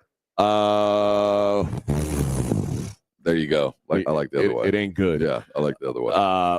Bills at the Lions. This is the game of the week of the year. The prize pick. The prize pig this week. The Lions 2.5-point favorites hosting the Bills. That basically means the Vegas sees these two teams as equals. How important is the game to the psyche of the Bills? How important? Massive. Especially because if they lose this game, the road 100% goes through Kansas City to the play, to get to the Super Bowl. So I think that losing last week and the Chiefs pulling it out of their ass again last week was rough. But again, I told you last week, I think the Bills were in a take a breath spot. And it turns out the Rams are playing better than I thought they were. I mean, that's 2 straight for them. But they were taking a breath because they were between the Chiefs game and this game, and this is a game that I think they're going to be up for. What about Detroit? This is a prove-it game. What do you think about Detroit? How are they looking at it? Detroit, they're blowing out everybody. I think their confidence is through the roof. They feel like they are the best team in the NFL. I like the Bills this weekend. I'd love the Bills if they were getting 3. Oh my gosh, I would love the Bills getting 3, but I don't think we're going to get that. I'll still take the 2.5. I think the Bills are the better team. I think the Bills want it more. I don't think Detroit feels like, I think Detroit's pretty comfortable with where they are. And I think that, the big game or not, let's just, get out of this healthy and measured. again, maybe you think I'm wrong, but if it's Josh Allen or Jared Goff. Well, I think if it came down to that, I'd like Buffalo, but it's luckily, I think that the running game that Detroit has will be the separator at the end of the season. Seahawks, Packers. Seahawks catching 2.5 at home against Green Bay. I don't understand why Seattle's a 2.5-point dog at home. But who the hell are they? I don't know what team's going to show up. I don't know either, but 2.5 at home? Yeah, I don't get that. What happened last week? They continue to be kind of when you're quarterbacked by what is really the best backup quarterback in NFL history, in Geno Smith. Yeah. The longest term bridge backup quarterback in history. You never know what you're going to get. And I think this week is one more. And we've got 2 fantastic Monday night games that we'll break down more on Monday next week. But the Bears, Vikings, and Falcons, Raiders, I mean, one of them's an ass kicking. These are both. Aptitude. I can't wait to watch these games. Just gross football teams on Monday night. But hey, at least we get 2 gross games instead of one. Say double. Sincere McCormick will be one of them. Pierce said he's starting running back now. He's earned it. He's taken that job, and good for him. That's pretty awesome for Sincere McCormick. All right, let's hit a break. We'll come back. We'll wrap up hour number. What is this? Hour number 2 or 3? We are headed toward. What hour is this, Vic? 2.5. It's 8:30 or 8:29. Okay. Plus a day. Yeah, we still got a little bit. So we're leaving in 30 minutes, Vic. I don't know what you're. We'll wrap up hour number 3. There is going to be a 4th hour of the show, though. Yes. This is very exciting news. Breaking news, guys. We will do another hour. That's what we do. Even after this hour ends. It's the Morning Huddle on 94.1 San Antonio Sports Star. So many of us are heading toward the holiday season, and there's things that we want, and there's things we want to give those that we love. And very rarely do things like that come together. And hey, have they now? Ewald Kubota, my friends over at Ewald Kubota, the locations all around Central and South Texas, are doing a couple of great things around our state. First of all, they're helping out those that help us, and with a raffle. If you'd like to win a Kubota RTV 520, one of those awesome RTVs you see rolling around leases, the one that you can adapt with all the stuff on the back and diesel powered, the motor of a Kubota, everything you're chasing, the modifications. They're giving one of those away with a raffle for One Hope for Kids. Now, One Hope for Kids is doing great work around South Texas and San Antonio with foster care and adoption. And if you want to help them out, you can go buy a raffle ticket for $20 each at any one of the Ewald Kubotas. But while you're there, you need to know what's going on. The end of the year savings are happening. 0 down, 0% APR, 48 months on a bunch of the M-Series tractors, the ones that do the real work around the lease, around the property. If it's been one of those things you've wanted, now's the time to go, because when you see zeros in long term, you're going to be in a tractor for very little money. And that's if you don't even win one. And while you're there, buy the stocking stuffers. They got the little tractors and everything that everybody likes to play in the sandbox. That's what Ewald has. Other end-of-year specials, Rancher package. If you're looking for that Kubota diesel engine standard shift RTV, they've got that on the deal. Weekender package, your brand new Thanksgiving Day package is still in play. You can get yourself a brand new hydrostatic transmission, automatic HCV for $250 a month. That's why you head over to Ewald Kubota. From the Gulf of Mexico to the hill country of Texas for over 75 years, Ewald Kubota, well, heck, they're your Kubota dealer. 1, 2, 3, Cowboys! South Texas home of the Dallas Cowboys. 94.1 San Antonio Sports Star. Sunday at noon, the Cowboys hit the road to take on the Carolina Panthers. Keep rolling. I like this kind of party. Pre-game starts at 11 a.m. Presented by AA Best Bail Bonds and Ewald Kubota. You asked for it, you got it. How about them Cowboys? 94.1 San Antonio Sports Star. South Texas home of the Dallas Cowboys. The John Clay Wolf Show. Here's what's going on in the Wolf Pack. Jelly Roll's wife, Bonnie, she's in the news after announcing her 1-year anniversary of her retirement from sex work. Did y'all know this? No. Is the inspiration story for homeless singers or for hookers? Both. That's what I'm saying. You know what I mean? I don't think it's any secret in showbiz that homeless singers and hookers are quite fond of one another. The John Clay Wolf Show. Catch the John Clay Wolf Show Saturdays from 9 a.m. to noon right here on San Antonio Sports Star. Hello, my name is Jason Thompson. I'm an attorney here in San Antonio representing victims of negligent drivers. When it comes to insurance companies, I hate to state the obvious, but as consumers of insurance products, we as Texans have never had fewer rights than we do right now. Over the past 20 years, our rights as Texas insurance consumers have diminished every year. The insurance lobbyist over that 20 years has been very, very successful. The result? If you're on your own, you have no chance of a fair recovery without an experienced attorney. I was licensed to practice in 1994. Over the past 32 years, I have seen the insurance company's playbook develop. Delay, deny, depose. It's not just crime scene evidence. It's a very real approach most every insurance company takes in responding to the claims of traffic accident victims. Hire someone who knows the game. Hire somebody who wins. Hire me, Jason Thompson. My number is 210-900-0400. That's 210-900-0400. Or my website, alawyerforus.com. Life insurance. Why are you putting it off? Can't afford it? Too much hassle? Think you don't need it? There's lots of excuses for putting off life insurance. But if you weren't there, who would pay the mortgage and other bills? With Ethos, you could be covered in 10 minutes and boom, family protected. Ethos, fast and easy online term life insurance. Up to $2 million in coverage with no medical exam. Some policies as low as $1 a day. Answer a few health questions and get your free quote at tryethos.com. That's tryethos.com. Oh, could this vintage store be any cuter? Right? And the best part, they accept Discover. Accept Discover? In a little place like this? I don't think so, Jennifer. Oh, yeah, huh? Discover's accepted where I like to shop. Come on, baby, get with the times. Right. So we shouldn't get the parachute pants? These are making a comeback. I think. Discover is accepted at 99% of places that take credit cards nationwide. Based on the February 2024 Nielsen report. We just want to have enough money for retirement. And travel to visit our grandchildren. I understand. That's why at Fisher Investments, we start by getting to know each other so I can learn about your family, lifestyle, goals, and needs, allowing us to tailor your portfolio. What about commission-based products? We don't sell those. We're a fiduciary, obligated to act in your best interest. So how do your management fees work? We have a simple management fee based on the value of your portfolio, so we do better when you do better. We appreciate that kind of transparency. We also check in with you regularly to keep you up to date on the markets and your portfolio. What other services do you offer? As a client, you have access to resources on investing, financial planning, estate planning, Social Security, Medicare, and more. Wow, it sounds like Fisher Investments has everything we need. At Fisher Investments, we're clearly different. Learn more at fisherinvestments.com. Investing in securities involves the risk of loss.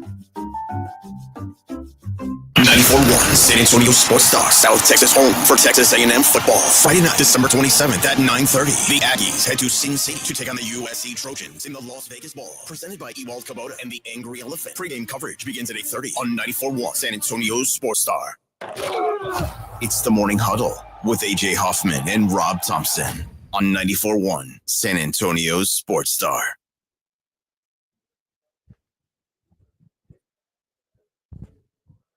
Slow ride. Take it easy. It's a Morning Huddle on 94.1 San Antonio Sports Star. AJ and Rob live from the Women's War Memorial in Washington, D.C. on the grounds of Arlington National Cemetery. We haven't had a chance to see much of it. We're kind of in the foyer, I believe. There's more, but we are right at the gate of Arlington National Cemetery. And when we came in this morning, darkness. And you could see the front marble facade. But up on the hill, you could see Jefferson's house up there in the light. Yeah. That was really crazy. One of those unique things in D.C. that, you don't think, well, hey, that's where Jefferson lived, right over there, right on top of the hill. I did the Washington Monument yesterday after we did the museum. And then we walked. My feet hurt so bad, Rob. I was walking. This is a walking town. But, yeah, my wife is like, first thing I want to do the Lincoln Memorial, and then every president's got a memorial. Who has time for this? And we've had a great driver who wants to kind of help us. He's sightsee. He's on top of things. He's like a Department of Justice. I want to know when I'm going to have a memorial. And when I do, it's going to be the best. It's going to be the greatest memorial ever known. They're going to ever known. Be the first to have built before he leaves. Believe me, it's going to be great. And it will be built all by documented workers, all documented. Mm-hmm.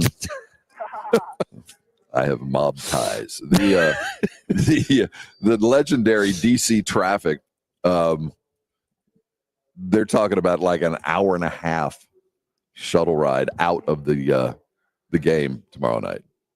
Like, just expect it's going to take an hour and a half. Oh, no. Get out from the stadium. Need a helicopter. Man alive. We complain about our traffic, but what goes on up here is biblical. This is different. It's just absolute gridlock. You don't even see cars move. They're just brake lights. Well, I know you guys. So last year the game was in Boston, right? Yeah. It was that. If anybody who's been out there's only one way in and one way out. That's a terrible setup for a football stadium, quite frankly. But we had it set up last year where we went directly from the game to, they have a little entertainment venue outside of the stadium. Yeah. And we just stayed out there till. How far is the stadium from here? Anybody know? I have no idea. You got an idea where? I don't know. It's in another state. Okay. It's some other state. I don't know. Maryland. And I don't think you ever really know. So last night, I took an Uber to a brewery that was, I think, about 3 miles away. And it took 30 minutes to get there.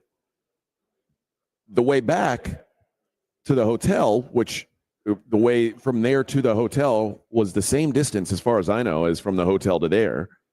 It took about 5 minutes. Well, so when you were coming back, could you see the people going there? Was it still backed up, or was it just the timing of the day? I don't really know.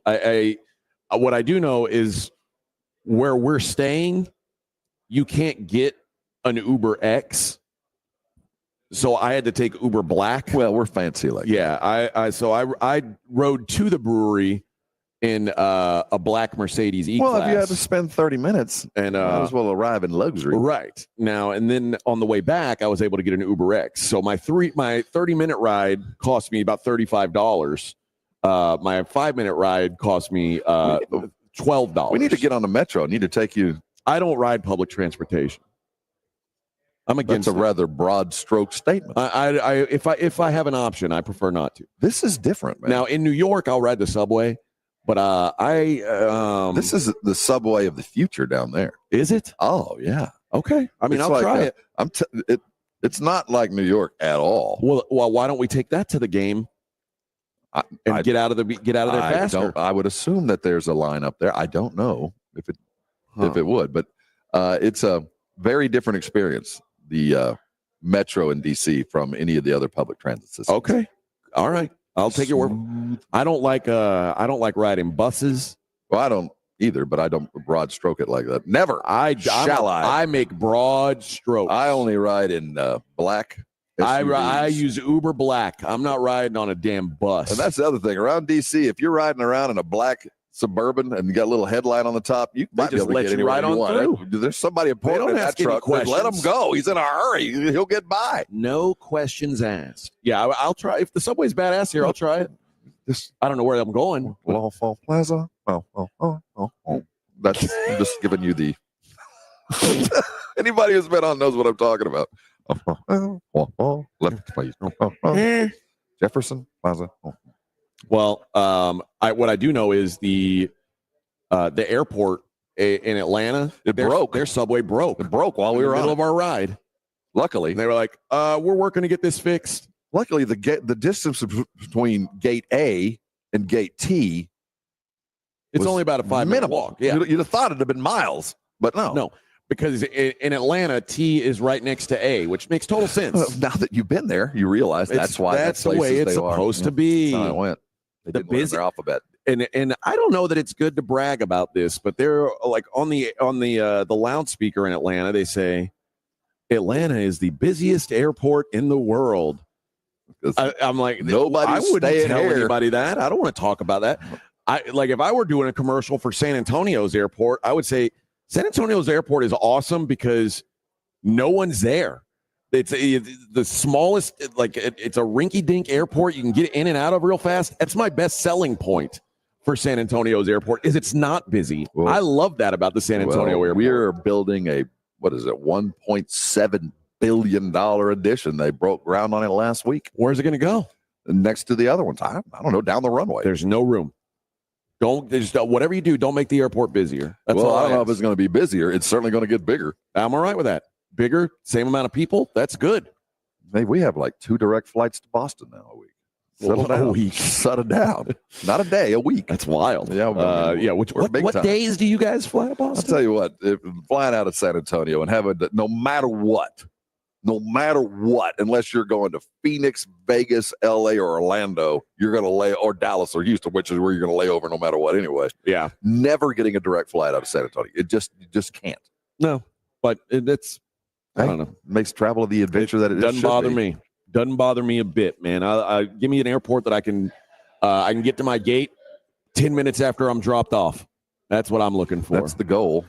All right. What else has happened? Well, we had a terrible football game last night that ordinarily we just spend a lot of time talking about, but there was nothing to see there. The Niners-Rams was first of all, it was played in a monsoon. Secondly, did you see that the guy that runs Circa said we took 3 bets totaling $11 on no touchdown scored at 45-1. So three people cashed on a plus 4,500 ticket that there would be no touchdown scored last night in the thrilling 12-6 game that we had. Just a bucket of fun. So we dumped that because I don't know what to make of either one of those games. Well, other than San Francisco is as cooked as any other team that's cooked, dude, and is skating on it. This Devondre Campbell, who is a linebacker for the Niners, they were dealing with injuries last night, and Shanahan apparently said he tried to put Devondre Campbell in the game, and he said, I don't want to play. I don't want to play.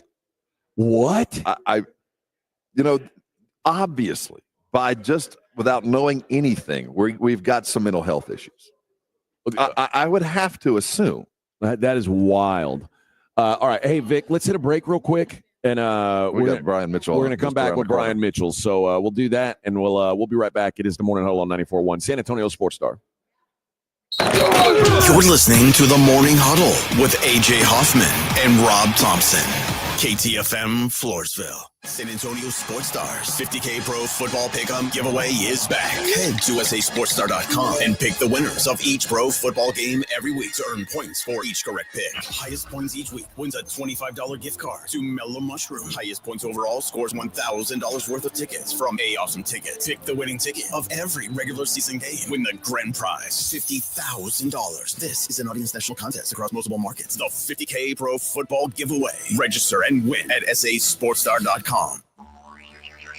You know the Roo Pub has proven to be the best place to watch any big game with those 3 massive 170-inch screens and TVs all around. Football, basketball, all the fights. And when you show up at the Roo Pub, show up hungry. The food is fantastic. Open daily at 11. Great for lunch, great for dinner, great for late at night, and certainly the best place to watch the game. Just down from the big blind, the Roo Pub, right next to the Angry Elephant. 281 at Redland Road. We'll see you at the Roo.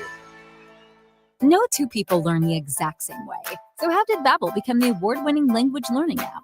We thought of you, all of you. Take Sierra. As a visual learner, she uses Babbel's wordplay videos. Today I'll share a quick lesson on shopping in French. Merci beaucoup. Keith is a be in the room with real people kind of learner. So he loves the live online classes with our language experts. Okay, class. Vos está pronto. Estamos prontos. However you learn, Babbel makes it easy. Try Babbel for free at Babbel.com. Babbel.com. This report is sponsored by PayPal. This season, the PayPal app has amazingly low prices for holiday shopping. Get exclusive cashback offers in the app. And with the PayPal debit card, PayPal stacks 5% more in the monthly category of your choosing on up to $1,000 in purchases. Don't just pay, PayPal. Oh, Christmas leaks, you make our carpet squishy. Here at Quartermoon Plumbing, we know all your Christmas wants, like the popular leaky faucet, the overflowing toilet, or the trendy clogged sewer line.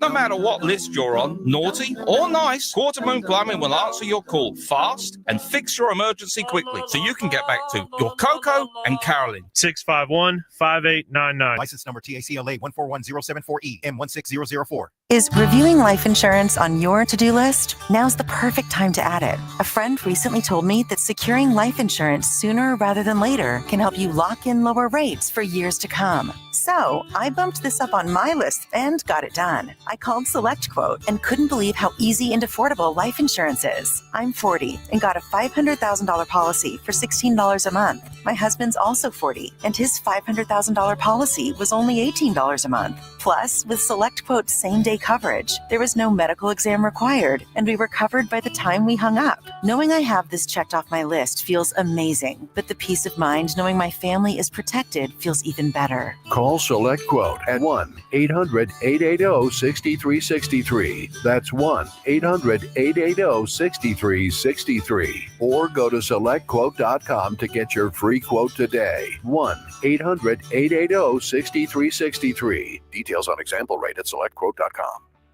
Imagine finding your dream home and moving in right away. No waiting to sell your old place first. Sounds perfect, right? Jason Minix here from 94.1 San Antonio Sports Star. That's exactly what Orchard's Move First, Sell Later program lets you do. Buy your new home now, sell the old one later. Here's how it works. Orchard gives you cash so you can buy and move into your new home first. On your timeline, no waiting, no showings, no double moves. Then the Orchard experts take it from there. They handle repairs on your old home and make price-boosting upgrades at no upfront cost. Once they're done, a local Orchard agent lists and sells your home for top dollar. Orchard's Move First program gives you the freedom to buy and move into your new home first, sell your old home later. Buy before you sell and get top dollar for your home with Orchard. Ready to find out how much your home is worth? Visit Orchard.com to get your free home valuation. That's Orchard.com.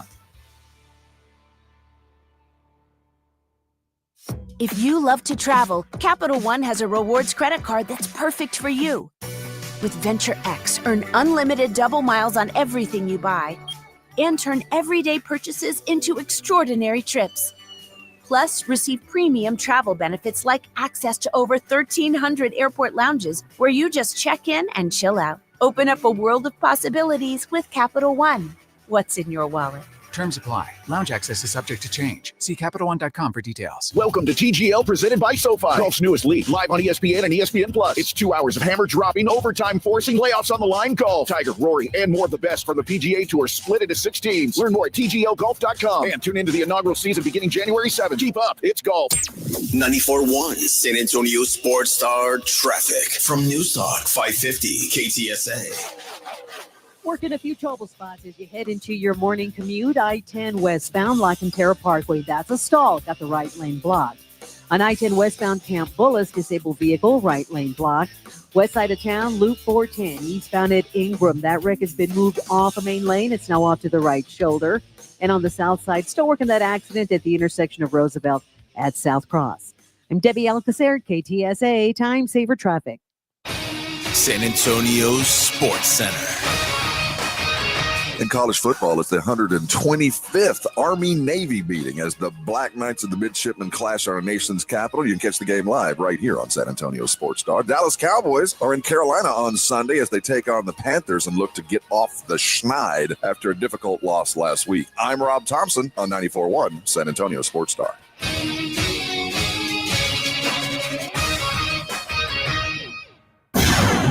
From the studios of San Antonio Sports Star, reaching more sports fans than any station in South Texas. Welcome to the Morning Huddle with AJ Hoffman and Rob Thompson. This is 94.1 San Antonio Sports Star. Hour number 4 of the Morning Huddle on 94.1 San Antonio Sports Star. AJ and Rob. Live from the Women's War Memorial in Washington, D.C. And joining us now on the program is former NFL running back, played for every NFC East team except Dallas. And I don't know whether to congratulate him or see if he was right now. Smarter Feels than good. Right now, he's like, yeah, well done. Yeah, and then, I was going to live here. I couldn't play for Dallas. and do what you're doing. So all that he was doing was precourse to doing what we're doing now. He's on air here in Washington. So Brian Mitchell joins us on the program. Yeah, Brian, how you doing, man? I'm good, man. How you doing? We're doing well, man. I was shocked to see this. I mean, no offense by this. Second on the all-time list of all-purpose yards.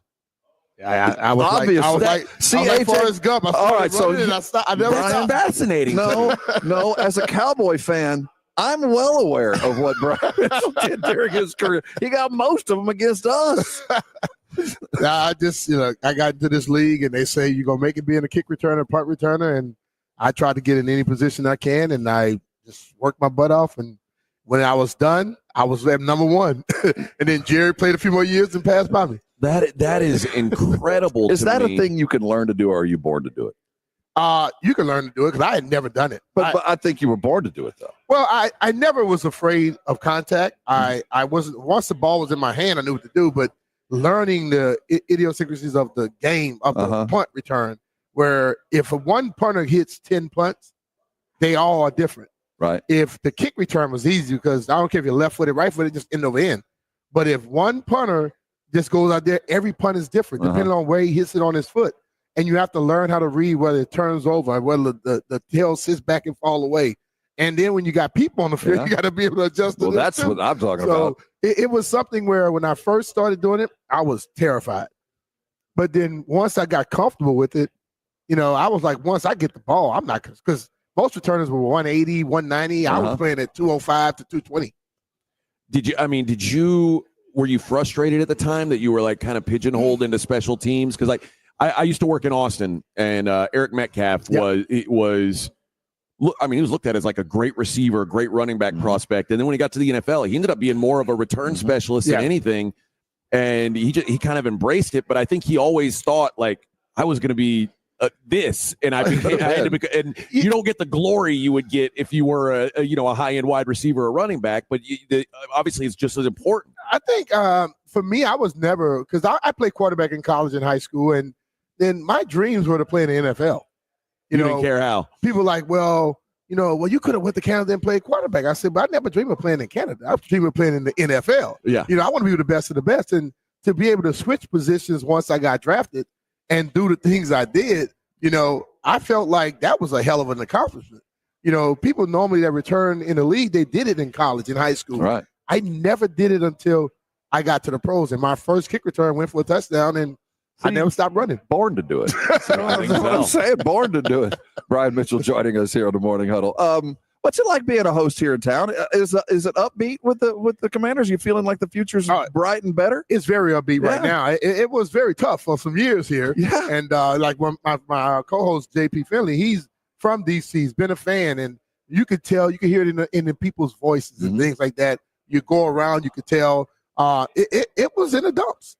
And I think Josh Harris and Mitchell Rales came in and added Magic Johnson to the ownership group. And then now you get Jaden Daniels rolls in here and Bobby Wagner, a veteran guy and a young guy. Your guys you want to lead your team, and those two guys are workers. So things are looking up, and I hope it continues.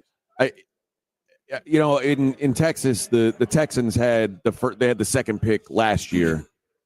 First pick is Bryce Young. Second pick, C.J. Stroud. They feel like they won the lottery. Yeah. It kind of feels that way with the Commanders. That this was the year that having the first pick, and the Texans organizationally will tell you they wanted C.J. Stroud all the time. I believe fully that they're lying. If they had the first pick, they'd have Bryce Young. They'd have that headache now. But do you think if the Commanders had the first pick, they would have taken Caleb Williams? Because it felt like that was where everybody was looking, as he would seem like the de facto guy. And how fortunate it is that you didn't have the first pick, if that's the case. It seems like Caleb was the guy even when he was still in college. Right. They were saying that. But I think now that you see what's going on, Jaden seems to be the guy who's going to do things in the framework of the offense. Caleb is an ad-libber. Yeah. And if you keep ad-libbing in the pros, you end up hurt. Yeah. Especially at that position. Wow. I don't know if they would have taken, like they said, the same thing. Yeah. Oh, we had them on our radar all the way. But I don't know, because one thing about the NFL, they're copycats. Yeah. And when somebody thinks someone is great, everybody else starts thinking they're great. But I think ultimately, I'm happy that they got Jaden, because, I've talked with them and I've watched him. And the young man makes a mistake, he don't make it again. He seems to read things quicker than some veteran quarterbacks I played with. he is light years ahead of where a rookie should be. And I just hope he keeps growing because, I get up in the morning every morning on the treadmill at 6 o'clock in the morning. He's over at the park by 4:45. So he's beating me up. It's kind of wild. Jaden Daniels seems like he's ahead of schedule. Bo Nix seems like he's ahead of schedule. Drake May, I'm in love with that kid. I think he's very good. Seems like there's a really good rookie class, except for Caleb Williams, who is kind of struggling. I think he has to just slow down, and I think it normally comes down to what situation you're in. John Thompson, I used to do a radio show with John, and John always said, Senior or junior? Senior. He said, listen, man, the best player go to the worst team. Can you do it in his voice? That's about it right there. That's the voice of doom right there. Think about it. Whether it's basketball, football, whatever, the worst team gets the best player. Yep. But you want that player to step into that atmosphere and be great. It doesn't happen that way. And I think the ultimate thing is Jaden came to a good situation. Yeah. Very good situation. C.J. Stroud went to a good situation. Drake May is in one right now. Bo Nix has a coach who knows how to coach. Yeah. Caleb was up there with an idiot, to be honest with you. You're right. And let's hope that now that person's gone, that things get better for him. Well, let's think about with Jaden. His OC is being mentioned a lot of places now. Is he a product of Kingsbury, or can he survive with somebody else? I think he can survive whatever. Yeah. I think Kingsbury offense is good, but the thing about Jaden, he's the guy that's going to do everything he needs to do. And I think once you get a quarterback that's willing to do the work, they can be successful with anybody. So this kid, he has changed up how football is played as practice now. He has the virtual reality. He was the only guy that had that. Everybody seems to be getting it for their quarterbacks now. What? He's using VR? He's used VR since he was in LSU for his last 2 years. So what it is, when you're watching stuff out here regularly, but when you're watching it right up tight, you picked it up a lot quicker. So he is looking at virtual reality, and when he gets to a game, it's easier for him. I had no idea. maybe all those Madden years might pay off for me. Yeah, maybe so. maybe so. Brian Mitchell joining us here on the program. What's the timeline in your mind for the Commanders to obviously they don't seem like a team that is going to be contending for a Super Bowl this year, but what's the hope in this town of how long it's going to be? Well, I think right now, people, if you tell them 4 years, they'll be happy because they've been waiting for 25 years. I look at the next year or so, because now all you got to do now is get bigger and better, the offensive line, defensive line. I think the defense kind of sucks. Let's be honest. The defense, it has been bad early, but they changed things in the second half and they played a lot better. If you look at the games where they won 40-something to 19 and 40-something 12, the defense is stopping those guys from scoring. But I think the offense, when they're on, they allow the defense to get rest and they help them out. But now having Marshawn Lattimore, that's a guy you can say, go check him and leave that alone. That may help him out a lot. But I think you need better pass rushing and you need more consistent offensive line play. You get that. Everybody looks for like quarterbacks. I'm a former quarterback. I know what made me go. It was my offensive line. Right. I was a return man. If they had good blockers, I could do good. So I look for the big beefers. We say the people that smell like bacon. You get good ones like that, and you're gonna win football games. I'm down with the people smell like bacon. I want people to be around. I try to make my wife smell like bacon. That's how it works. That's what I'm into. Brian, where are they going to build a new football stadium? Where are they going to build y'all's new stadium? I think it'll be right at RFK. It's going to be right there. Yeah. Is that a done deal? Yep. It's not a done deal, but I believe it's done. You think so? It's going through Congress right now, and the Congress seem to want it. And everybody that's got the money, they want it, so I think it'll work out. How big of a deal is it for the city to get this game, to get Army, Navy? It's great. It's great because this is a big military town, and you get Navy right there. So this is going to be something. It's going to be great. The pageantry they have in the nation's capital, it's going to be unbelievable. It absolutely has been. USAA is 125th. What's the restaurant that nobody knows about here that we got to hit? Some local insight. The local restaurant here that you want to go? Yeah, that you would take fam and friends. So you think I go to a place. Your family from Louisiana comes up here. Where are you going? Centerville called Chow, CIAO, and the president will go there and all that stuff. It's a small little Italian spot. It's good. The president goes there? Barack was there all the time, and they served all of the first responders when it was during COVID and all that stuff started. They were serving them for free, so I support them. There we go. Okay. Ciao. All right, we got any? When your Louisiana family comes up here, that's where you go. I go there because I live right out there. Then what's that place? What's that other place we got in DC, JP? We're looking for restaurants. Spot we go to in D.C. with your boy Brian. RPM. RPM Italian. All right. There we go. Yeah, there we go. We got it from the expert. All right. That. One more thing before we let you go. I used to live in Lafayette, and I lived in the Bayou Shadows apartment right across the street from the campus. Uh-huh. Now, when I was there, it was Louisiana Lafayette. When you were there, it was Southwestern Louisiana. Yeah. Mm-hmm. Now they're just trying to go Louisiana. Yeah. What do you call it? I still call it USL. USL? Okay. I'm stuck. They're trying That's to. what my diploma says. That's what I'm gonna call it. They're trying to make it sound a little more big time every step up, and I feel like now that they're trying to be the University of Louisiana, people are like, no, you ain't that. You're USL. You're USL as it should be. That's Brian Mitchell. We appreciate the time, man. Appreciate y'all, man. And we'll talk to you soon. Yeah, brother. pleasure, man. Good to meet you. There you go. All right, what's our timeline like, Vic? What are we looking at here, Bubba? All right, you're good till a couple minutes. No, actually, you're good till about 9:15. You know what? You know what? We might as well do then, Rob. Let's do the daily lines. Let's do this now.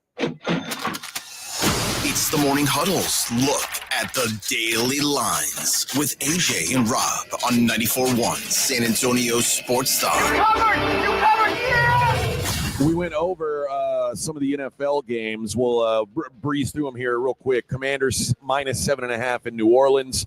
The Jets 3-point favorites at Jacksonville. I think I like the Jags. I'm not even lying. They won a game. Who wants to give points with the Jets? The Jets stink. You're letting your hatred get in the way. The Jets played good football last week for about 35 minutes. Good enough. And they were losers. And they lost. And the Jags played terrible football for about 35 minutes and won. That's my point. I You're probably like the right. Jets to finally break the ice. All right. I'm not betting on the Jets, but I'll stay away from it. Panthers minus 3 against the Cowboys. I can't imagine the Cowboys don't show up in this game. But we've never been here before. They are a more talented football team. They're a more talented football team than the Carolina Panthers. That's a bold statement. It is, but man for man, talent for talent, star for star. They should be able to just go out and play a football game and win it. But like we saw last week, losers lose. That's what they do. And I'm not sure if they have defined themselves as losers. If it happens this weekend, they're losers. I agree. Baltimore minus 16.5 at New York. The Giants, 16. I mean, laying 16.5 on the road. That's like NFL versus college team. That's honestly right. That's an insulting number, quite frankly. I could only look at the Giants. I can't. I'm not laying 16.5 on the road with anybody. I'm the 85 Bears against this Cowboys team. I'd take 16.5 at home. Mr. Cutlets. Dolphins plus 3 at Houston. Bengals minus 5 at Tennessee. Rolling. I like Burrow in this one. Yeah. I mean, the Mayo King has no chance to keep up in a shootout. They're going to score a lot of points. Browns plus 4 hosting the Chiefs. I'm going to do the smart thing and avoid it, even though I've made good money fading the Chiefs. The Chiefs, they never cover. They don't. I know, but don't bet on a team that wears brown. The Eagles minus 5.5 against the Steelers. I like the Eagles this week. I think they smack around Pittsburgh. New England at Arizona. Arizona a 6-point favorite. I like the road dog there. New England, I think they're playing well. I don't trust the Cardinals right now. Broncos minus 4.5 hosting the Colts. Broncos going to take what? You like the Broncos? Half? Yeah, 4.5 at home against a team that doesn't know how to throw to their wide receivers. Yeah, they're getting the job done right now. Oh, they're running it. I mean, it's going to be Anthony Richardson. And if you're going to play in Denver, you're probably looking to run it anyway. And Taylor's healthy again, so that might help him a little. Denver in December, you want to be able to run the ball. That might. You discount the fact that they've been without Taylor for a week or two, and that did affect stuff. So that will help them. Chargers minus 2.5 hosting the Bucks. I need to know the status of Herbert. I need to know the status of Ladd McConkey. I don't think either of them are practicing. That ain't good. Bills plus 2.5 at Detroit. Give me the Bills plus 2.5. And I'm starting. Right now, the Lions are minus 2.5, minus 120, which means 3's coming. If I can get 3, I'm hammering Buffalo here. I can't. It's this game for Buffalo, 2 straight losses, even though they're insignificant in the grand scheme of things. Right. I can't imagine them waking up on Monday having lost 2 straight. And then the Green Bay Packers -2.5 at Seattle. I like the Seahawks. I like the under in that game, 45.5. That's a lot of points for Seahawks have been a more defensive-minded team. Well, the fighting Geno Smith. Yeah, so give me the Seahawks in that one. In the National Basketball Association tonight. It matters more this weekend. No, well, not these games. We're not going to talk. We'll talk about those. These games only matter regular amount today. We've got the Cavs. The Cavs are 17-point favorites against the Wizards. So that's almost it's almost like the Ravens-Giants spread. And they're going to get it. I think the Cavs probably cover that. I think they're going to get it. The Sixers -6.5 hosting the Pacers. I can't imagine wanting to lay 6.5 points on the Sixers right now. They suck. This game looked like it was going to matter when the schedule came out. You know, this was circle for TV. They stink. Bulls -6.5 hosting Charlotte. Speaking of stinks, Charlotte. Oh, is tonight that additional game? This is the game that wasn't on the schedule. Yeah, everybody's picking up. Grizzlies -11 hosting Brooklyn. The Lakers +9 at Minnesota. I mean, the Lakers have their next superstar. Bronny scored 30 yesterday in a G League game. He got to go spend the night with his friends. This is so much fun, guys. All right. Had some fun activities. Now he's got to go home and do it. You guys want to order a pizza to the room? Yeah, well. The Clippers +6.5 at Denver. Phoenix -8 in Utah, and the San Antonio Spurs back in action, laying 3.5 on the road in Portland. You better beat the Blazers. You better take them to town, man. You're nice and relaxed, and now it will be interesting to see what Wemby's back looks like. This was some needed some time away from off the court, but this better be a nice, easy victory on the road. Now, You're good enough. Tomorrow night, the games matter. Atlanta and Milwaukee. Emirates Cup semifinal, live from Las Vegas, Nevada. Bucks -4. Really? Yep. You taking the Hawks?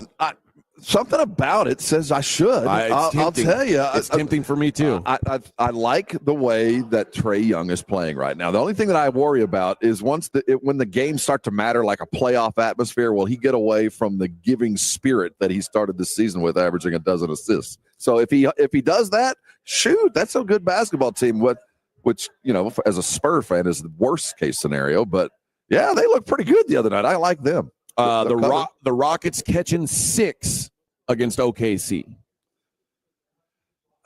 It's funny because Houston's feeling like they're on a heater right now. They're feeling pretty good. Well, they also feel like they got really, really lucky to even be in this game. But, hey, sometimes that's what it takes. God smiling upon you, giving you something you didn't think you'd get. I'll tell you, they're running and gunning, but Shai Gilgeous, man, I don't know who's going to shut him down. I like OKC. I think I like OKC too. And then we'll have OKC. And I think we might have OKC Atlanta. Might be that might be the for all the Emirates Cup marbles. Not what I thought we'd see, but I'll tell you this: I've enjoyed watching Atlanta play. I think that Dyson Daniels, that's a guy that I did not think would be where he is this quick. That other kid, the Risha Shea, he's not. I don't know. I think I was like we thought he's a little while away. Yeah, I was more impressed with Atlanta than I should have had been. You know, I didn't think they would be what they are. So I like the way they're running if they get through this one. No top 25 matchups in college hoops tonight. It's a pretty short slate in general, but there's some decent matchups this weekend, including Memphis is at Clemson. A&M is at Purdue. The Indy Classic, the Gainbridge Fieldhouse in Indianapolis. Aggie versus Purdue. You know, Aggies went into Lubbock last weekend and took a good game against Tech. A&M, if they're rebounding well, they're never going to shoot well. But if they're rebounding, if they're able to get in and muscle around under the boards, they can beat just about anybody in the country. And I've seen Purdue fall. I like A&M in this. On the road. Purdue projected as about a 2-point favorite, which they should be. And it's not it's a semi-home game for Purdue. Oh, are they playing in Indianapolis? Yeah. Gonzaga's at UConn. Ooh. Well, I say at UConn. They're playing in Madison Square Garden. Gonzaga and UConn, which Madison Square Garden might as well be a semi-home for UConn. So of course. Gonzaga projected 4-point favorites. I like Gonzaga. I think they're way better than UConn. They're tough. That's a good team, man. Tennessee is at Illinois. I think Tennessee projected 3-point road favorite. I think they absolutely wax Number Illinois. one team in the country, baby. I don't think Illinois is that good. I think Tennessee is really good. Marquette's going to be at Dayton. Marquette, a 1-point favorite on the road projection. Who's that left-handed point guard for Marquette? That guy's a pro. I don't remember his name. Not Cam Jones. It is Cam Jones. It is Cam Jones. Okay, yeah. That guy put up like a 50-burger. He's an NBA player on Marquette, yeah. UCLA's at Arizona. Arizona projected a 1-point favorite. Arizona's been disappointing. Wow, I don't think Arizona's very good. We know this. They're talented. I don't know about if they're good. And Auburn against Ohio State. It's going to be played in Atlanta, so neutral site game. They're going to run Ohio State out. Auburn projected 9-point favorites. That's about right. Yeah. I think they're going to win by 15. Yeah, they're going to run Ohio State out. Ohio State sucks. They're not tough. If you're not tough, you can't play with Auburn. Yeah. You just can't even be on the court with them. I think they're going to dismantle that team. So there you go. That's Creighton, Alabama should be a decent one too. That's in Alabama though. Alabama projected 10-point favorites. I got a question for you. Are you? I did. I finally got in. I was like, am I not allowed to play my daily fantasy on this? You are. It's different though. Yeah, I've got different options here than I do there. I can access my Caesars account here. So what do you think? So I can do some sports betting. Is it un-American to gamble on America's game? I don't think so at all. I don't think so. I think it's actually patriotic. In fact, that's the way I would look at it. And that is, I think we should mention that game at least. We've talked about it a little over the week. Army, a 6.5-point favorite, total still at 39. I think I like the over. I do too. I think Army's going to score some. Well, first of all, I think you put it best earlier. This is not your mom and dad's Army Navy teams. Yeah. Either one of them. The old coaches, the Veer, the Wishbone, that's all gone. They're playing a different. Well, Army's still running the ball like they used to, but not in the way they. But they got a quarterback who can throw it too. Absolutely manufacture points and yards. I think there's going to be more points than expected. It's going to be a fun game. I think that this is one of those where you've got a good team that Navy's been pointing at for a couple of weeks. The weather's going to be appropriate. This is going to be tighter than people think, but higher scoring as well, I believe. And the last UFC of 2024, Colby Covington and Joaquin Buckley in the main event. Joaquin Buckley at -240 favorite against Colby Covington. I think Colby Covington might be washed. I think he's probably getting knocked out in this fight. Joaquin Buckley's been a monster. He's just knocking everybody's heads off. And I think Colby Covington got his jaw broken in a fight, and then he got his teeth knocked out in a street fight. And I just think his chin is not going to be able to hold up to what's coming his way. So good luck. Where's the fight? Where are they? Tampa. Oh, they're in Tampa. Yep. Those guys were here earlier. Yeah. But yeah, they're in Tampa, Florida for the last UFC of the year. And there you go. That is your look at the Daily Lines, brought to you by SA Card House, San Antonio's premier card house. All right, what do we have coming? Or do we have Nate Boyer coming up? I saw Nate walking around. He is imminent for sure. All right, then let's hit a break. We'll come back. We'll talk to Nate Boyer on the other side. It's the Morning Huddle on 94.1 San Antonio Sports Star. Got to tell you guys about John Hicks Law Firm. John Hicks, one of us. That's the way I like to put it. He is a man of the people, much like I am. I am a man of the people. But John Hicks, a 6-year veteran, 6-year Marine, served 2 decades in the fire department there in San Antonio. And these are the kinds of things, it gives them a unique mindset for a lawyer. You know, a lot of lawyers, they don't know what it's like to be the everyman. John Hicks does. And he focuses on family law. And here's the advantage of working with John Hicks. With a lot of lawyers, you don't know what you're paying for. You don't know what your lawyer's doing with your money. You just give him a bunch of money up front, and it lasts how long it lasts. And then he tells you he needs some more. Very frustrating. Not with John Hicks. It's a flat fee. He says, I'm going to get you to point A to point B. This is how much money it's going to cost you. Let's get this job done, and then we'll worry about the next step then. It's very, very transparent, which goes a long way. And you've got the option of payment plans as well. And let's face it, money's important to you when you're going through this family drama because you don't know what it's going to look like on the other side of it. So no paying hourly fees and worrying about a tenth of an hour for a 6-minute phone call. If you're dealing with divorce, custody battle, child support, whatever it is, you need somebody fighting for you who understands what it's like. That's John Hicks. Again, John Hicks Law Firm, jhickslawfirm.com. Free consultation. Give them a call, 210-985-8330. That's 210-985-8330 for John Hicks Law Firm. 94.1 San Antonio Sports Star traffic from News Talk 550 KTSA. Good morning. As you get into your midday commute, should take you about 10 minutes or so on 35 northbound, Loop 410 on up to 1604. 35 south on Evans on down to 1604, 5-6-minute ride. About 5 minutes on 281 southbound, 1604 to Wurzbach Parkway. And I-10 eastbound, Loop 410 to 1604 in good shape. Everything looking good right now. I'm Debbie Alcacer, KTSA Time Saver Traffic.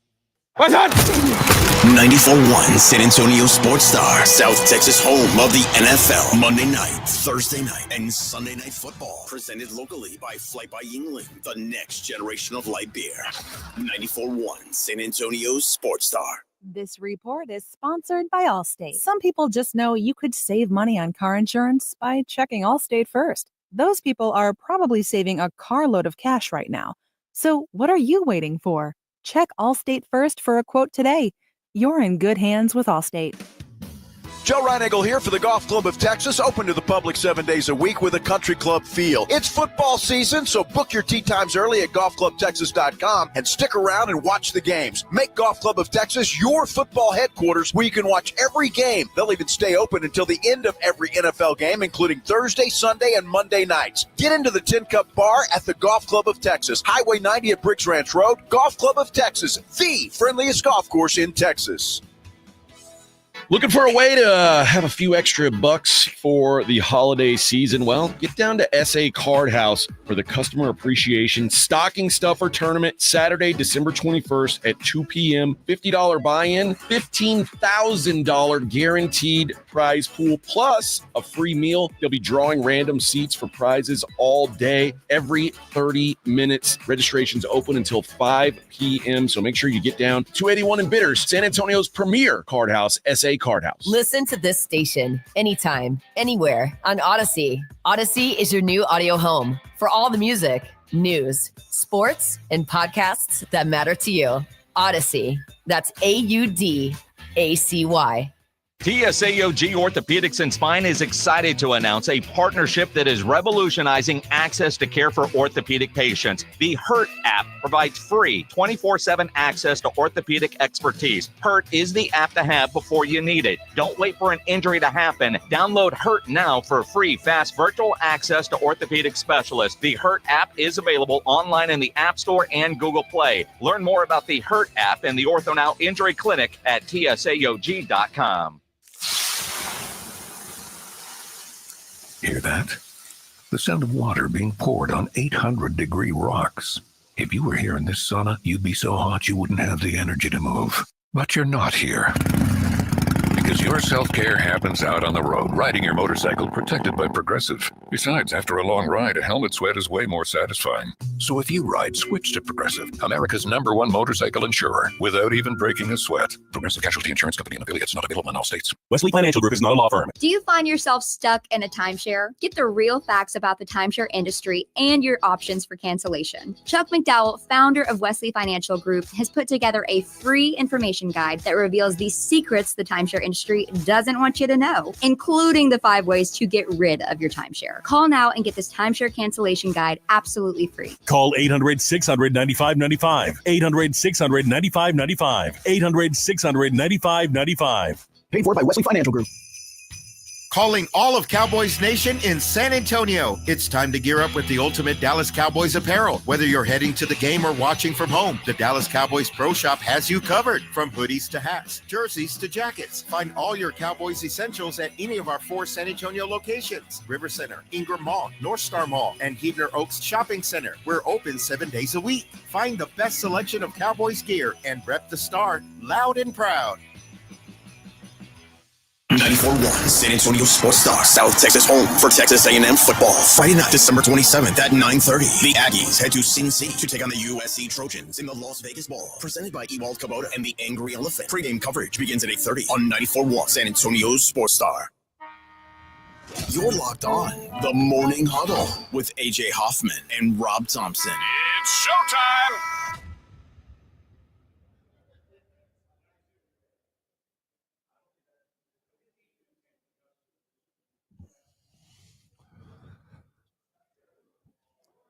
Oh, you're a suck up. What a good job, suck Vic. up, Vic Brown. What a great job you've done here.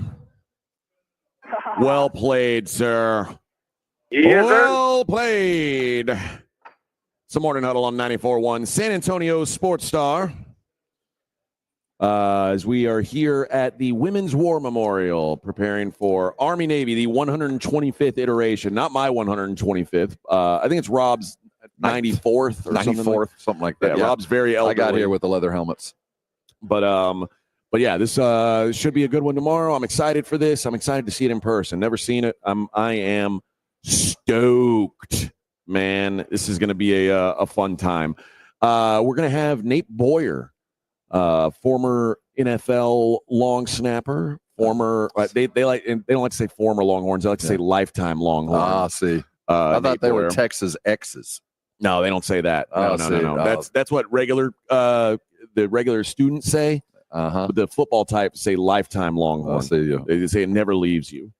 And of course, I'm a former student. Of course a Green Beret, and went to basic training same place I did. Good old Fort Benning, Georgia. Fort Benning, infantry type. What a guy. Mine was in the country club just outside. Over there. Yes, the country club just outside Fort Benning. Yeah. I don't believe that. It was just outside. You did basic training here, right? I did it in Lackland, yeah. The country club that is Lackland Air Force Base. All the Air Force guys go to that? Yeah, that's the one thing about Air Force. If you join, you come to San Antonio. That's wild. Yeah. So there you go. We'll talk to Nate Boyer here shortly. Maybe right around 10:30, a little after, one way or the other. Yeah. We will have him on. Rob, what's been kind of your takeaway from this trip? Like, I don't know how many times you've been in DC, but like, what's the coolest thing you've seen so far? Well, the thing about Army Navy is that when we were talking with Wayne Peacock earlier in the show, he brought up, you're just surrounded by the best and the brightest, by impressive people. Everybody you're around are just impressive, buttoned up, wired tight. In great places at great times, all that kind of stuff. And then you roll that into having it in the nation's capital. And that's one of the, Philadelphia is its natural home to me. That's where the game probably should be played the most. It's just, it's right in between. But as we've gone over the last couple of years and we've traveled to New York and Boston and now here, and we'll head back to Baltimore next year, I believe. I like this as the alternate. This is where it should be in the grandest scheme of things. When you right outside, we're sitting in a war memorial outside of Arlington Cemetery. I mean, this is where it feels very natural, and that's both good and bad, because I like when we're at Philly because it's a singular event. It's unique that it's there, but here it's just another government weekend. There's a bunch of Army generals strolling around in Washington every day. No, that is true, and they're just coming from. It might lack a little pomp, but what it makes up for is the military at our headquarters in America's capital, red, white, and blue all the way through it. It couldn't be in a better place at a better time. Yeah, I've been really impressed with the way they put this thing together. And like you said, you told me it's a well-oiled machine. I think that's the best way to put it. Like, it is, everything rolls smoothly here, and that's been very cool. It's rare.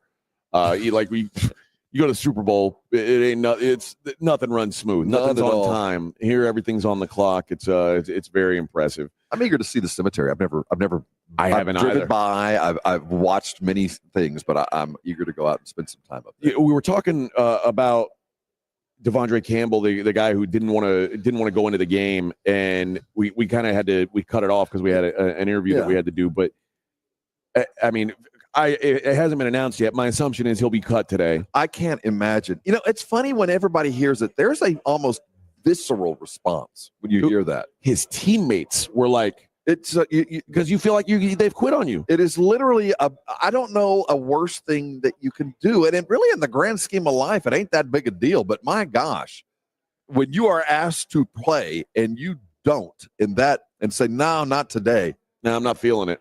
That's it. You're done. That is a career-ending move. Yeah, like if you think I'm going to get released from this team and go sign on with someone else, I don't think that happens. No. And when Anthony Richardson earlier in the season said, "No, I don't think I should play," well, the visceral response to everybody was like, "Dude, the guy is overwhelmed right now. Let him take a breath." Anthony Richardson asked out of the game for a play. And we lose our mind. I will say, when I first heard that, I was like, what? Because that did sound crazy. That is not how we're wired. We are told from the get-go, next man up, be ready. And if you're not ready, you're letting everybody down. And when that happens, my first thought was, I'm angry. How dare that? That's, you let your team, no help, no faith, no with your guys in the foxhole. And then you go, to say that, considering how we feel, he's obviously got some, gonna have to work through some issues. Yes, it's just so counter. And then you start thinking, well, it doesn't matter though. You're done. You're done. That is, unless you, listen, if you're hurt, it's one thing. He's not hurt. Well, his teammates knew. It's another to say, like, man, I don't want to be a part of this. That's not something that high level competitive athletes do. And most low level don't do it either. It's just quitting. That's the one thing that we've always, that from the get go, you never quit or bow out. And when you see somebody do it, whether they're for legitimate reasons or not, it's just a visceral anger. Like, oh, how dare you? Yeah. But like, how dare you at the same time? Just even, you say not low level either. Like I when I was coaching baseball, I coached a good team and a bad team. And on my good team, if we were getting our ass kicked and I was going out to get a pitcher, I had 4 kids stand up hoping they were the one getting the ball next. Right. On the bad team, if you're getting your ass kicked, looking around, everybody's like, head down, I don't really want part of this. A little tight. It doesn't seem very. So that way they didn't quit; they just didn't play a role, and that's even more aggravating. That's what. Listen, I think if the 49ers were, if they were 10-2, 10-3, this guy's going into the game, right? But he's frustrated with how things are going. Which, dude, that's part of the game, man. If you think if you go into any kind of athletic profession thinking you're gonna win always, good luck. If you pout when you can't handle losing, you're not built for it. And I guess you can give credit where it's due. If he wasn't feeling it, he didn't want to let his team down at least. Maybe dude, but that's the way he did it let his team down. If you weren't feeling it, you don't want to let your team down. You don't even show up to work that day. You tell me, hey, coach, make me a healthy scratch. I can't do this today. Have you ever had that happen? I can't imagine. I've never had a kid say that. Never. From kindergartners up, I've never had a kid say, nope. No. Not once. It is wild. I mean, I've had pitchers say I can't throw, my arm's sore or whatever, but like I'm capable, but I don't want to be in the game. No, I'm not with you today. I've never heard of it. And mind you, think about how the NFL works. They have an inactives list, and there's guys who probably could have played today who didn't because we put our 53 active guys out there. And that guy, if he didn't want to play, he should have told the coach beforehand. Should have told Shanahan, hey, keep me inactive today. I don't got it. This is a matter of I didn't like the way the game was going. It was cold and rainy, and I didn't want to be out there. So I just said, I'm good. Should we read more into this other than just a player with a bit of a personal issue? Is this a symptom of a deeper problem in the 49er locker room, considering they're in the same place as the Cowboys? Cowboys haven't anybody quit. I mean, do you think this could be a deeper symptom of what going on under Shanahan right now? I don't think so. I think especially because when you heard his teammates talking about it, they were like, this is crazy. Well, and they didn't even protect him, though. I mean, there was no sense of even like they know the cat, and they obviously he, at least in my mind, is going through something. They didn't even do that. They dove on him. They chewed on him. They were done with it. Yeah, a lot of them didn't even know what was going on. A lot of the players didn't didn't want to speak on it because they didn't know the circumstances. But George Kittle did come out, and George Kittle said, it's one person making a selfish decision. I've never been around anybody that's ever done that, and I hope I'm never around anybody who does that again. Done, man. Pillow party for this guy is cooked. No one can play with you. Nope. You just can't. He said, Kittle said, I'm a leader on this team, and if that is something that is being a distraction on the sideline, I would have loved to voice my opinion in the moment. Basically saying, I wish he would have said that around me. Right around me next time he does. And he said, and we're past that moment, so it doesn't matter what I wish I could have said or I wish I would have done. But I don't like the distractions on the sideline. I think that's ignorant, and I think it's just dumb. It's just stupid, and it's very immature. I just don't see how you could do something like that to your team. Campbell, this is a guy who was like a pretty solid player in Green Bay, and they thought they were getting like a nice little steal on the guy, and he's just I don't know what to say. He's just not it. And goodbye and good riddance, man. It's funny because it said the Niners signed Campbell in March with the idea he'd be the placeholder until Dre Greenlaw came back.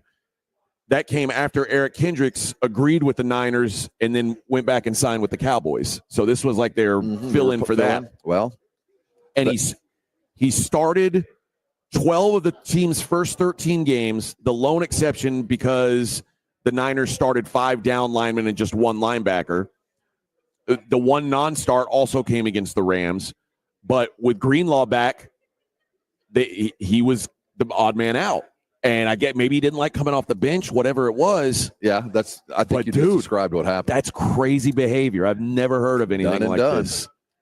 Nate Boyer is acting like he's coming on, and now he's leaving. I don't know what's going on. Hop on. Nate Boyer. You need to go.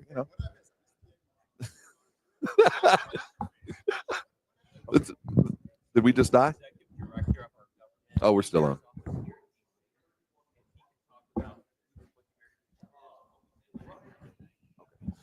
Okay, sorry. Had to take care of a little business. Oh, we're talking Nate, how you American doing, Legion. man? Good. We're talking with the American Legion, sitting down with Nate Boyer. Yeah. Nate, I worked at the Longhorn station in Austin. I think your first year, maybe it was even the year you redshirted. Did you play? You didn't play at all the national championship runner-up year? No, did you? 10 was my first year. Okay, so we just missed each other.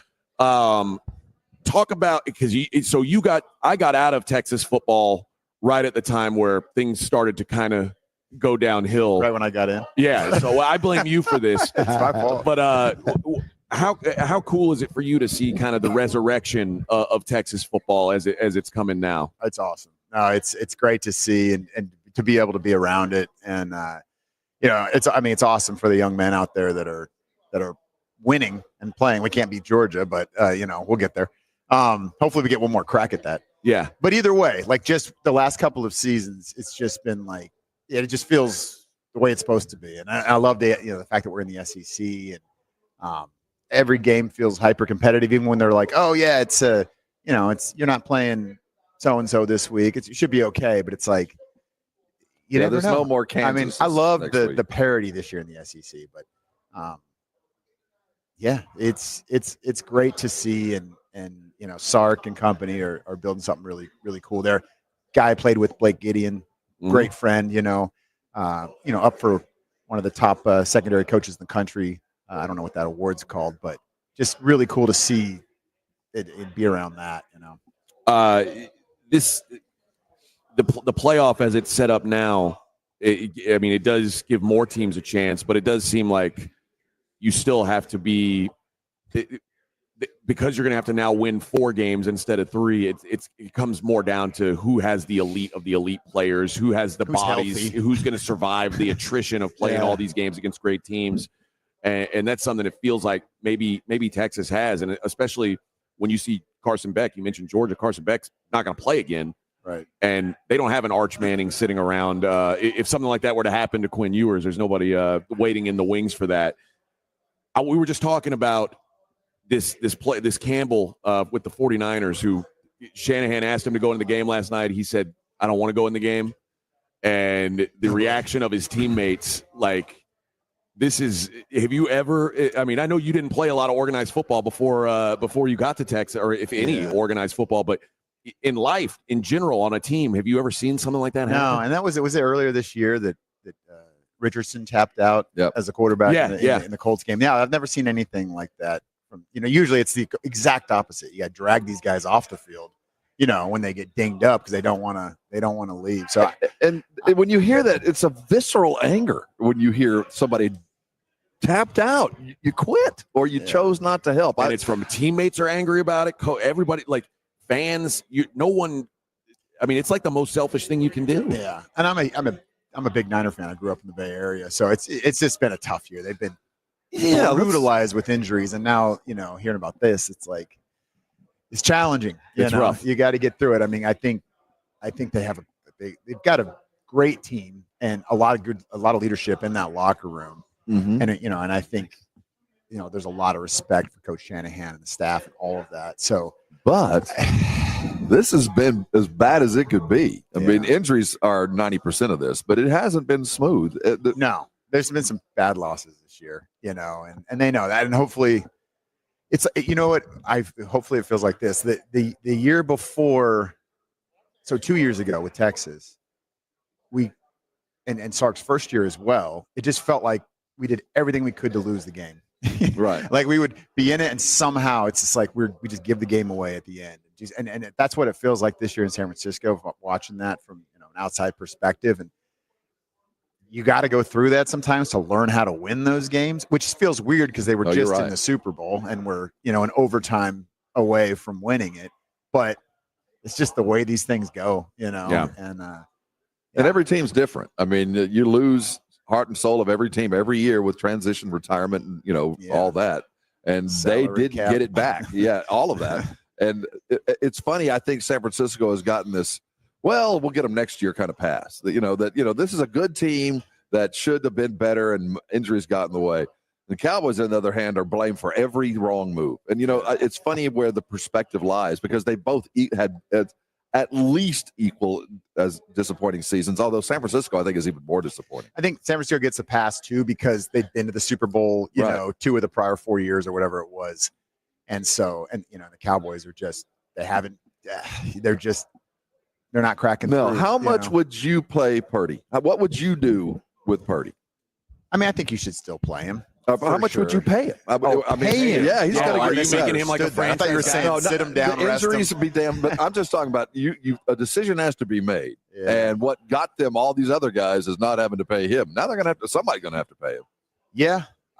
Do you want it to be the 49ers? I do, because I think that not only the chemistry, I think that team has rallied around him, and the city's rallied around him, the organization. It just makes sense. But, should he be the highest paid or close to the highest paid quarterback what in the they're NFL? talking about. Yeah, Probably next man up. not. I probably not. I mean, to be realistic, but he should be well paid, certainly. Yeah. And I don't know. You'd hate to see a situation where it doesn't work out and then he goes somewhere and he disappears, and it's just not the right fit and it's not working. People are like, what the heck? What the hell happened? It's like, well, in some situations, these things just work with certain guys and certain personnel and certain, game plan and scheme. And it just makes sense. And maybe he's in that perfect situation in San Francisco. We don't really know because we haven't seen him play anywhere else. You and I are on the same team this week. I think we both went to basic training, Fort Benning, Georgia. Yeah. We are united in this front. Isn't it cool to be at this game knowing that Army isn't going to lose every single year like it once was? It feels a lot better now, right? What was it, 14 straight when we first met, Nate? So you've suffered through some time. This is good Mario times here. now. Mario's Marine Corps, so Department of. Maybe. We don't like to talk about that. That's all right. But yeah, it was bad. I mean, there was a 38-0 shellacking in there somewhere in that 14-year Navy win streak, and now it's been, pretty back and forth the last few, which is great. And Army was, if they could have found a way to do what Northern Illinois did, they'd be in the playoff too, True. which is crazy to think about. But I love that. The ACC wouldn't be in the playoff. Think about that. Like the ACC champion wouldn't have made the playoff. Right? They have to, right? No, the top five, highest rated conference champions. So if the American Conference champion was rated higher than Clemson, which if Army had beat Notre Dame, they would have been, the ACC champion wouldn't be in this thing. How crazy is that to think about? Which crazier was SMU, which is even weirder. You mentioned Mario Marquez is here. He is the executive director of the American Legion. Talk about what you guys are doing out here this week and talk about what you guys do as a program. Sure. So the American Legion is an affiliate sponsor of the Army-Navy game. We're the only veteran service organization in America that has engaged and committed ourselves to our future leaders of not only the military, but this nation, right? 105-year-old organization. We focus primarily on advocacy for veteran military benefits and for their families, rebuilding the civil-military relationship. This game is so important because it's going to contribute to what does our military do for our nation, right? Talk about a fight tomorrow, right? This fight that we're going to see on the field, it's so critical. But in the end, everybody wins. We're all on the same team, and we move forward. So the American Legion works on everything from civics and youth programs to Legion baseball.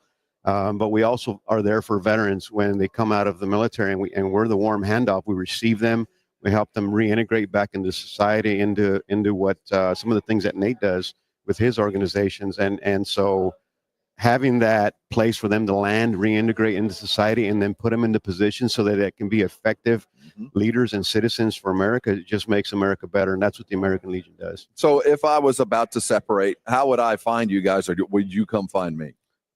So we do a little bit of both. Primarily, we have an outreach program where we brief at military installations during the transition process.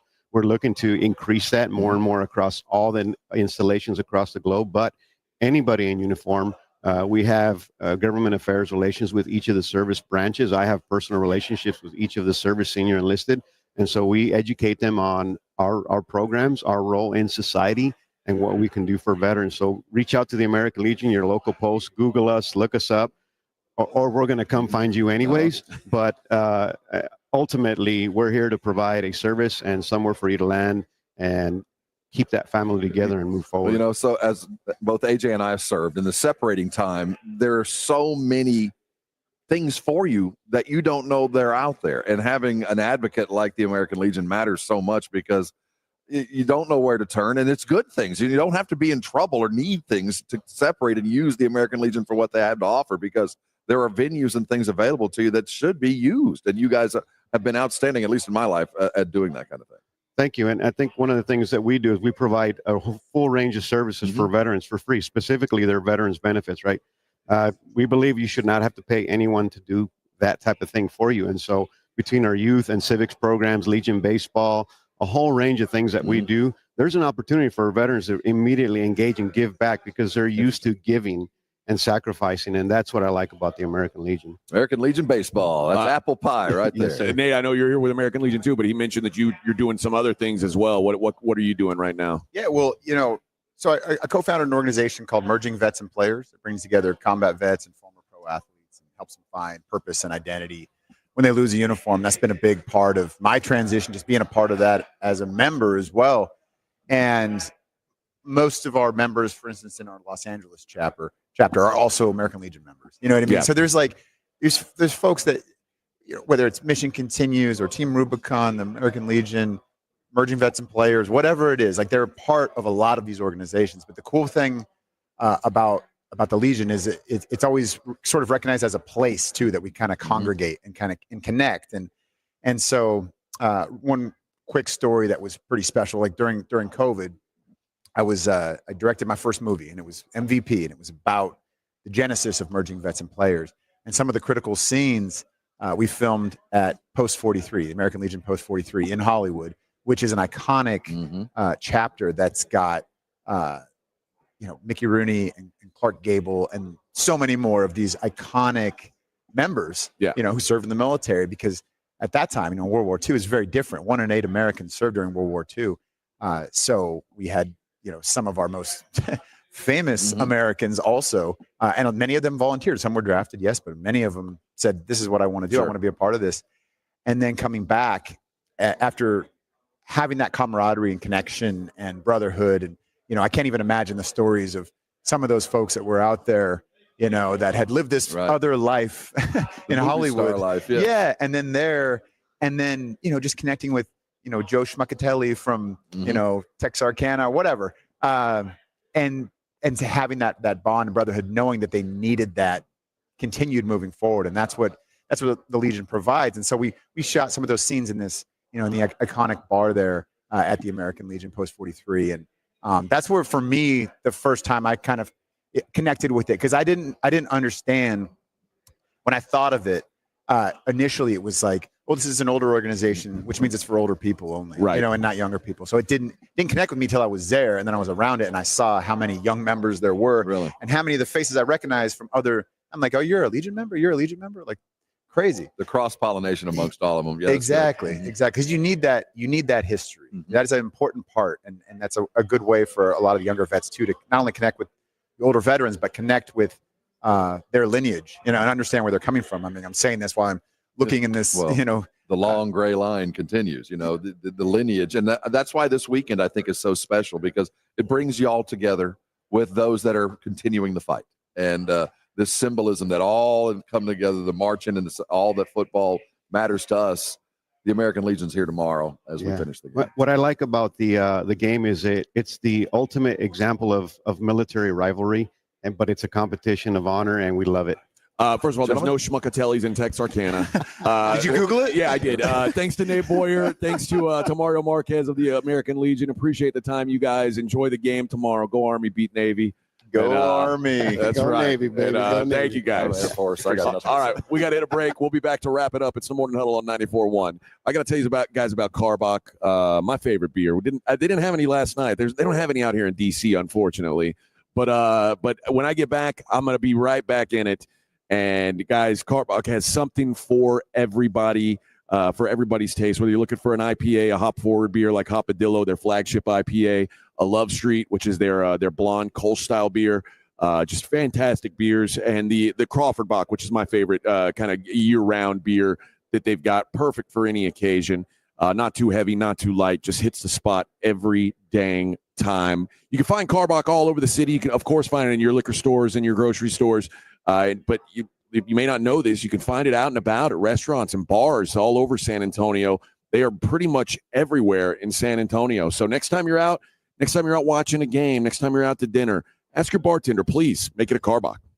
It's The Blitz with Jason and Joe. Afternoons at 2. Coming up on The Blitz, we're going to be broadcasting from a very special location. The Military Women's Memorial at Arlington National Cemetery for the Army-Navy Media Row presented by USAA. And what a lineup of guests we have got for you. Mark Ingram, Joe Theismann, Ron Rivera. The Blitz starts at 2. The Blitz with Jason and Joe. Afternoons at 2 on 94.1 San Antonio Sports Star. Life insurance. Why are you putting it off? Can't afford it? Too much hassle? Think you don't need it? There's lots of excuses for putting off life insurance. But if you weren't there, who would pay the mortgage and other bills? With Ethos, you could be covered in 10 minutes and boom, family protected. Ethos, fast and easy online term life insurance. Up to $2 million in coverage with no medical exam. Some policies as low as $1 a day. Answer a few health questions and get your free quote at getethos.com. That's getethos.com. Oh, could this vintage store be any cuter? Right? And the best part, they accept Discover. Accept Discover? In a little place like this? I don't think so, Jennifer. Oh, yeah, huh? Discover's accepted where I like to shop. Come on, baby, get with the times. Right. So we shouldn't get the parachute pants? These are making a comeback. I think. Discover is accepted at 99% of places that take credit cards nationwide, based on the February 2024 Nielsen report. At Harbor Freight, our low prices make us the place for gifts that keep on giving. Because when you give the gift of quality tools, you're giving someone the ability to fix, restore, and build for years to come. And with savings like these, you can even get something for yourself. Whatever you do it for less at Harbor Freight. Stop by and give yourself the gift of great prices. Did you know that driving under the influence of marijuana is illegal? And if you drive while you're high, law enforcement can definitely tell. If you feel different, you drive different. Drive high, get a DUI. Paid for by NHTSA. South Texas home of the Dallas Cowboys. 94.1 San Antonio Sports Star. Sunday at noon, the Cowboys hit the road to take on the Carolina Panthers. Keep rolling. I like this kind of party. Pre-game starts at 11 a.m. Presented by AA Best Bail Bonds and Ewald Kubota. You asked for it, you got it. How about them Cowboys? 94.1 San Antonio Sports Star. South Texas home of the Dallas Cowboys. Hi, this is Joe Reinagle. You're listening to the home of the Texas Rangers, 94.1 San Antonio Sports Star. Morning Huddle 94.1, wrapping it up from the Women's War Memorial. Yes, Joe Reinagle didn't know that women could serve in the military. I just had to explain to him during the break. He wondered what this whole building was vital part of our military, Joe. It's, I didn't know. I'm glad you educated me. Joe said, I thought they were all Rosie the Riveter or whatever. And I said, no, some of them actually serve in fly jets. The sign behind you. Women go to war. That's right. Yes. Yeah, I've gotten a hell of an education today. Yeah, Joe was like, women go to war for a casserole recipe, maybe. But make me a chicken pot pie. Joe Reinagel and Jason Minix from the Blitz. They will be on early at 2 o'clock. Well, they're putting in work. What they're trying to do is pre-record interviews so they have to work less hard. No, it's 11 o'clock their time. If your guys' show always ended at 11, we'd see you in the office more. Yeah, well, maybe so. Maybe so. Yeah. All right. What's on tap for today, boys? A lot of radio. We've got Joe Theismann coming up. Joe Theismann coming up. We'll visit with Wayne Peacock and some big news there. We understand. Yeah, Ron Rivera. Oh, is, Riverboat coming. Absolutely, maybe, hopefully not the future Cowboys head coach. Maybe DC is a possibility. We'll try to get that out of him. That's a good question to ask. Well, you think, but will he answer it? No, of course not. We'll ask him what he would do as a college coach. We had McCarthy on earlier, and I wouldn't say it was morose. I wouldn't say it was like we were sitting in a wake. You know what I mean? But it was kind of like talking to a dead guy. It wasn't real upbeat. It was. I mean, what do you do when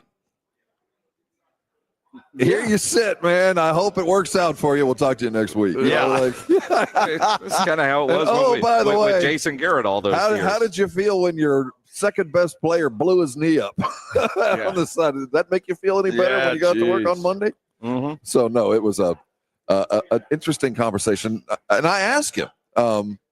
Now that the franchise is worth like $10 billion, do you get a little spliff of that? A little cut from the boss? It's Stephen like profit Jones. sharing? I asked Stephen Jones that yesterday. How did you celebrate that? We don't. It's all about winning. Do all the employees get a little check at the end of the year? No one can celebrate until we win a Super Bowl. Yes. We all call BS on that. We're going to live on ramen and Vienna sausages until we bring a Super Bowl to Dallas. Although it's Wagyu. It's Wagyu Vienna sausages. Yeah, so. only the best. Coming out but the Blitz coming up at 2 o'clock. Make sure you check those guys out from 2 to 6 today. Hey, tune into the station tomorrow. Listen to this show. Watch Army Navy. It is one of the great things in America. Absolutely. Thanks to USAA for having us out here for this, and thanks to Army Navy. Hopefully we have a good game tomorrow, and Army beats the hell out of Navy. Go Navy. And you got a whole show to do that nonsense. Yeah. Go Navy. Talk to you Monday. When you think San Antonio sports, think 94.1 San Antonio Sports Star. Your home for the Cowboys. KTFM Floresville and SASportsStar.com. Joe Reinagel here for the Golf Club of Texas, open to the public 7 days a week with a country club feel. It's football season, so book your tee times early at golfclubtexas.com and stick around and watch the games. Make Golf Club of Texas your football headquarters where you can watch every game. They'll even stay open until the end of every NFL game, including Thursday, Sunday, and Monday nights.